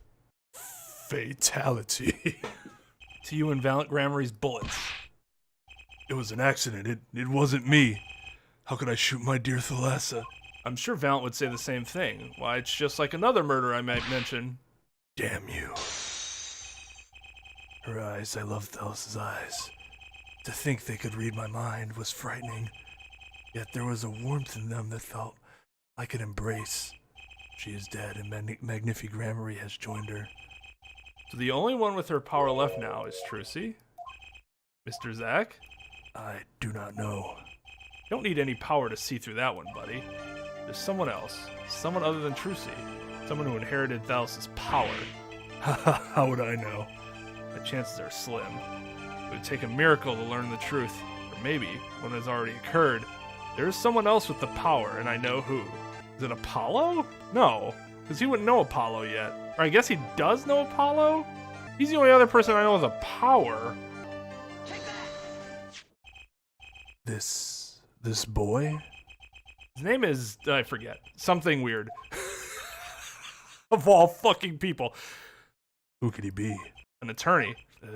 Attorney? I noticed him when I went to visit a friend's law office. So what are we to make of this, oh great ex-attorney? You can show me pictures of strange boys all you like. Jesus Christ, game. But you could at least say something like, I'm this boy. I could use a laugh. Perhaps you wouldn't laugh if you knew the facts. This might not be 100% proof, but it's close. There's a link between this boy and Thalassa. Actually, it's more of a ring. A ring? Perhaps this will refresh your memory. I just so happen to have evidence showing this missing link. Do I? What the fuck could it be?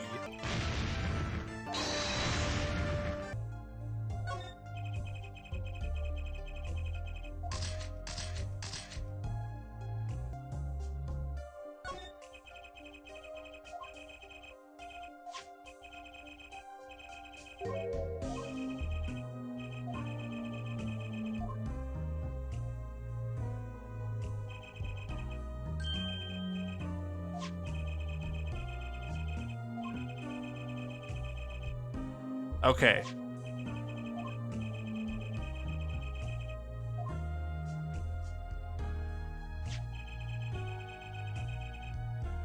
So they got she has a stamp of the Gramerys. I wonder if that's going to be added to evidence. Vera went to see one of their shows when she was quite small. She's been a dedicated fan ever since. She watched them every time they came on TV until the end. I see. That stamp's quite hard to come by, I hear. Still wonder how she got her hands on it.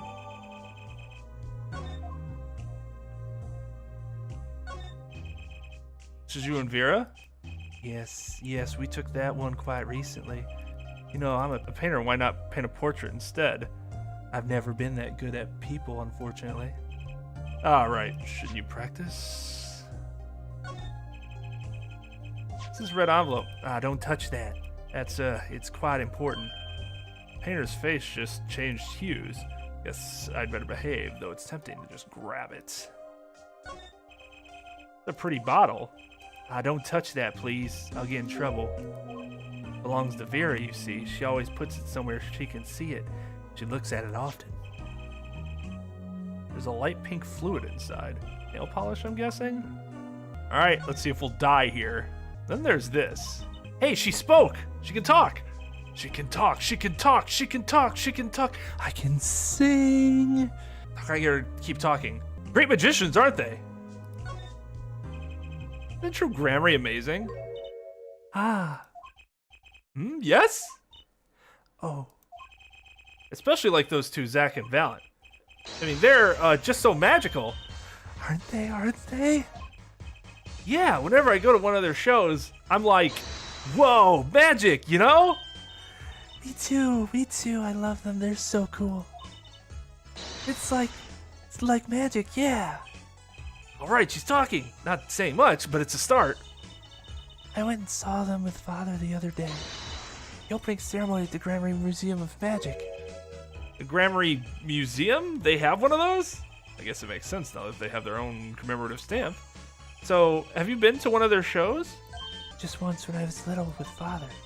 The Grammary's on stage. It was like a dream. Disappearing, reappearing, cutting apart, putting back together. They do it all. Yeah, maybe you can keep telling me stuff like this. You know, about Zach and Valent, maybe. Oh, sure. All right, better get asking before she changes her mind. Father gave it to me. Your father? But I asked him about it. He didn't know how you got it. I guess I just took it. Yeah. Took it? Father got a letter from that person. That person? You mean that letter was from the client? Oh, we talked about the Grammys forever that day. I'm sure that's why I was sent that stamp. I didn't want to just send it back, so I took it. You're a sneaky one, this client. They were trying to get on our good side. I don't go outside much. I like to paint in here. Why don't you like the outside? There's bad people out there. Well, true, but there's lots of good people, too. Actually, I should tell you. She was almost kidnapped once. Kidnapped? Since then, she's been, well, you can see for yourself. She refuses to leave the house. I see. Wait, but that doesn't make sense. She said she went to the Grammary Museum. With you, in fact. Yes, actually, she was quite insistent on it, much to my surprise. That was the first and last time she expressed such a desire to me. The person gave me a good luck charm. A good luck charm? When I absolutely had to go outside. Yes, apparently, she received something. A gift. From that client, actually. She won't tell me what it was. Father, I told you to keep that a secret. From that client, huh? This is what I have to hear about. So you met the person that asked you to do this job? And you talked with them? This is about a good luck charm you received. I can't talk about it. Huh? If I do, it won't work anymore. That's what I was told. Yeah, but I really, really have to know. Oh! So your father tells me you're good at painting all sorts of things. I really like painting a lot. My father's always very happy when I paint them exactly the same. So you did this too? Oh yes, that was my first job. Your first? All I used to do was paint the same thing I saw. But this was totally different. The pen slips in the way the writer held the pen, and the pressure on the ink. I had to use a microscope and analyze it on the computer. Seems happy. Odd her work was the last nail in the Grammary's coffin. Guess no one told her. You seem to trust this client quite a lot, in fact. Because they gave you this stamp? No, that's not why. They listened to me, to my problem. A problem that keeps her inside all the time? Don't go outside if you don't want to. That's what they told me. But when I absolutely have to go out, all I had to do was use a good luck charm. A good luck charm that your client gave you? I think I know what your client might have given you, actually. Is this your good luck charm? None of these things. The fuck would her good luck charm be?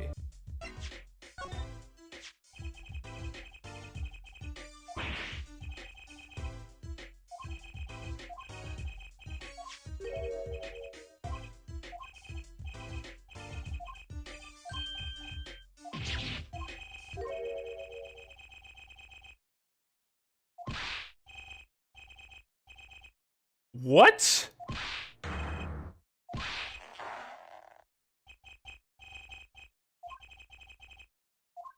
You punched him?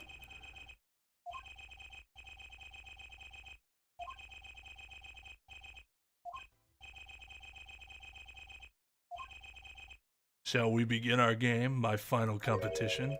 Final why? As you said, I have come out of hiding today to make this document legally binding.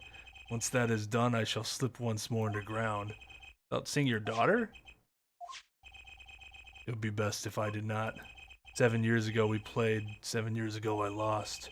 I already lost to Magnifi. I do not care to lose to another. I have heard that you never lose. It's just a rumor. Yes, for it is impossible to never lose unless one has an ace up one's sleeve. As a magician, it causes me no end of irritation to think a mere lawyer might be out there pulling the wool over so many eyes. Hey, I just signed your document for you. Maybe you could try lightening up. That was that, this is this. In my final competition, I will destroy your perfect record, Phoenix Wright. This will be my final performance. You are warned. This guy's beyond serious. So much for fun evening of cards.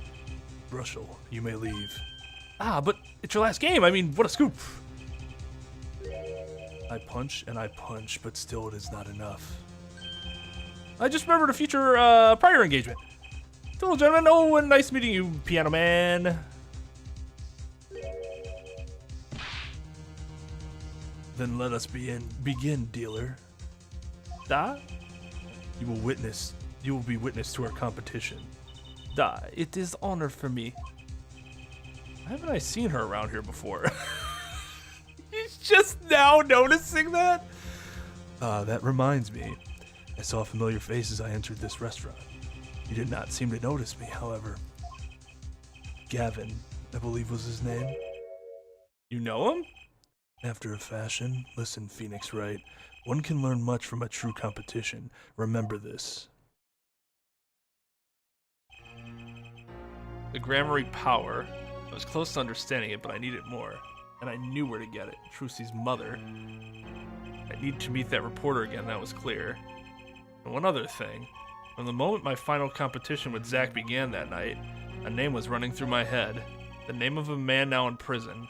A name Zach Grammary knew, but how and why?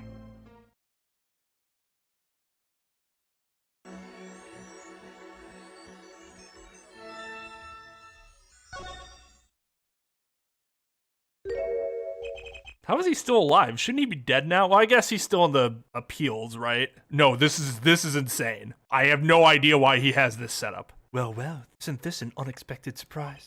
What errand brings you down to my cramped confines? You look well, Phoenix Wright. You too, Gavin.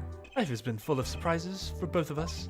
I've no doubt you never expected to lose that attorney's badge of yours, And I'll bet you never expected to wind up here. Shady Smith was the name of the man you killed.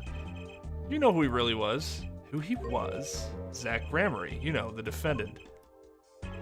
I remember him, of course. But you say Smith was Zach? Impossible.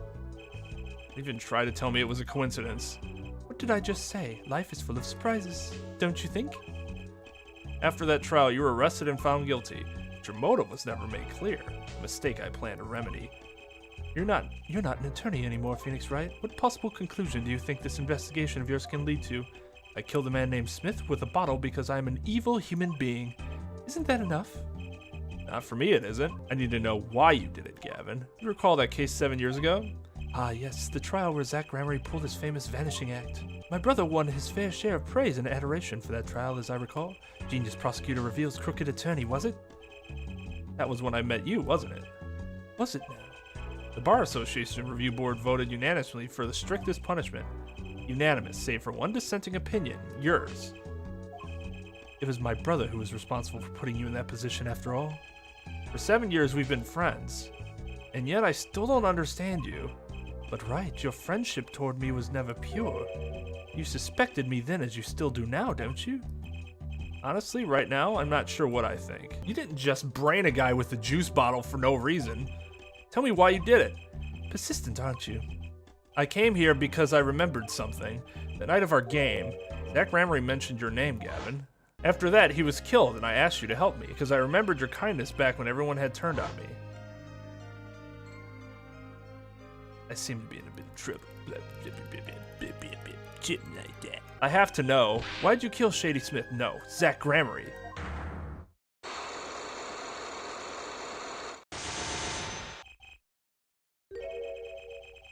Oh, God. I've never seen Cyclops like these before.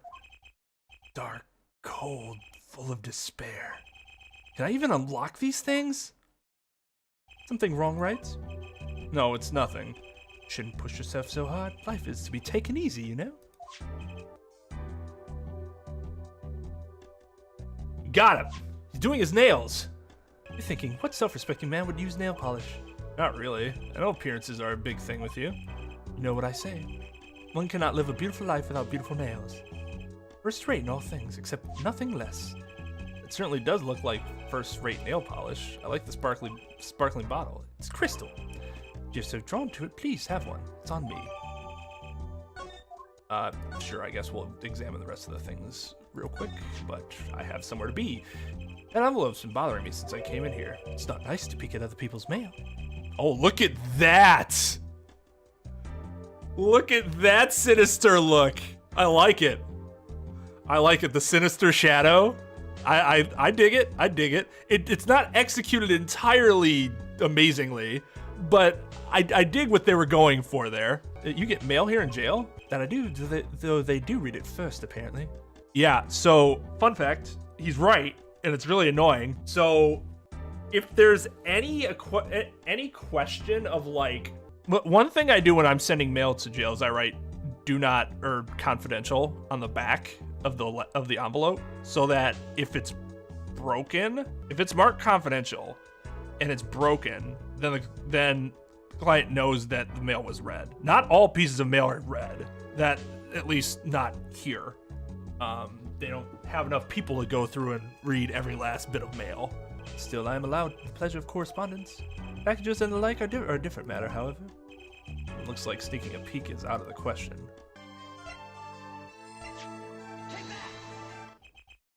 This was what they gave you, wasn't it? Okay. So let me stop for a second. I will have a problem with them doing something, getting something in the future that's simply brought back to the past and used as those in the past. This is a little different because in theory he could just be showing her the one that she has, right? So that's fine. But I'm going to be very upset if the game does that in a way that isn't justifiable like this. Especially since, why would you ever think that that's how you're supposed to do things? The same bottle's over there on your desk. Your good luck charm, right?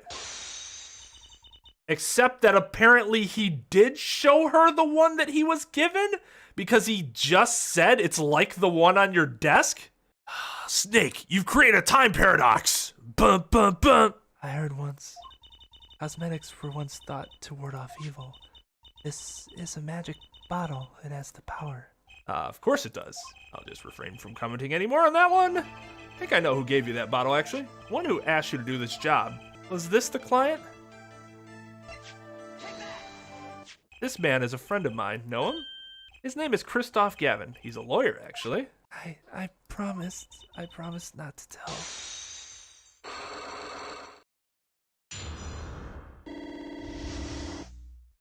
Yeah, so I was right about Christoph a long time ago when she saw that Christoph was the client. You're pretty confident in this charm, then.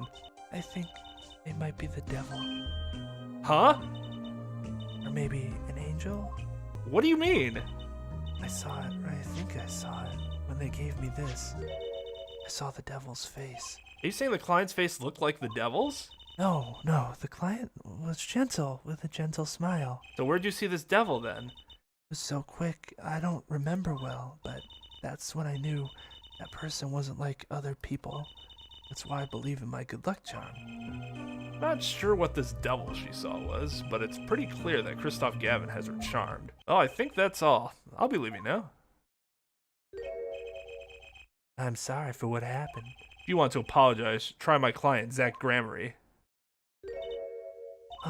Did I do something bad? Makes you think that?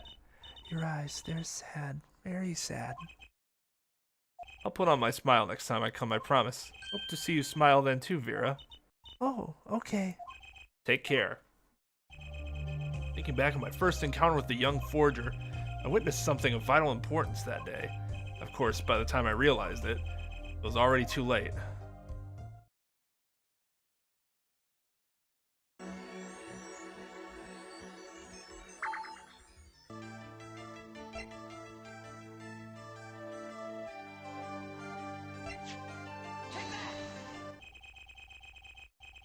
Drew Grammy's performances were very, very popular.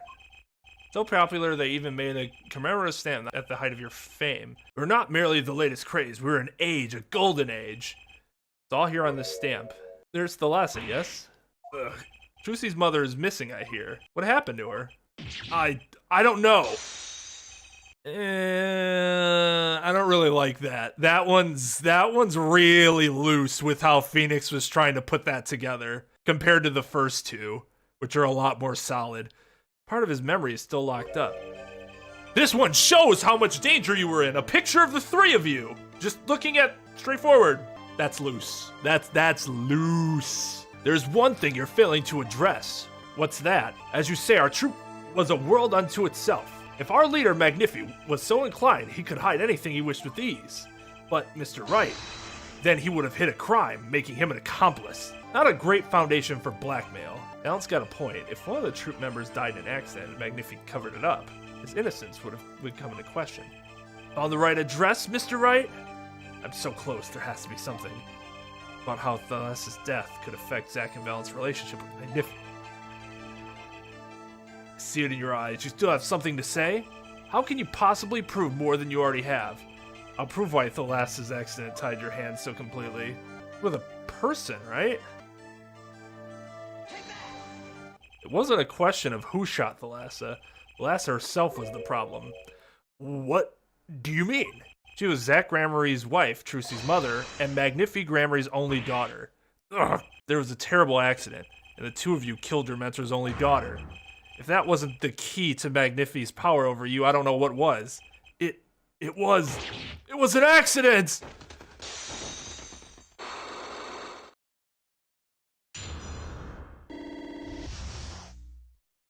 Ooh, look at that bar.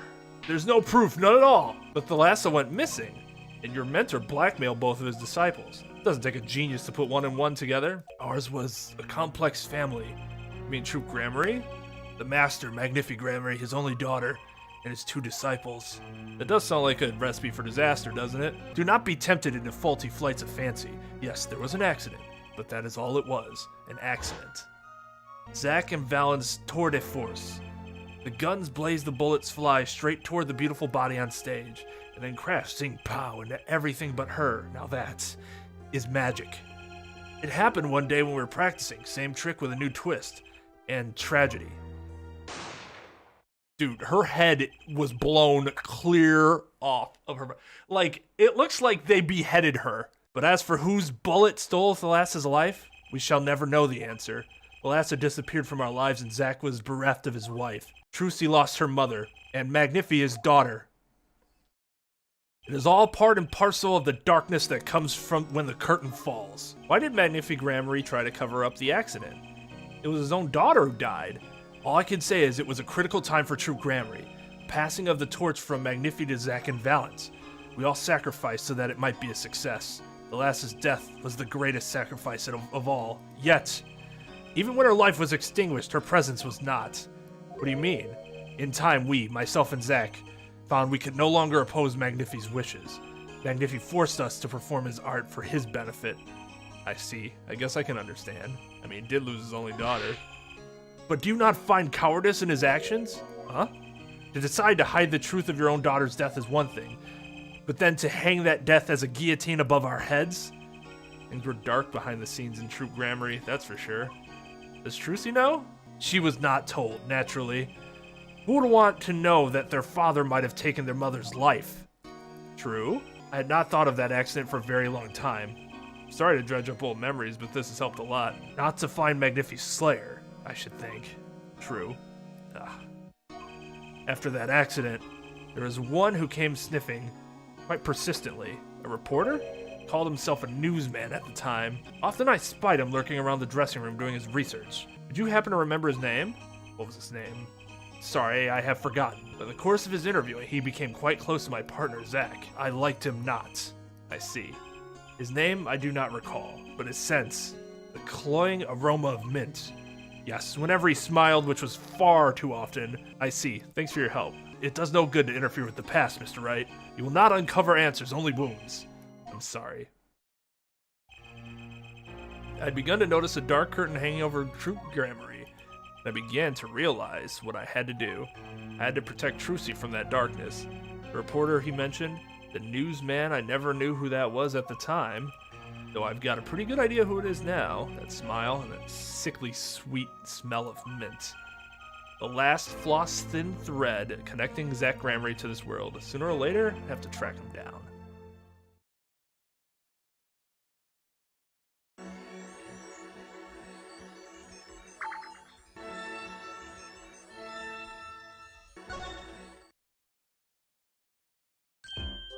Oh, whoa, what do we have here? Remember me? Of course I remember you, journalist meets ex-attorney bar, end quote. Can I ask you what you're doing here? Mr. Meacham was poisoned and his daughters... Oh, yes, I know. Oh, I know, yes. It's caused me no end of grief, to be honest. Journalist wishes he tracked down case just a little quicker. End quote. Were you on the trail of this case the whole time? Zach Grammary was a good friend. Zach said something to that effect back at the Borscht Bowl Club. What a character, what a man. If a little, no. A lot, no. Extremely rough around the edges. Do you think I could ask you a few questions? Oh, you serious? I mean, I'm usually the interviewer, not the interviewee. Journalists ask questions, not the other way around, end quote. Fine, shoot, I don't care. People have been asking me all sorts of things lately. It was tragic what happened to Drew Meacham and his daughter. Forgery is a serious crime. They paid the price. You know what really did them in, though, don't you? Yes. A forged diary page. The night I interviewed him, I found out something about Mr. Meacham I hadn't known. What's that? You know, he always felt like he was being watched. Every day for 7 years. Walls have ears, potatoes have eyes. End quote. Being watched? You mean he felt guilty? No. I'm not talking about feelings here. You know, I felt watched too. The whole time I've been on this case, no less. Journalist gets tingling sensation on back of neck, freaks out, end quote. Because you felt guilty? Why would I feel guilty? You felt like you were being watched, huh? I wonder what it all means. Meacham felt like he was being watched, and you along with him. You sure it wasn't just nerves? Nerves? No, it was nothing so mundane. I stopped paying attention to my nerves a long time ago. But I felt too. Journalist sure is being watched, end quote. Don't you wonder why Zach Grammary got rubbed out after 7 years? Right after coming into contact with me, he completely vanishes from that courtroom. Then for 7 years he talks to no one, not a soul. Then, just as the remaining time was almost up, he contacts me in order to have this made. Then he dies. Starting to put the pieces together, are we? And you were being watched this whole time. Maybe not just me. Maybe you were too. Me? You know what's really fucked up? Trucy played a part in the trial of her dad's murderer, and she had no idea. She had no fucking idea. I met Zach to do that case, actually. You mean the shooting of Magnific Grammary? No, before that. It's not widely known. You mean the accidents during the quick draw shoot-'em practice? My, you're well informed. You should have seen me back then. I dug up quite the scoop. I wanted all. Money, fame, women, little puppy, all for me. I was younger then, and my days and nights smelled of fresher mint than they do now. Now, Grammary did mention one particularly noisy reporter. In fact, I was on close speaking terms with Magnific Grammary at the time. I knew his daughter too, of course. Thalassa, was it? Really? Then Thalassa disappeared quite suddenly at that, and Magnific wouldn't say a word about it. Yeah, my evil habit got the better of me. Journalists catch a sense of scoop, goes on feeding frenzy, end quote. I set up a one-on-one interview with Thalassa's husband, see? Zach Grammary. Something strange was in the air over at Troop Grammary's in those days. The whole screwy mentor. Controlling disciples scene started by then, I'm guessing. Thalassa, she was part of it all, right? Come on, you can tell me off the record? Sorry, I don't know. Anyway, I kept prying and eventually became friends with Zach. Sure, he punched me once or twice or 5 times, but over time he came to see me as his confidant. He's been waiting this whole time, 7 years, huh? Waiting? For his big comeback, of course. A big revival of the Magnific Miracle. Of course, it was all a dream. Because of this, the performance rights. In the absence of any official documents, he was golden. Who say the old man didn't give his rights to both Zach and Valen. So Valen waited until Zach died, legally at least. time finally comes, and Val's like a kid over Christmas morning. He's getting ready for a show at Sunshine Coliseum, you know. That document sees the legal light of day. It's going to put a big of a damper on the big show. It's a story, one that Val Gramery lost out to his partner at work and in love, too. Yeah, I was wondering when they were going to bring this up. It was obvious that, to me, it was obvious that Valiant had a thing for Thalassa. And not necessarily that he felt jealous, but there were some really, there were subtle hints, but I thought they'd screamed out at me when talking to him that there's probably a love triangle going on, which also plays into the dynamic a lot more here and adds to the tension. Love? Same old story, really. Two disciples and their mentor's only daughter. But has three sides and all of them pointing a love triangle. That is pretty classic. When you're in a performing troupe, that's your world. It's like family.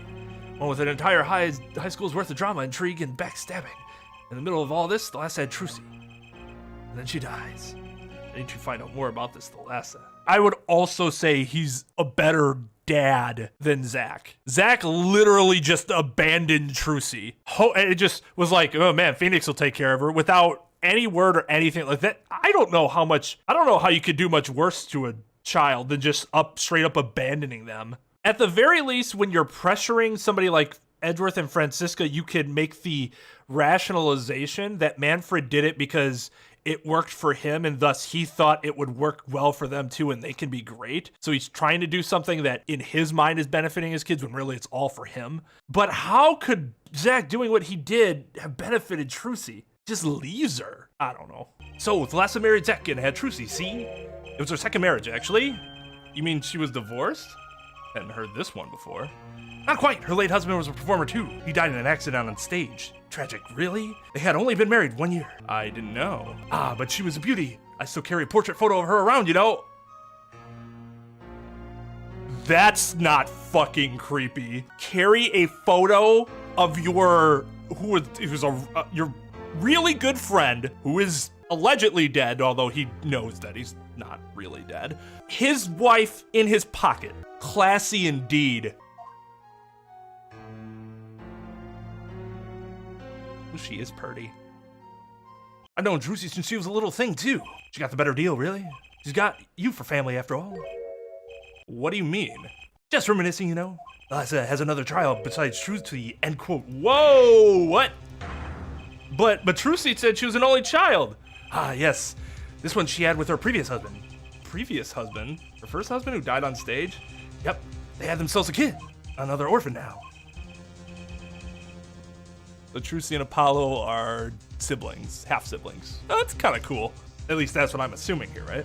That's another one who slipped through the cracks. No idea where they are now. Unless had another child. Do you think I could borrow that photo? Sure, I can be generous on occasion, you know. And besides, I have like 69 copies of them. Bang, bang, bang, bang, bang, bang. I won't need this locket anymore, so I'll just throw it away into the garbage. Like, I get it, but it's just so weird. Okay, at least he's gonna give it back to her. Before the games, he'll just be like, I don't need this anymore, and it'll be like removed piece of evidence. And you're like, what did you do? Throw it away? People and events all get tangled together and get bigger and bigger. Don't you think? I was too busy wondering about bigger to listen to what you were saying. Sometimes you just gotta accept that you won't be able to untangle it all, I think. Maybe so, but still, I have to do what I can, and I have to tell what I find to those who come next. Next, you say? I'm not the one who will close the curtain on this little play. Apparently, that's not my role anymore. Magnifi, I was just wondering what Magnifi would think of all this. What do you mean? Haven't you seen it in Trucy? She's got his power. You mean, oh, I can't lie to Trucy? It was the same with Magnifi and with his daughter, Thalassa. It's a strange thing. You think it's some Gramery gene? What, that forces other people to not lie to you? Magnifi told me once, back when Zach married Thalassa, he said Zach had good eyes. But not good like Gramery's eyes, not that good. I wonder if Zach ever played a game of poker with his wife? Who knows what the Gramery secret was?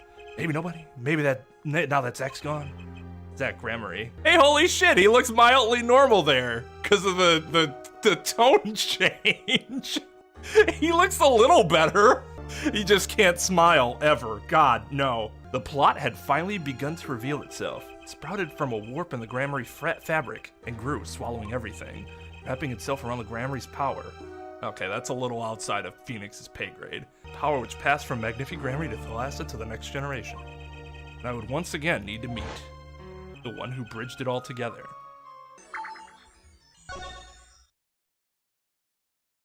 Well, this is a blast from the distant past. Long time no see, Mr. Valiant. 7 years has it been? Frankly, I didn't think I'd ever see you again. Actually, I came because there's something I want to ask you. I've spoken to the press. I have nothing more to say. I've spoken to a lot of people myself and come to some conclusions. Then I realized I needed to hear it from you. All right, well, let's see where this gets us. Then we'll go back. I've walked a lonely road, the only road that I have ever known. These 7 years. I'm so lame. Because you couldn't perform Magnifi's repertoire? Do not be deceived. Valiant's skill is the real deal. I do not require my mentor's hand-me-downs. No, it was my partner who slowed me on my way. Zach Gramarye. His rather well-performed disappearing act 7 years ago was the end. Or so I thought.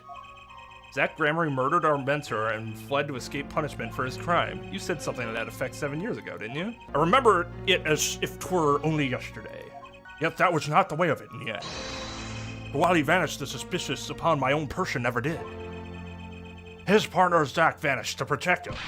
That's what those thieving magpies of a press said. I had no idea. Yet that very same press comes to me now, feigning interest. They cover the greatest magic show in history as if it was a vaudevillian distraction. Here I must stand smiling at them all. What am I if not a player in some fiendish farce? Well, I mean, yeah, that is generally what magic shows are, right? Might I suggest this because you never made it clear what happened? Magnifi's death is still a mystery to this day, which is why I came here to get the answer from you. Only 2, huh? There it is, the bracelet! 2 of them! You done, son? Actually, I know something. Your marriage to Thalassa was our second. How did you know this? Her first husband, he died a year after they were wed, yes? He was a performer. They met when he joined us, Gramarye's as a guest in our show. Why did I have that weird pause there? After Thalassa wed him, she left the troupe for a while. And you say she had a child then? I have a photograph of her here. I couldn't help notice what she was wearing when I first saw this. Those bracelets stand out. They are a Gramarye family heirloom. This boy wears a bracelet just like the one in the picture. What? So that's why. Why what, Mr. Zach? I took this photograph of Thalassa before she left us. When she returned, she wore only one bracelet. Then I know where that other one went. She gave it to this boy, her son.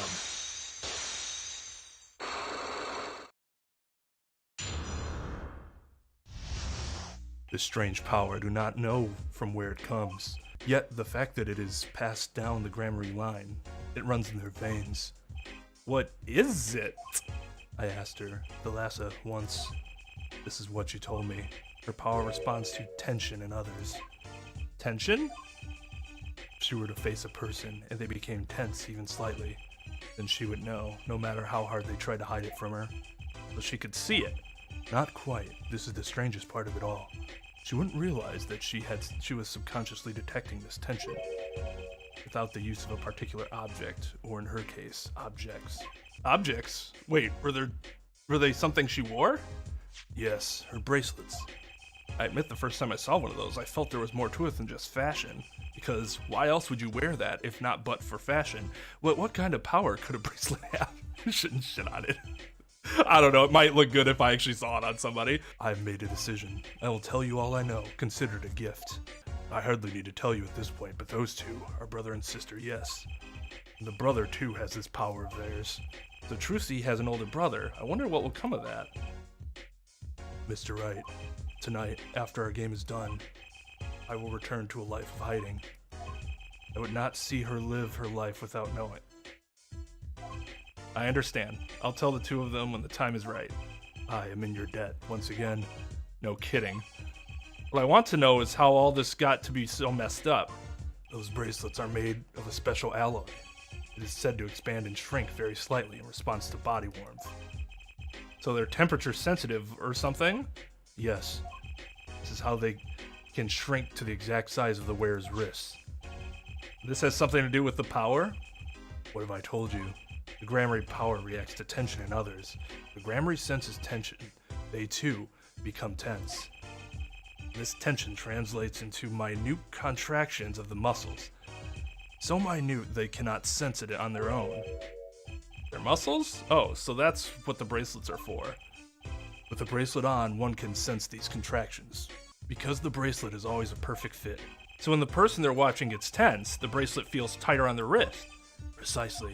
But that alone doesn't really count as mind reading. I believe I understand how the process works from there. It's a simple question of eyesight. Eyesight? I guess that sounds simple enough. Have you ever heard of kinetic vision? Something about the ability to see moving objects with full clarity, right? I've heard of it before. They say athletes can see a moving ball like it was stopped if they focus. Oh, but it's not confined to sports alone. It all relies on the ability to focus. When we focus, we can see many things.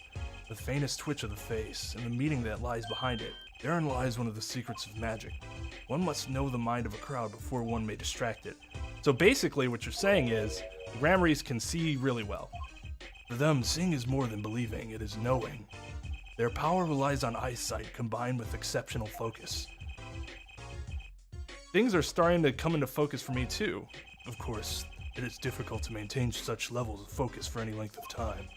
But what if someone could tell you when to focus? Or something! Precisely. But wait, Trucy doesn't have any bracelets. You were talking about poker, yes? The timing of when to focus is so elementary she probably does it without thinking. I doubt Trucy herself has realized this. That is all I know of things, Grammarly.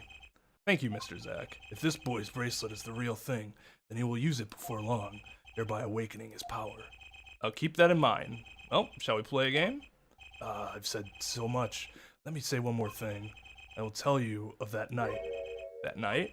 The night my mentor, Magnifi Grammarly, passed from this world to the next. There were 2 pistols and 2 letters sent. This was Magnifi's test. A test? His last years, Magnifi Grammarly worked us to the bone. No, to the pain. But that night, I could not shoot him. So I shot the clown's forehead instead. This, it seems, was the correct answer. Take this. I give my art to you, Zack. What? It is thanks for playing along with my show. You shot well tonight, Zack. Though I would not have minded dying by your hand. How could I shoot you? You're my mentor. Bah, I thought you might say that. If I went home without shooting anything, what would you have done then? And of course, I would have given Valiant his chance. If I had shot you in the forehead instead?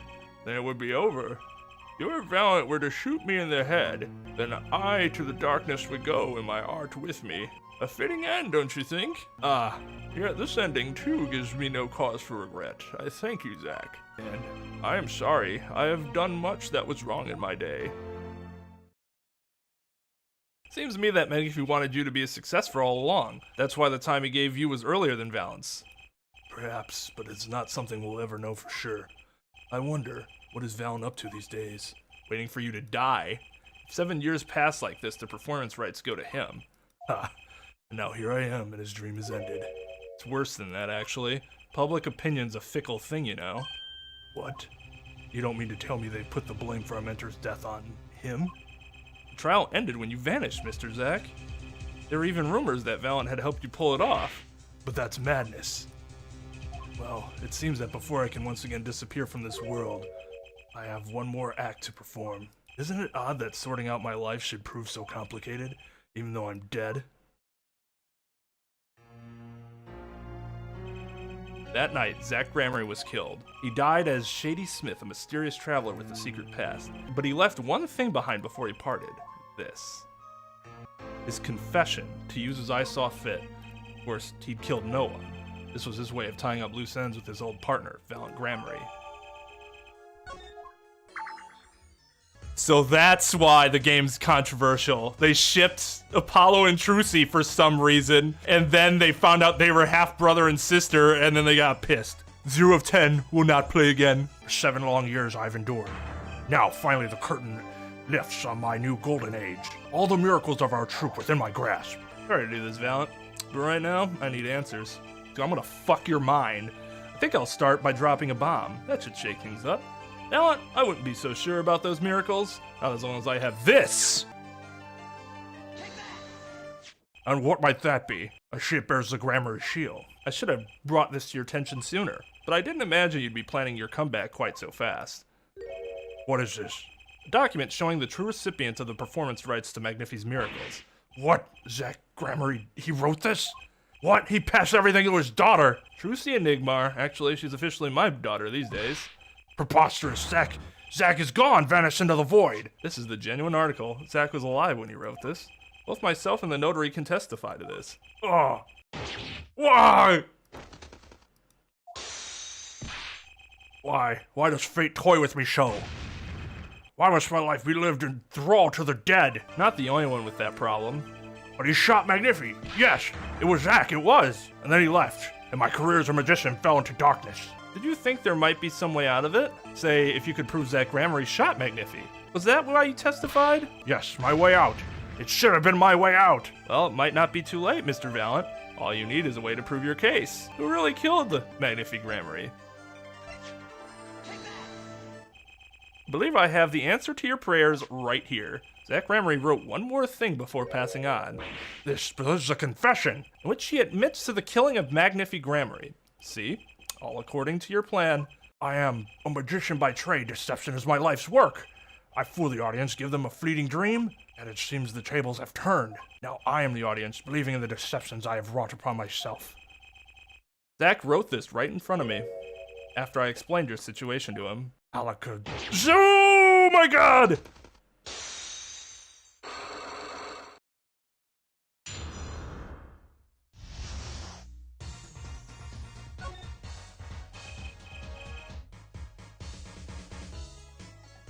His theme really does bop. Gets me going. You do know that this confession is nothing but lies. Yes, it is my opinion that Zach Gramery killed no one. You must be thinking the truth is a simple matter of elimination. Two receive instructions to kill, but if one is innocent, then the one who remains is guilty. That would be the logical conclusion, yes. So he vanished to protect me as partner. Ha ha ha ha ha ha! A stirring tale, 'tis true. Did you shoot Magnifi Gramery in the forehead? If I hadn't, I told you, what would you do? Run to the police, perchance? Do as you will. There is nothing left for me now. It is true, after all. I have little talent. I needed my mentor Magnifi's repertoire. It was as if a little demon grabbed hold of me. I knew it. The Valiant Gramery did kill the great Magnifi. So sorry, Mr. Wright. It was not I who shot my mentor. What? But if it wasn't you, and it wasn't him, then what? Who could have shot him? Then who was it? There wasn't another disciple, was there? Another disciple, such as? I don't know. Knack and Talent Gramery, maybe? Their wild fancies couldn't be further from the truth. Only Jack and Valiant received those threatening letters, but there was another. There was another. One more person who could have fired that pistol that night. I don't suppose you figured it out by now? It wasn't Zach or Valiant who shot Magnifi, and it had to be the only other person at the scene, which means... Wait, you don't mean... Yes, the great Magnifi Gramery himself. So Magnifi Gramery committed suicide? You find it hard to believe? To be honest, I hadn't even imagined it as a possibility. How did you not imagine that as a possibility? It's always a possibility. When I arrived that night, the old man was still alive. He appeared to be asleep. I could not shoot him. But when I turned and made to leave the room, the old man called out to me. Magnifi transferred the rights to his repertoire to my partner, Zach Gramery, not me. I see. Then I guess I owe you an apology. I always thought you were the one who did it. You owe me no apology. Huh? My crime was, in a way, more serious than that of murder. What? Your crime? Is Valiant Gramery confessing something to me? It can be more serious than murder. You see, I knew that 2 letters had been sent. There are no secrets between partners. It was easy to find out. That was when I understood Magnifi's plan. He wanted to die by one of your hands? Little did I expect it had anything to do with the rights to his repertoire. That was when I heard it. The little demon whispering inside my heart. The demon? Let me confess, I had intended to shoot Magnifi, and I planned on framing my partner for the crime. What? That night, I prepared something before going to Magnifi's hospital room. Which was? IV fluid, of course. I'd seen it on an earlier visit. If Zach did not shoot, I would do the deed. Then I would use the IV liquid to place the murder on his hands. That was my plan. But you didn't shoot him. I could not. The demon in my heart fled when the moment came, but then Magnifi called me back. I'm sorry, Valiant. I am giving my magic to Zach, not you. You suck, bro. You still lack the draw he has. Please help him if you can. Get dunked on, but then also help him. How cruel life can be. I left the room after getting dunked on, and then I stopped. The shock of what I had just been told consumed me. That is when I heard that fateful gunshot. Magnifi Gramery killing himself. Then the demon awoke anew within me. Zach killed him. He was the one. Frame him, and the magic will be yours. I altered the scene of his suicide. I took the pistol from his hand, wiped off the prints, and then I used the syringe to add the IV fluid I'd brought. So in the end, things happened pretty much as planned. Magnifi died, and you framed Zach for his murder. As planned indeed. Of course, the outcome was somewhat different than I had anticipated. Well, what do you think? Do you believe my story? Can it be believed truly? That was 7 years ago. I don't know what to believe. But, Yes? I'm glad I heard it from you, Mr. Valance. Thank you. It is I who should be thanking you, Mr. Wright. Only when I had lost everything could I make my decision. Going to turn yourself in? My partner may have vanished, but not so my guilt. And as my guilt stays, all else begins to leave me. My friends, my performance rights, my magic. I've had enough of vanishing acts. I understand. I thought my life was ruled by a dead man. But I find I was wrong. For Zach Gramery was alive. Well, not anymore. And now it occurs to me, what if he was not the only one who survived? What do you mean? See, now that I think about it, I realized that we never saw proof of her demise. Never saw her body. Her? What? Their mother? Or Trucy's mother, I should say? The mind races and the mouth flaps on. My apologies. Forget this matter. I can only hope that the day will come when I again meet my partner, Zach Gramery. Then I shall apologize for my terrible mistake. I'm glad we had this chance to talk. Thank you. Zach Gramery, Shady Smith. Whichever name you prefer, he is no longer with us. The truth revealed in that trial was only a sliver, and the impenetrable darkness that remained has taken another life. I knew what I'd have to do to push that darkness back for good.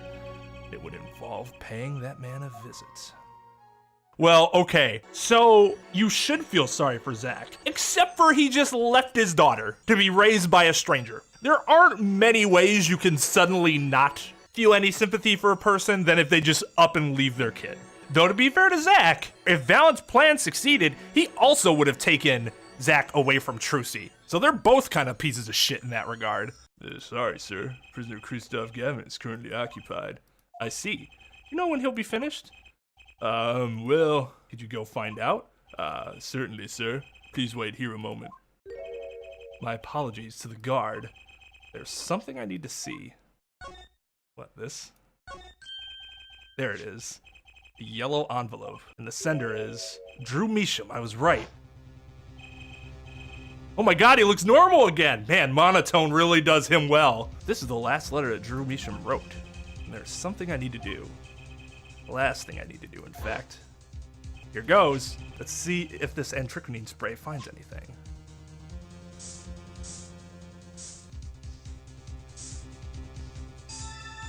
Ding! So this was Drew Measham's messenger of death. This was the stamp, all right, no mistaking it. His last letter was sent to Christoph Gavin. The injury request came, like you said it would, and they're looking into the case. I swear on my life I won't tell them about you, so please release the spell that you put on my daughter. I'll write later with a gotcha something report. Finally, decisive evidence. What's this? A burglar in jail? Gavin, I didn't know you moonlighted in larceny, right? Gavin, there's something I have to ask you. Can I steal your stuff? The answer is no. My apologies, but there's not much I care to discuss. Baron Measham hasn't received her verdict yet. You follow me, Gavin? There are no known survivors of antiquinine poisoning, but it never hurts to hope. Okay, I'll be leaving now then. Right, wait. Yeah, Gavin? Would you mind leaving that letter? It's private. Oh, sorry, forgot I had it. Many thanks.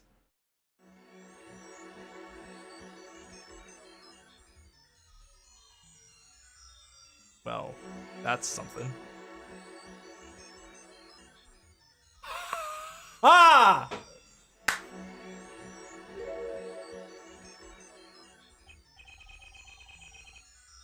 I knew that dumbass hat had to be functional in a way. Oh my god, thank you. We've now seen all the clues in this case. Clues I gathered over 7 long years. Now it is time. Every story has an ending. We've come to the final chapter, the final trial.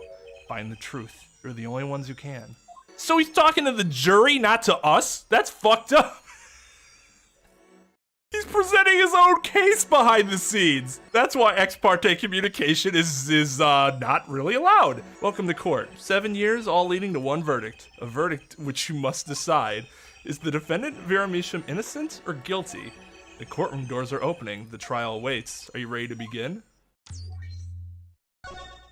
Oddly enough, I can do normal Phoenix, but not, well, besides the hair. My hair is just all different. I'd have to take this hair and put it on here and then spike it up. I have the clothing for normal Phoenix, but not Obo Phoenix. Court is now in session for the trial of Vera Misham. The defense is ready, Your Honor. Prosecutor's ready to rock. Prosecutor Gavin, how is the defendant Vera Misham's condition? Acute endocrine poisoning. According to a physician, she could die at any time. Thus, her absence from the courtroom today. He said it so casually. Thus, her absence. What? They can't put her on trial without her being here? It is unusual, but they have this dumbass 3-day system, which for many reasons is fucked up. So now we kind of have to. They should wait for her to get better and do it then. Although, they said they have a 3-day system. Did they ever mention whether the trial had to be completed within 3 days, or you are only allowed 3 days of trial? Because those are two very different things. Within 3. That's a big difference. If you're allowed 3 days of trial, then they could have waited and should have waited. It's so bureaucratic of them. That's being a little harsh. They can't delay the trial any longer, or they could risk having no one left to try. Trial without a verdict can only cause grief. The records of this case and experience tell us this. Apologies to the defendant, but the show must go on. Right, if Vera dies, the trial will be canceled. I'm not going to let that happen. Mr. Wright told me everything that's been going on behind this curtain all these years. I'm going to get Vera her innocent verdict while there's still time. Very well. Your opening statement, Prosecutor Gavin. The prosecution's case is unchanged by recent events. Why did Vera Misham succumb to poison? Because she couldn't live with the guilt of what she'd done. That is ridiculous, wild speculation. But Vera was poisoned with entriquinine, the exact same poison that took her father's life. What better confession could you ask for? Are you fucking kidding me? This might be one of the worst arguments Clavere's made. Being the killer, she would have had access to the poison. Significant, since it's rather hard to come by. That is true. That only works if she was the killer. She's the alleged killer. And the judge is sitting here like, you're right. Yep. She definitely would have had access to it because she killed her father in the first place. Oh. In other words, I see no need for further discussion. We could have had our verdict yesterday. Oh, was that a slight to the judge? Did you just throw some shade at him? Like, even just trying to do that, I wonder if some of the judges I've been in front of would have sanctioned him just for trying to do that. Not even like, just the fact that he even attempted making that argument. $500 to the charity of my choice. It is so ordered. Well, Mr. Justice, if you have no objections, I see no reason to postpone the verdict. We're back to old judge again. I don't blame Clavier, I'm just pointing out that his argument is stupid. What we need to worry about is the verdict, but the trial itself. The defense holds that Vera Misham is the victim, not the killer. If that's so, then you have to prove something. She was in court, giving a testimony before us. Man, if she fell straight back like that, how'd she not bust her head on the court floor? How do you propose her killer poisoned her? Oh, and incidentally, it would be nice if you told us who her mystery killer was. The prosecution's objection is sustained. I ask the defense to prove its claims to this court. Tell us how Vera Misham was poisoned. We've got 2 things to prove here. Who did it and how? Which to hit first? Fucking... How did the killer poison Vera Misham? I'll focus first on the method used. Any comments before we begin, Prosecutor Gavin? Not a bottle or container of the poison was found on the defendant's body. I see. So the vector of poisoning is unknown. Is the defense prepared to prove how the poison reached Vera Misham? Yes, Your Honor. Very well. What method was used to poison Vera Misham? What's this? Ma, what a beautiful bottle. I'd like to give whoever designed that a hand. Okay. 5% redeemed.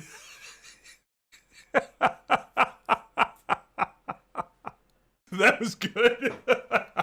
Is that nail polish? It's colorless. Something the matter? No, nothing. Nothing at all. So the killer put poison in this bottle and made her drink it? As Prosecutor Gavin has told us, this nail polish, it's like paint for nails. Known any women with red nails? My wife has red nails. I see, so she's been painting them all this I was hoping I didn't not have to resort to this tonight, but there's at least two things that are unbelievable about this statement. One, that he even has a wife. I suppose a pathologically controlling person would probably see him as the perfect mate, I guess, because he just believed everything she told him and she could make him do anything. In normal circumstances, he should by no rights be married. I am saying that somebody that has some mental disabilities that causes them to feel a need to absolutely control everything in their life would find him attractive. Secondly, that apparently he believes that people can just have different nail colors. And not only that, but I'm guessing he's seen mostly females with different nail colors, at least more so than males, and that it's a predominantly female thing. He believes that that is a thing. Also, impressively, apparently she has, at least not that he's ever noticed, never not had her nails painted red around him for however long they've been together. Must have thought they were exceptional human beings if they had multicolored nails. Judges' usual work hours? Well, I mean, they're generally in the courtroom, like in the courthouse, from 8:30 to like 4:35. So their hours are actually away from home are actually pretty reasonable. Some will take their work home, obviously, and do more work at home. That happens frequently. But in terms of how long they're gone out of the house at their job, just a pretty standard 8 to 9 hours, really, at least from the judges I've known. Let's recall yesterday's trial. I'm glad Apollo just decided to let it go. He is a better man than I am. Remember when Vera was testifying to the court? Whenever Vera became nervous, she had a habit of biting her nails. The nails. Prosecutor Gavin, when the prosecution had Vera examined, did they check her nails? Bailiff, have them check the defendant's nails at once. Mr. Justice. Yes? Do you know who did this? Do you know who put poison in that nail polish? Yes. That bottle belongs to Vera Measham? Why do you ask? Know someone else who might have had a bottle like this? No, just checking. Mr. Justice, you are about to accuse someone of poisoning that bottle of nail polish. Please dispense with the chatter. You realize the weight of this accusation. Here, let me show you.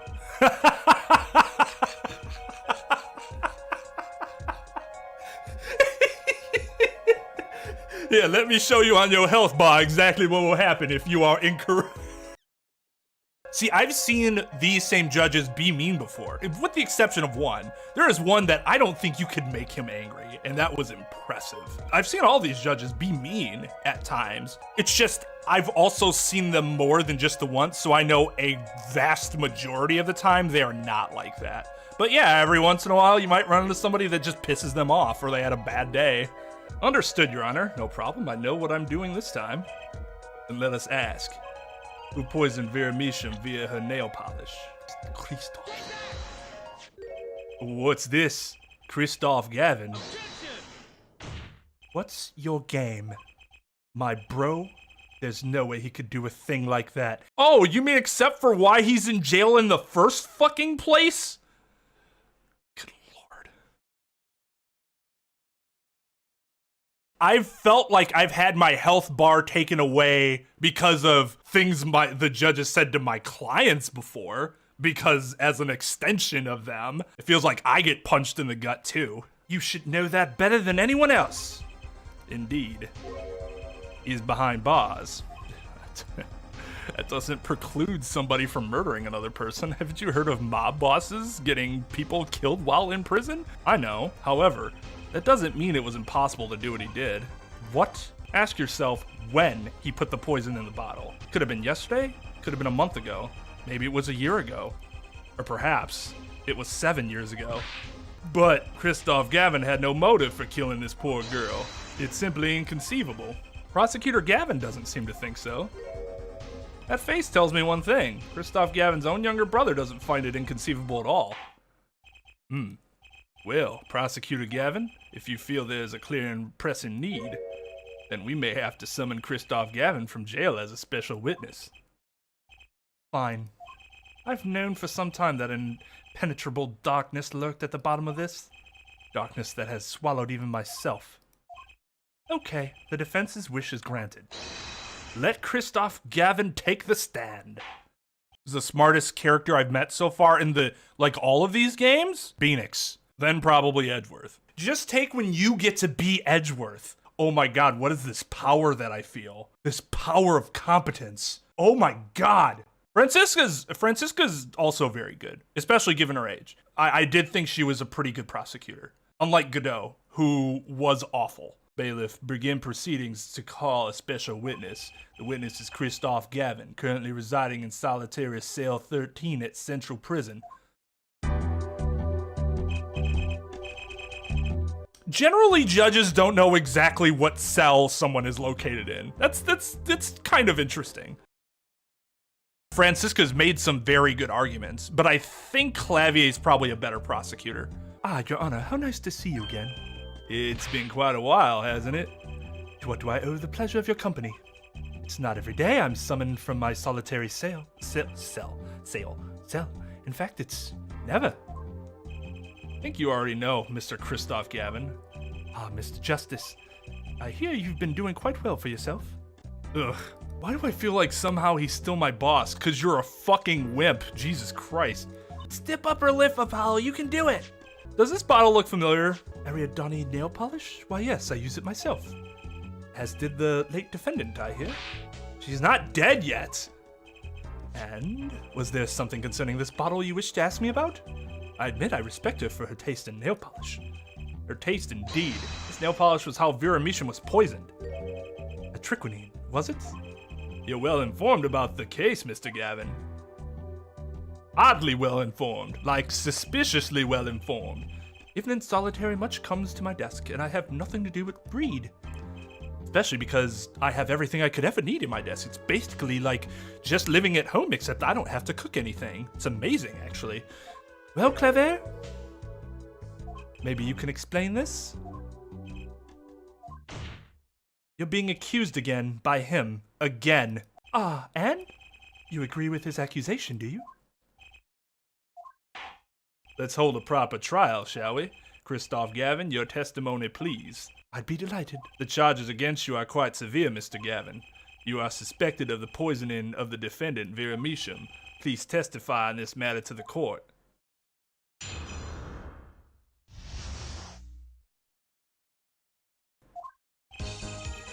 Owning the same nail polish does not a murderer make. I have been in solitary confinement for half a year. How could I have poisoned her? Her father died of the same poison, the meaning of which should be clear. Prosecution's case holds she poisoned her father, then attempted to poison herself. Surely you aren't going to suggest I was responsible for poisoning her father too? Well, I'm afraid the defense's claim is sounding rather unlikely. Naturally. For one, I don't even know the Mishams. Isn't that so, Mr. Justice? Very well. Mr. Justice, begin your cross-examination. Accusing Christoph Gavin, my ex-boss. But I know he poisoned the Mishams. The question is, when? Could he have done it? Not to mention, why?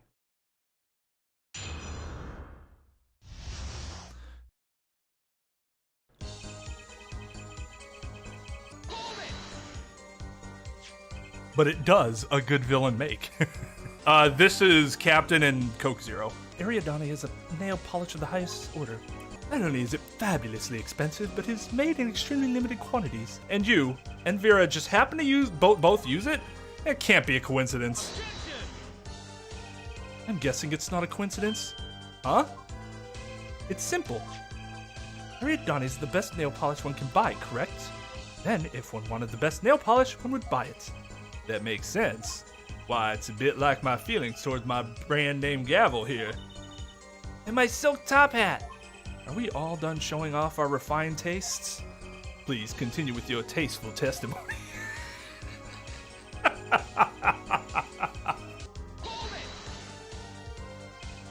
Can't you still make contact with the outside world in solitary?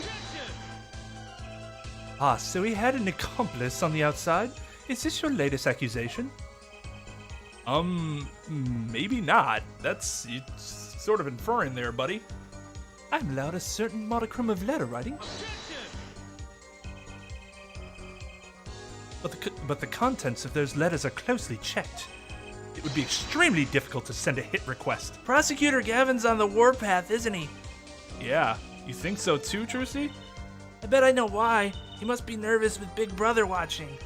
And maybe that's a weakness I can turn to my advantage. Are we cool with that? May I continue? Cool. Defendant is not dead yet. There are no known cases of someone surviving antriquinine poisoning. You seem to know a lot about antriquinine. I know a lot about a lot of things, which is why I suggest we pick up the pace, or else you'll be short one defendant for what she's worth. The witness will refrain from speaking ill of the ill. My apologies. Shall I continue? That was good. That was good. Vera had no reason to want to commit suicide. And also, who would commit suicide by doing their nails? The answer's quite simple. Basically, allow me to explain, beginning with why did she do it? The answer's quite simple. She couldn't live with her own guilt. Next, why did she use nail polish to poison herself? This, too, is simple.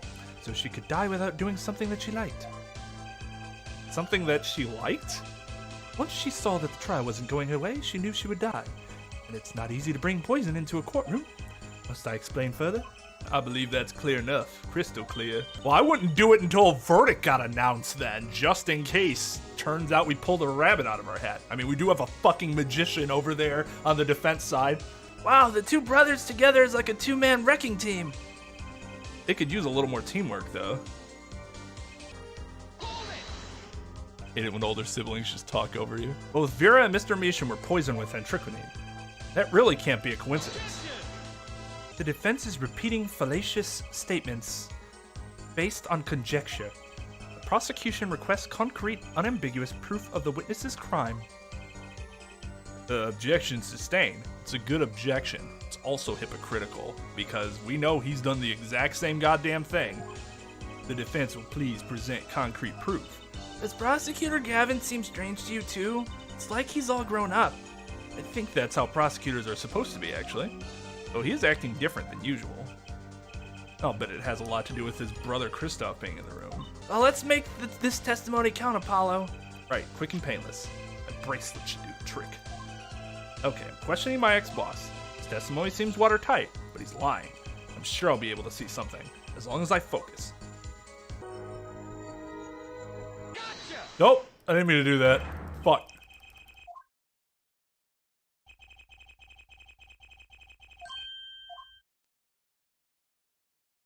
I meant to go back.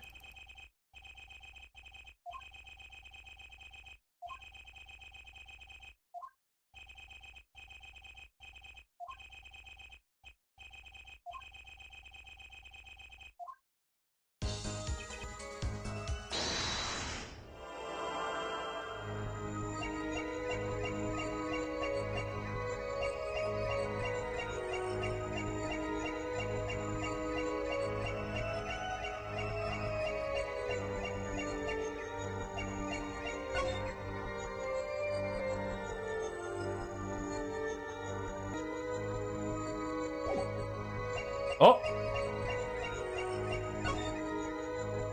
Gotcha! It was you who killed Drew Measham. A bluff worthy of your new mentor, Mr. Wright. Oh, really? But you see, I saw it. Right when you said her father, too. Your hand tensed unnaturally, and a little devil appeared to give me the news. And let's assume for the sake of argument that you saw me being tense. What does that mean? Are all tense witnesses guilty? And tell me, was Drew Measham fond of nail polish too? Sorry, but there's more than one way to poison a man. You don't need nail polish to get to someone's mouth. Ah, Then I must be very talented indeed. You see, Drew Measham was killed on October 6th, while I was already in my solitary confinement cell at Central Prison. If that's not an alibi, then I don't know what is. You found a way, all the same. And I found it too. This is how you poison Mr. Measham. What do I show? This or this? Or do I show the letter? I'm sure this commemorative stamp requires no introduction. The night Mr. Measham died, he was seen writing a letter. And strychnine was found on this stamp, Mr. Gavin. So am I to understand this stamp was the murder weapon? Yes, you are. Oh, and yes, this stamp was found in your prison cell.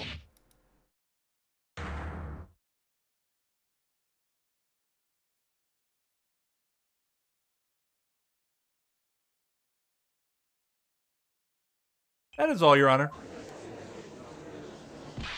Order, order, order! Poison on the back of that stamp. After Drew Measham was killed, someone paid a visit to this witness's cell. Phoenix Wright. Daddy? That's when he found the stamp. You made Drew Measham write you a letter. That's how you killed him. What? My. You've upset my poor brother to the point of uselessness. Allow me to clarify this matter, Justice. All you need to do is recall witness Spark Brushell's testimony.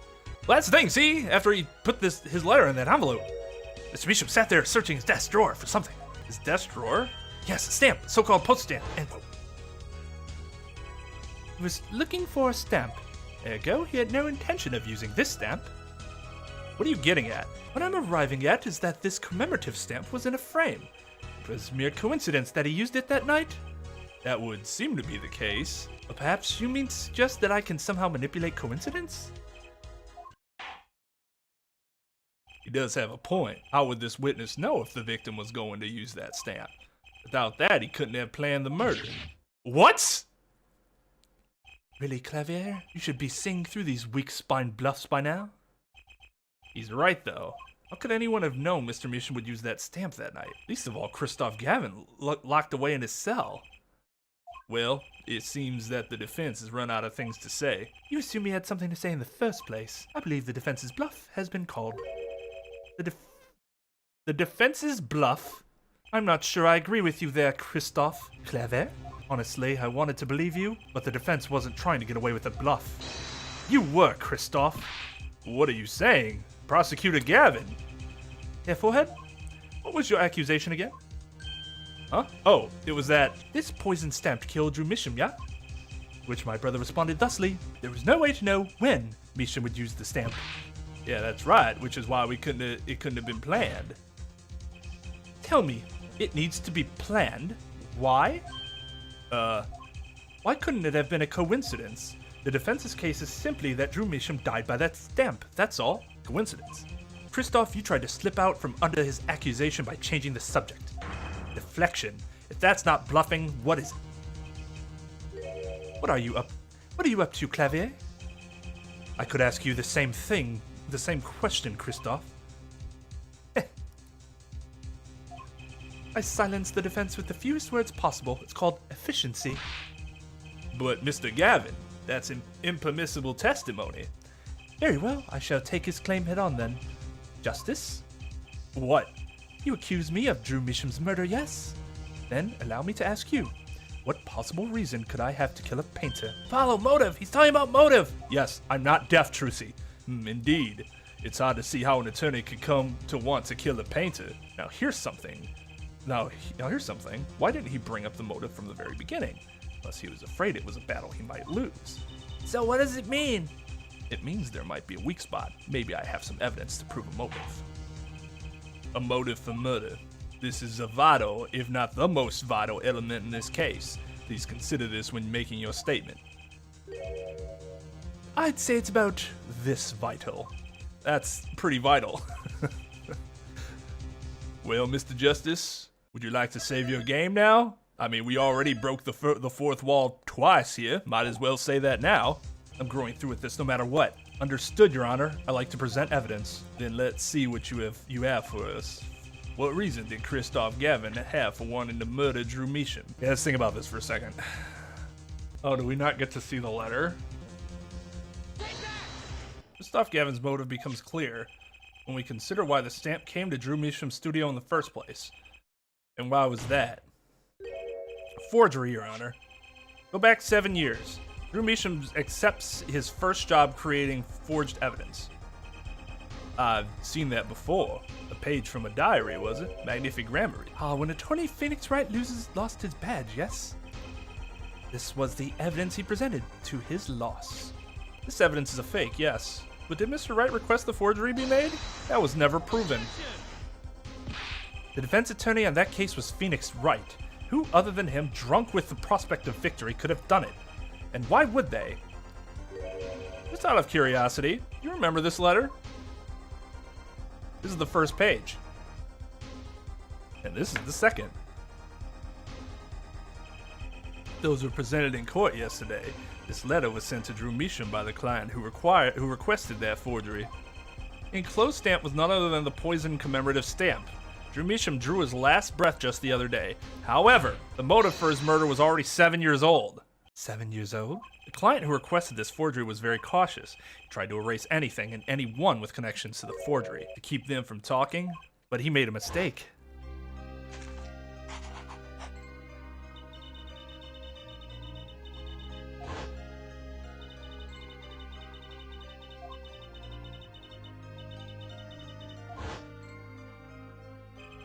The killer's time bomb was delayed. The poison stamp was sealed within a glass frame, where it sat for 7 whole years.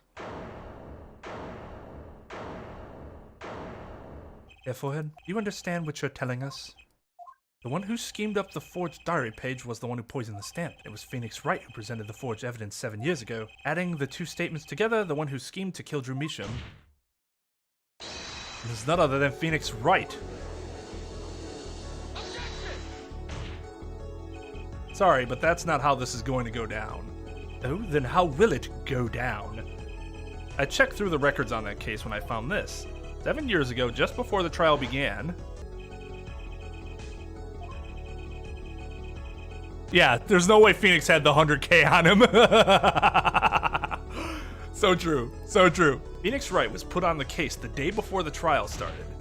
He didn't have time to request a forgery. The day before? Now here's a question. Just who was Shady Enigmar's previous defense attorney? No, this can't all be. But it is all true. There was another man, a defense attorney with a badge on his collar. It was you, Christoph Gavin. Order, order, order! What is the meaning of this, witness? I mean, defendant, former lawyer. Let me begin by denying this. It's easy enough to look up, Mr. Gavin. Can't object to that. And impossible to prove if you can't. Attorneys are registered with the court the day before the trial begins. In other words, no record remains in the court. How exactly did you intend to prove Phoenix Wright's claim? That would be difficult. I'm afraid this line of inquiry won't yield. Herr Forehead, are you sure you don't have evidence? What's wrong with Prosecutor Gavin? He looks clammy. Evidence. Evidence that shows this man, Christoph Gavin, requested that forgery 7 years ago. Clavier? Just prove it. Clear up these doubts now or I swear I'm off this case. Oh, wow. You must have thought of some evidence, Apollo. Prosecutor Gavin looks like he's in physical pain, that darkness. I have to pull that darkness out of him, and proof is the only way I can. What proves Christoph Gavin's link to Drew Meesham? Well, Mr. Justice, you claim Christoph Gavin requested a forgery of Drew Meesham 7 years ago. Prove it. It can be proven.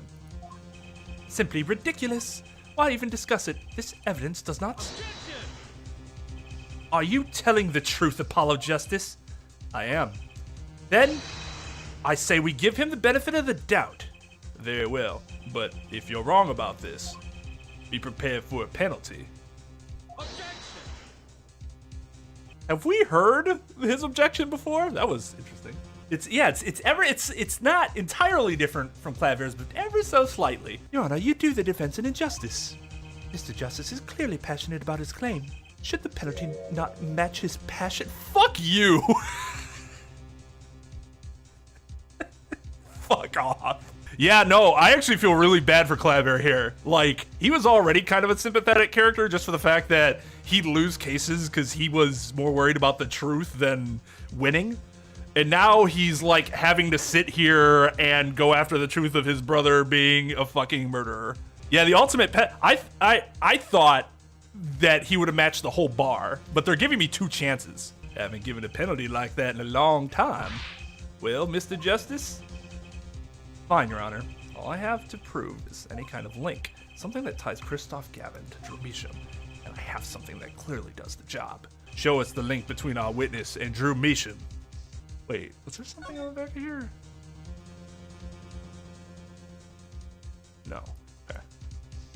Probably overthinking it, but I just want to make sure I go over everything. Phoenix had access to that entire letter, right?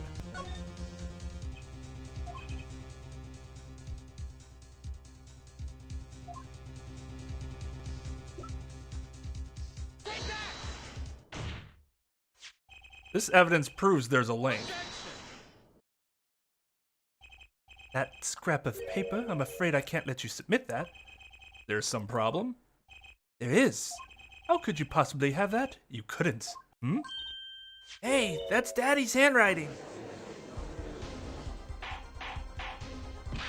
Mr. Wright's handwriting? What is the meaning of this? Ah, I see now. Yes, of course. What do you mean, of course? I just remembered I had a visitor yesterday. Phoenix Wright came to my cell, except I wasn't there. Phoenix Wright? When I returned, I saw he had something of mine in his possession. Of course, I had no intention of letting him get away with reading my private mail. Mail? You mean this letter was in your cell? No. However, it appears Mr. Wright has yet to be cured of his bad forging habits. Well, if it's a forgery, it's not a very good one. The handwriting's terrible. This is Mr. Wright's reproduction of what was written in the real letter. Reproduction? When Mr. Wright visited Christoph Gavin's cell, he brought with him a small video camera. What? He recorded his entire conversation with you, Mr. Gavin, and the contents of your personal mail. Regardless, this mockery of a piece of evidence will never be accepted by the court. Evidence based on a video a man with no authority whatsoever claims he took. A man who happens to be an ex-attorney suspected of forgery. Prosecutor Gavin? Do it! Love the fish shake. You're gonna have to look this up. This is a case state-by-state thing. Most of the time, when you're talking about conversations held in private, you're not allowed to then take that, videotape it, and then use it later. There are certain times, however, where it might be considered admissible. It depends on the circumstances. In this particular circumstance, yeah, there are definitely some admissibility issues here. Prosecutor Gavin? As embarrassing as this is for me to say, I'm afraid my brother is incapable of making rational judgments at this moment. Your Honor, your decision, please. The defense's claim is denied. What? Only actual evidence is permitted in a court of law. Please remove the defense's evidence from the record. Better luck next time, Justice.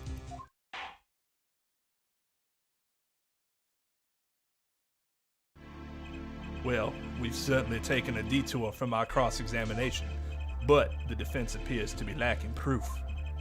I'm forced to end the cross-examination of Christoph Gavin at this point. Do something! I'm thinking, but without evidence, I don't have anything I can use on him. Farewell. This ends the special witness's cross-examination. The show's over, yet the crowd screams for more. Only now do I understand why. Prosecutor Gavin. Frankly, I'm relieved. This has been bothering me for 7 whole years, and I'm tired of the whole youthful angst scene. Nice. Now's our chance. Let's clean out the family closet, eh, Christoph? Clavier, you're spinning out of control. Calm yourself before you say something you'll regret. Spinning out of whose control? Mine or yours? Take a moment to consider everything you've built. Your reputation as a prosecutor, your fame with the masses. You can lose it all, Clavier. Clavier? Apollo, did you see that? He's trying to press Prosecutor Gavin. Prosecutor Gavin, try to remember what's really important to you. You amuse me, Herr Forehead. I couldn't forget what's really important to me, even if I tried. In fact, I haven't. Not even once. 7 years ago. I'm familiar with the trial. I've watched the video several times. Didn't you find anything unnatural about it? Unnatural? Well, you did seem unusually well prepared. I mean, Mr. Wright had only just presented his evidence. And the next moment, you call and drew Measham. It was almost as if what? Funny, it didn't even occur to me to wonder. Now that I do, I see there's only one possible explanation. Almost as if from the very beginning, you knew Mr. Wright was going to present that evidence. Ah, correct. I knew that if I applied the usual pressure, Phoenix Wright would eventually come up with that forged diary page. Don't do this, Clavier. I knew because you told me, Christoph. What? It was the night before the trial. Clavier? Christoph? Odd seeing you at the prosecutor's office the day before the trial.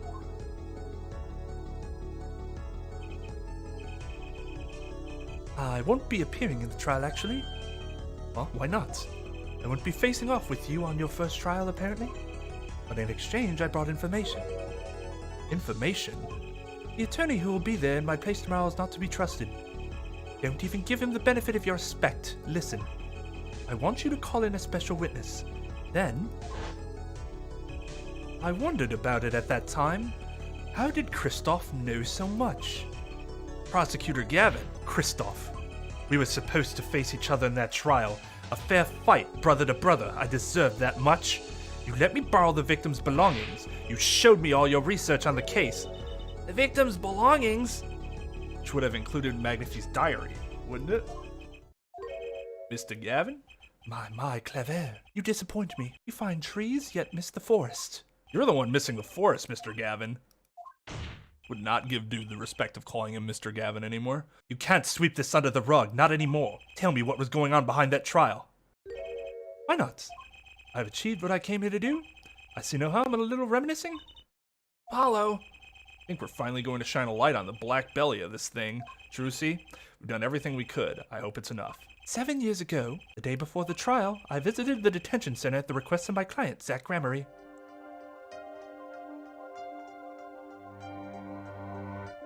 2 cards.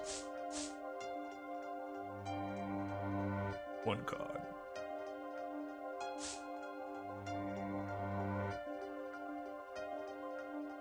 Showdown time.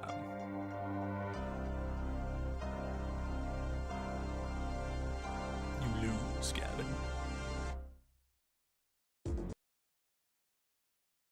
To be honest, I don't know what his reasons were to this day. As far as I could tell, he dismissed me as his representation because I lost in a game of poker. I can come to no other conclusion. Daddy used to say something. If you want to know a man, you have to compete. Zach wasn't watching his points or the cards. He was watching the man behind the cards, Christoph Gavin.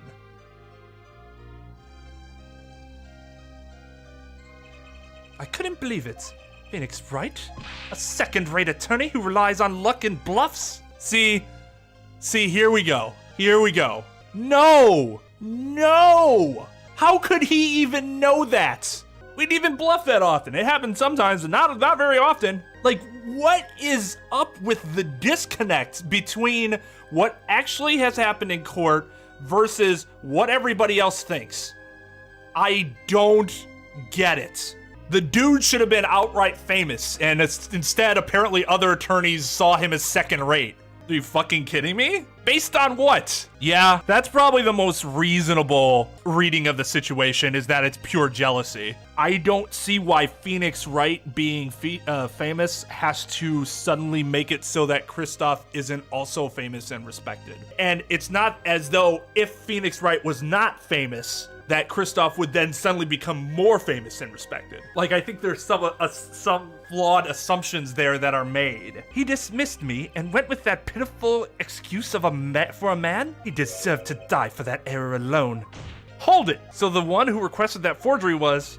Oh, I'm not admitting anything. My point is, these 2 men shamed me and I could not forgive that. Phoenix Wright and Zach Gramery both deserved what they got. So you asked Mr. Measham to forge that evidence, so you could win. But then, when you were dismissed as Zach Gramery's attorney, you used your forged evidence as a trap. You fed me information about the forgery you made. Then you gave your dirty evidence to him. You're free to imagine what you will. Wait, hold on. Somebody clarify for me. Was Apollo just arguing that he was going to use that forged evidence anyways? And then he got, because he, which would even defeat his whole pridefulness even worse, because you're going to use forged evidence, then who are you? Second-rate attorney. Yes. Is that what Apollo was saying? Is that the forgery was made without consideration for Phoenix Wright, but then he still decided to pass it along? Okay. All right. That's just what I want to know. So Kristoff's even... How could he have hired this person that does not forge evidence versus me who would? Like, my point is that all I had imagined came to pass. Everything went perfectly.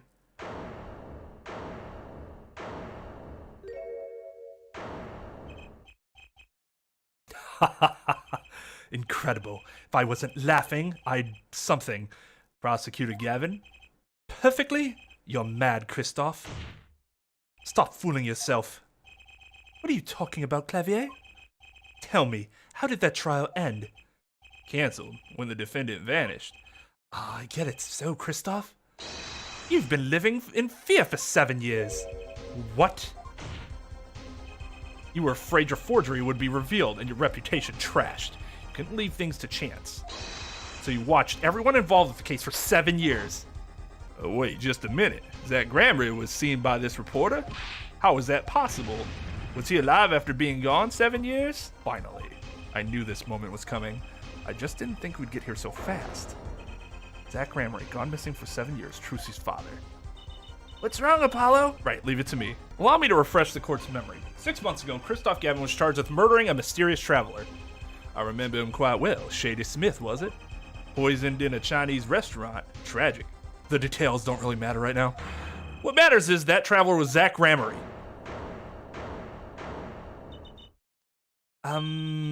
Excuse fucking me, Apollo? Huh? Keep going. We'll talk about it later. Oh, I guess she already knew. What's wrong, Apollo? We'll talk about it later. Keep going. Did she already know? I'm shocked. Someone please explain this. Mr. Justice, can you explain this?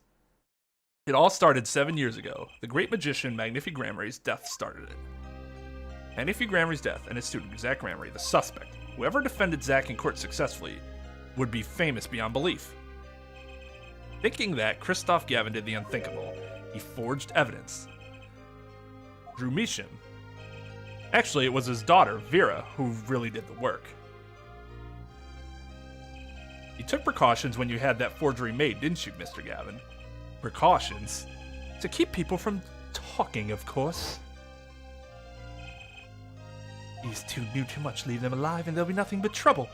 That's when you planned your poisoning of the forgers. Atriquinine. Applied to a commemorative stamp. But luck was on Mr. Measham's side. The bomb didn't go off. His daughter, she saved him by taking the stamp, I see. But that wasn't the only bomb he set up. The Ariadne nail polish, of course. You noticed something when you requested that forgery. When Vera Measham is nervous, she has a bad habit. A tendency to bite her nails. Ah, that nail polish was her good luck charm. Yeah, dude tried to poison a child by preying on her habits. I don't mind comically evil. That's one reason I like Manfred. He is comically evil. Like, it's hilarious. But Kristoff, and it's not that I don't like Kristoff as a villain, I do. He is a good villain. It's just he's not as fun as Von Karma was. Not only that, you don't get as much of Kristoff as you do of Manfred. Maybe it's about the same. I mean, Manfred's only one case, but I feel like you get a lot of him in one case. Yeah, if you got more of Kristoff by like actually working under him in case 1 and 2, he would be, I think, a better villain. It was his insurance. Insurance? As long as she lived quietly at home, there was no danger to her. But what if she had to go outside? If she ran into any trouble, she'd become nervous. The nail polish would do the rest. His time bomb sat there for 7 years, and then they went off almost simultaneously.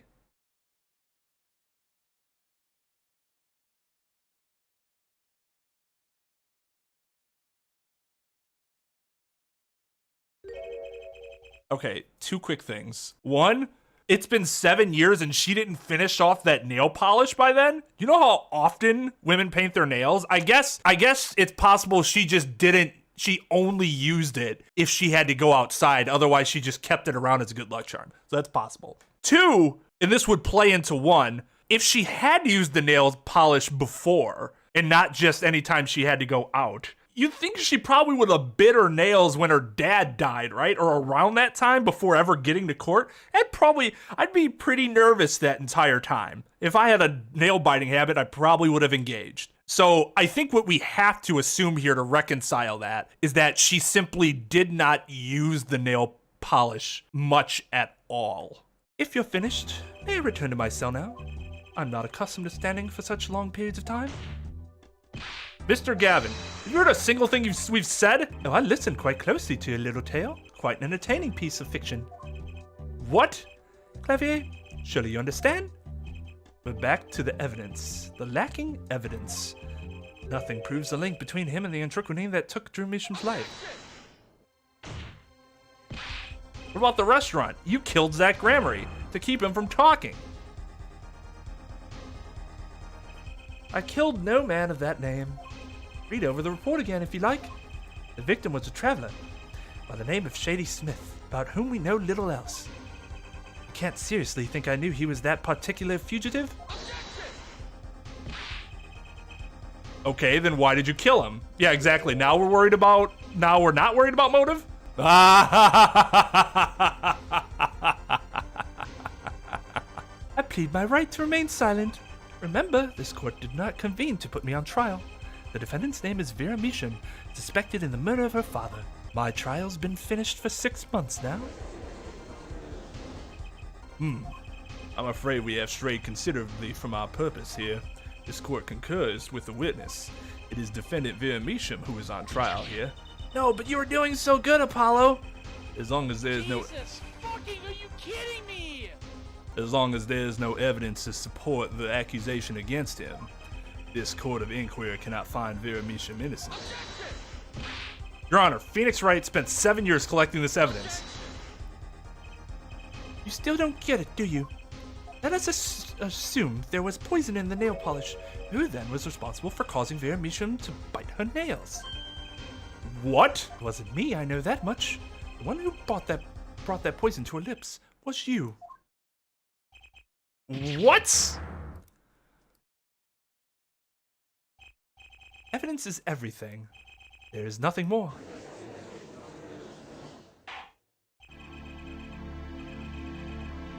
Thank you, Judge, because that's some of the most horseshit logic I have ever heard. Yeah, sure, I might have given her the poison that she then applied to her nails, knowing she might bite her nails at some point, but who actually caused her to bite her nails? Fuck off. I believe this discussion has reached its conclusion. Your Honor, Mr. Justice, you have performed admirably well for a novice attorney. I respect your partner, Phoenix Wright's determination as well. However, without direct proof, you have nothing. Isn't that right, Clever? Unfortunately, yes, Christoph, you're right. That is, you would have been right until now. What? Did the news not reach your desk in solitary? The eyes of the nation on this court today. This is the trial case for a new judicial system. That's right. I totally forgotten. The juris system. Juris, you say? The current judiciary system has been deemed too closed off from society. This new system attempts to inject the wisdom of common citizens into the law. Common citizens? Wisdom? Is this some kind of joke? What could we possibly gain by doing this?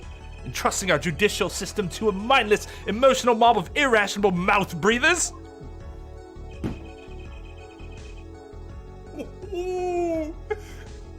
Get dunked on, common citizens.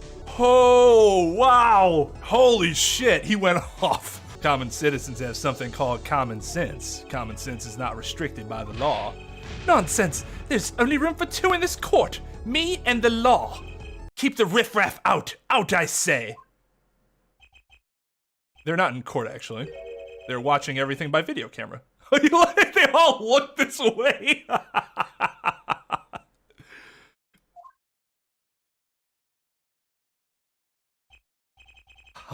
can you allow this? Incidentally, the one responsible for making this happen was Phoenix Wright. Phoenix Wright?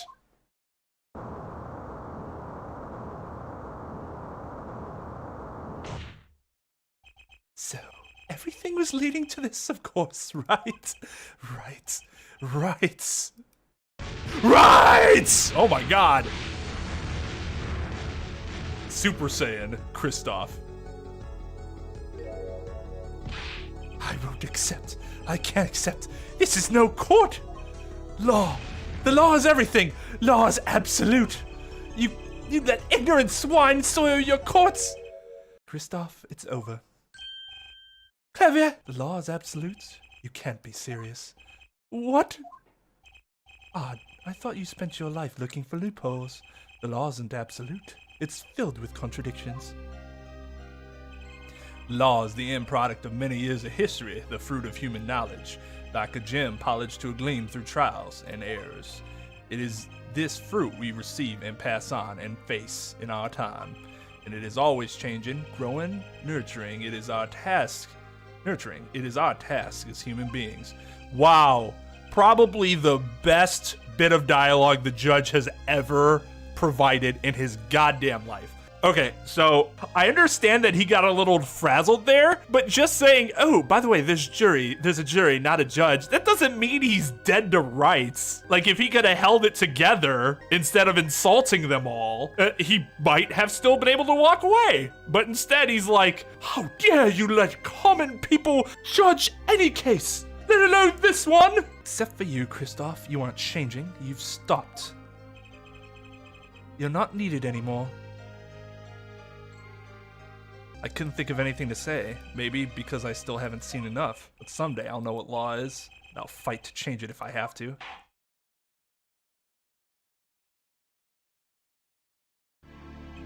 I see no need to further prolong this trial. This began as the trial of Vera Measham, accused of murdering her father, the painter Drew Measham. However, several other incidents were reviewed and we seem to have reached a conclusion. Before this court declares a verdict, I await your decision. Jurists of the court, for the death of Drew Measham, how do you find the defendant, Vera Measham? Innocent or guilty? I turn to you now to consider this matter.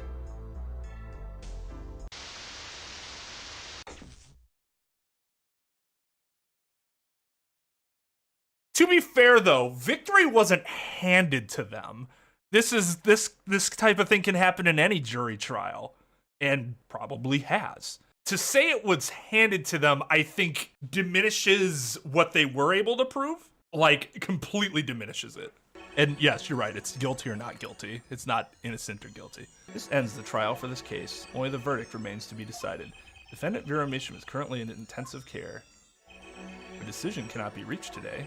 It may never be reached. The factors involved are simple. Did the defendant poison her father that night? If so, she is guilty. Or was there another reason for Mr. Measham's death? Did another person poison him? If so, she is innocent. A panel has been provided for each of you to input your decisions. That is all. Please, wait! Yes, jurist number 6? There's something in the jurist handbook here. Persons involved with the case may not be jurists. That is correct. I've looked into all your dossiers. None of you were involved with the development of the case.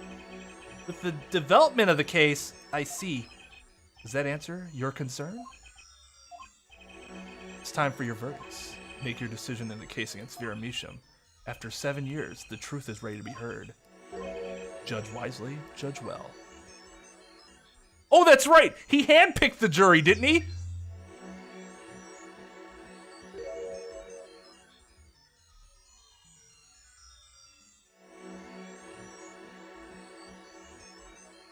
Wait, why are we selecting it? Fucking not, yeah.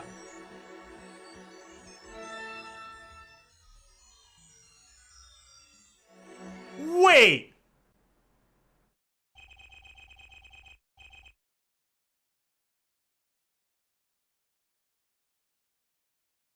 What? Jesus fucking, are you kidding me?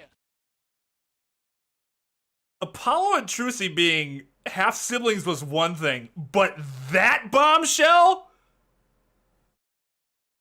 He not only met his mother, he fucking cross-examined her on the stand.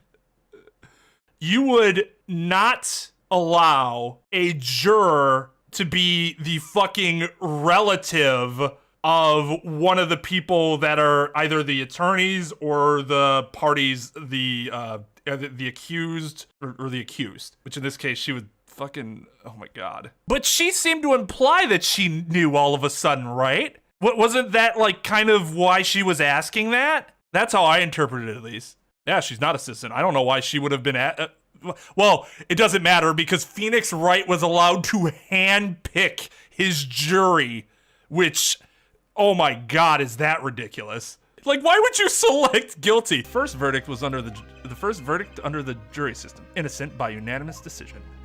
The record will show that when the verdict was announced, special witness Christoph Gavin laughed.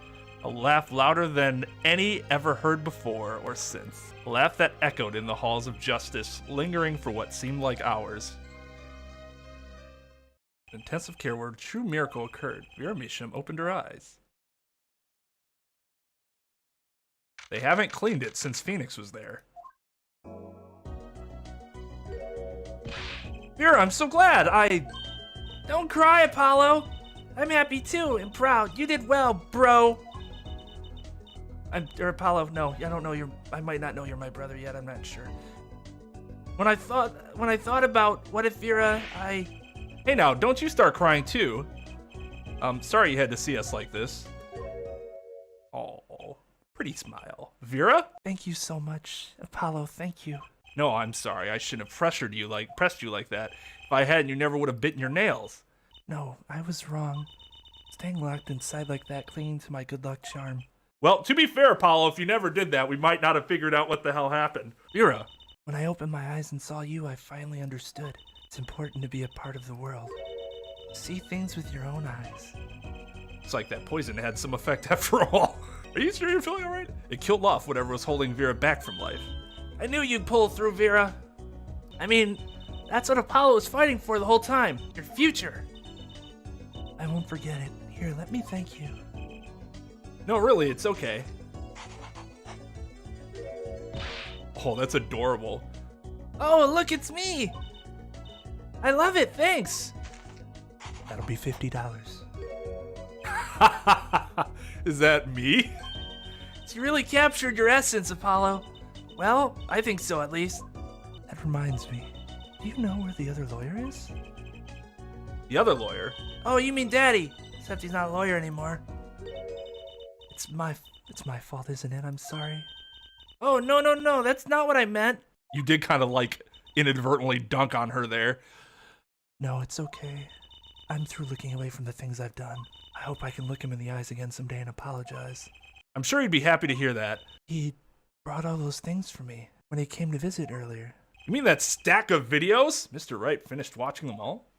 You know, I knew my real daddy was alive. Well, was, and then he died. Huh? I was there 7 years ago, remember? I was the one who helped him vanish from the courtroom. You did what? How? I'm not telling. He promised me that day he went away. We may not meet again for some time, Trucy. I'm going to abandon you. But know this, I will be watching, and one day I shall return. You're the next Grammary, after all. Oh, Trucy. In the end, he couldn't keep that promise, could he? It's okay, Phoenix is my daddy now, even if he can't really play the piano. That he can't. Oh, and I've got you too, even if your voice is kind of loud sometimes. Glad I made your list. Hey, come to think of it, where's Daddy, the one who can't play? You know, Apollo. Do you know Apollo? I think he said he had to meet someone. I wonder. Maybe it's a new mommy. Teehee. Something. Yes, Vera? Was wondering, could you show him to me once more? Sir Hat, was it? Oh, he's not being knighted yet. Here goes. Do us an impersonation, Mr. Hat. Objection. Ahem. Not loud enough. And I like Miss Magic underwear better anywhere. Anyway. No. That's magic panties, Apollo. Bum, bum, bum, bum, bum, bum. So your memory's returned. Mr. Wright, was this all a part of your plan too? I don't know what you're talking about. When I lost my memory, I was reborn as Lamour. But you knew my true identity, did you not?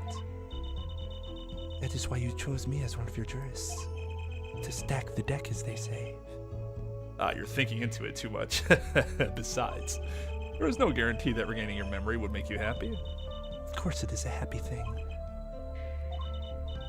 For so long I thought I was alone, but now I know I have children, 2 dear children, that I have suddenly now realized have completely different accents from me. Like, not even close. But I suppose that makes sense if they were raised here and I was raised elsewhere. But Apollo had to have been like, what, 5 when I died? Actually, I don't know how old he would have been. Trucy was obviously very young, so. But also a different accent from my father. I'm so proud of them. This, too, I think, is thanks to you. Are you going to tell them? They do not know? Nope! They don't know their mother. They don't even know their siblings. I will go to them when the time is right. Until then, Don't worry, I'll take care of them for you. What is with the ducking of parental responsibility here? I know, well, no. I was gonna say, I know Apollo's an adult, so that's one thing, but Trucy's a minor still. They're very important to me too. A little annoying at times, but still, God, smug Phoenix, aloof Phoenix face is the best. You can't adopt Apollo. Apollo's an adult. A competent adult, I should say. I have to keep an eye on her at least. Because I'm the only one who knows how she really feels on the inside. Oh. Yeah, we never got her, like, coping with her dad's death. Your bracelet. yes? I've seen a lot of mysterious things these past 7 years.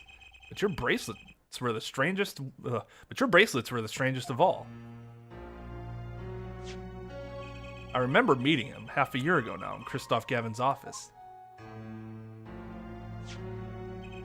And then I met you. 2 fates destined to intertwine. And I was there when they crossed. And obviously this must be an evil thing because this music started playing mildly inappropriately. I'll never forget that. Such a small thing, that bullet, yet it tore while I was away.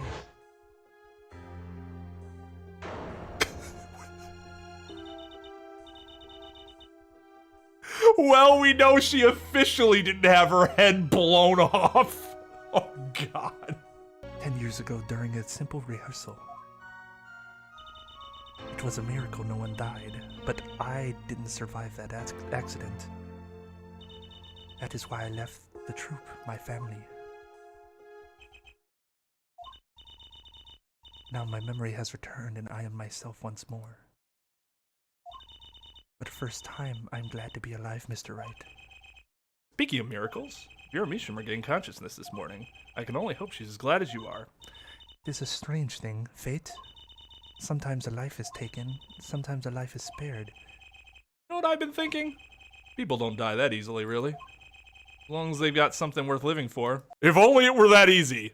That's pretty much the end of my story. Okay, fucking Indigo Prophecy. I've still got a long way to go, and this power of mine, well, it needs some work. But there's hope now. We lost it, but somehow we found it again. That's why people are smiling again. Hope.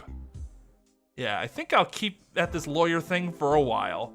Oops, training time. Gotta go. Cords of steel. Here comes justice.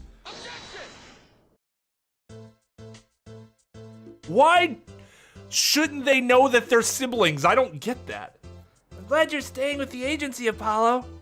It's like I found my long-lost big little brother. Oh, and don't worry about Troop Grammar yet. Trucy's on the case. Now that I have this, thanks to Daddy.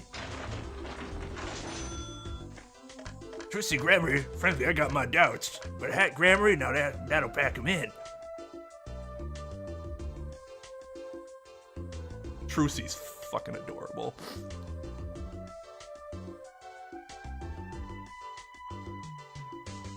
Not every day you get in a trial that rocks harder than one of our gigs, yeah? That's why it's over. The Governors are breaking up. The news caused a run on tissues at supermarket nationwide. You're the real stars now. I look forward to our next jam session.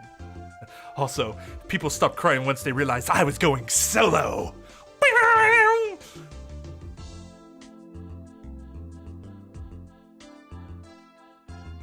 Like, people were sad when Destiny's Child had broken up, and they're like, oh, Beyonce is going solo now? Oh, never fucking mind. Well, it's finally over. You know, thinking about it, been a piano player longer than I was a lawyer. For like double the time, actually. Now that everything's sorted and I've got time on my hands, maybe I'll take some lessons. Or maybe I'll take the bar exam again. Ha ha ha ha ha.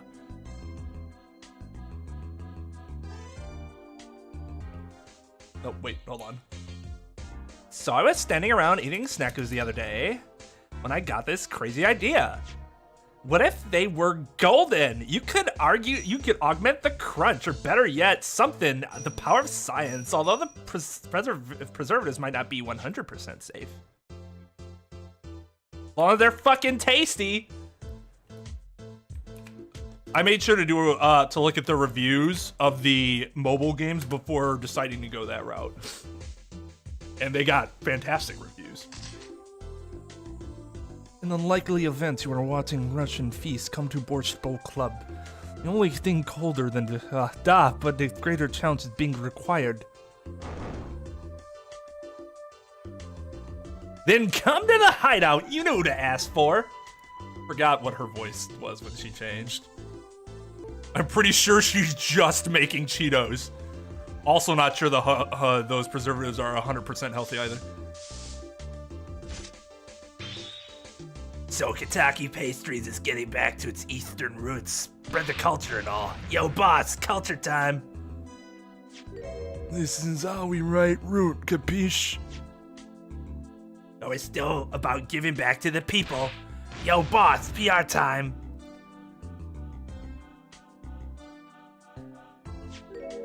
And this is how we write people, alright? Not that Walkie's paying any attention. Oh, kids. Completely forgot those were eyebrows on him. Completely forgot.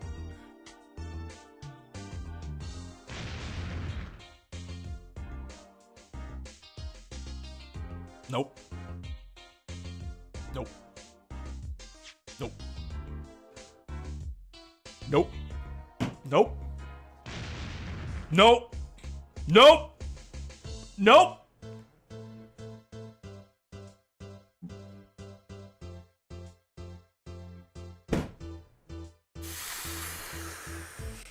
It's almost over. I don't know where all this talk about food is coming from. If you ask me, there's only one food, and there's noodles. Noodles forever. I got a new one, too. See, this time I just put a big chunk of salt in a bowl. I pretend. Elder Noodles is about the salt. Salt forever.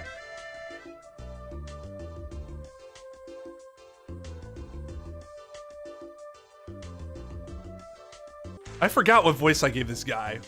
Oh, exceptionally inquisitive nature has won me unequivocal adoration in my department. You see, they used to call me Wesley Stinkler. Now it's something else. But no longer I have a new name, one that reflects my true academic nature. Wesley Sicko reporting. Yes, curiosity is a sickness, and I am the cure. That's pretty funny, actually. I forgot what fucking voice I gave him.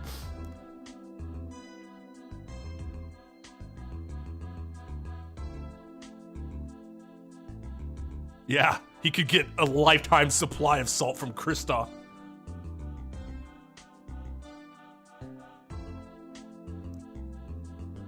Yeah, he's proud of that. I'm now Wesley Sicko.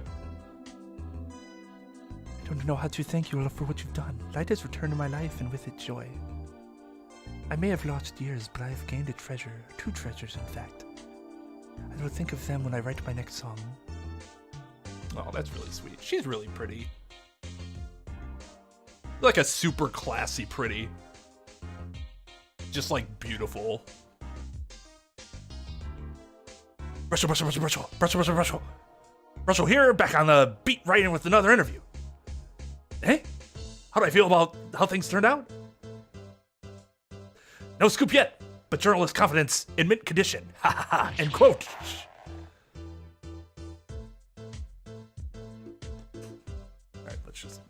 with him. I've decided to keep painting. Originals only, of course. I suppose I'll have to see a bit of the world outside to find what to paint. But I know there are good people out there now. I've met them. The door is open. The world is waiting. Thank you.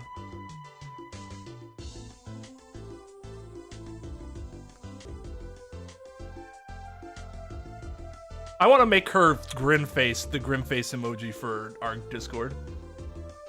Oh, what a cute picture.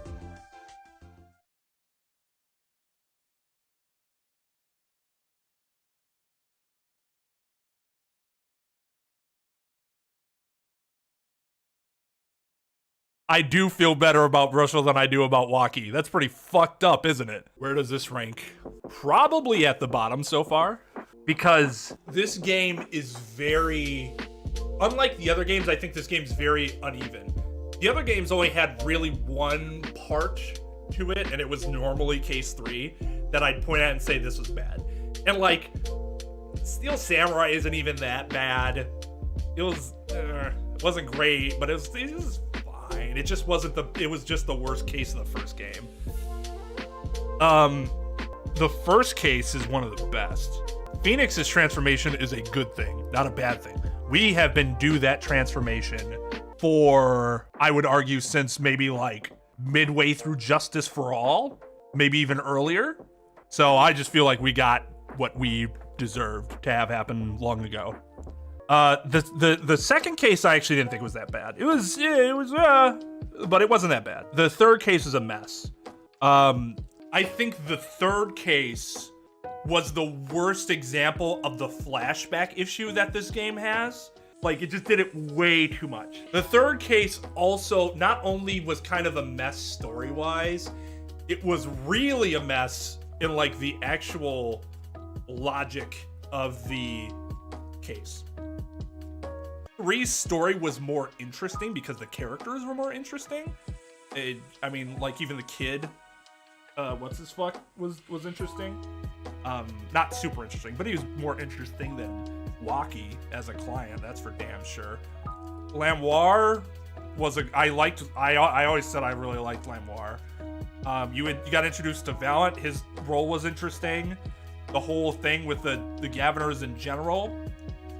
The murder itself was kind of random. Like it was just this smuggling thing, and it's like, wasn't anything super impactful. But in general, the story had interesting characters. It just kind of had a rise from the ashes problem where it went on too long. And logically speaking, the gun hole. You bring up this hole in the argument of it couldn't have been this child because even if he wasn't blind, shooting that gun once would probably have torn his arms out of his socket, let alone shot it twice and accurately to kill the guy. It's brought up and then like they ignore it. To me, that was egregious. That was egregiously bad of the game. That's why I harped on it so much. Like that, because the game brought it up. Like, at least with the, you guys remember back to, what was this, 2-1? Where Maggie is accused and the dude, and the whole allegation is the dude broke his neck but was able to write very legibly in the sand. Like, I bitched about that a lot, but if I remember correctly, at least the game never actually brought it up as like a serious point of contention. The game just kind of ignored it. And I'm like, if you're gonna do that, just ignore it. Just outright fucking ignore it. This game did not do this in Chapter 3, and then proceeded to ignore it. Case 1 is fucking fantastic. Everything about that case was metal. I will give this game that their Case 3 was better than Justice for All. Big Top is just awful. I think this is the worst of the final cases. There are some nice story bombshells, but I think the 4 cases of the other games are better. I'll go into more detail, like comparing that next time we do a tier list, a new case tier list with the additional cases. I'd like to thank everybody for coming by and watching the finale. So yeah, everybody, you have a good night. See you next time.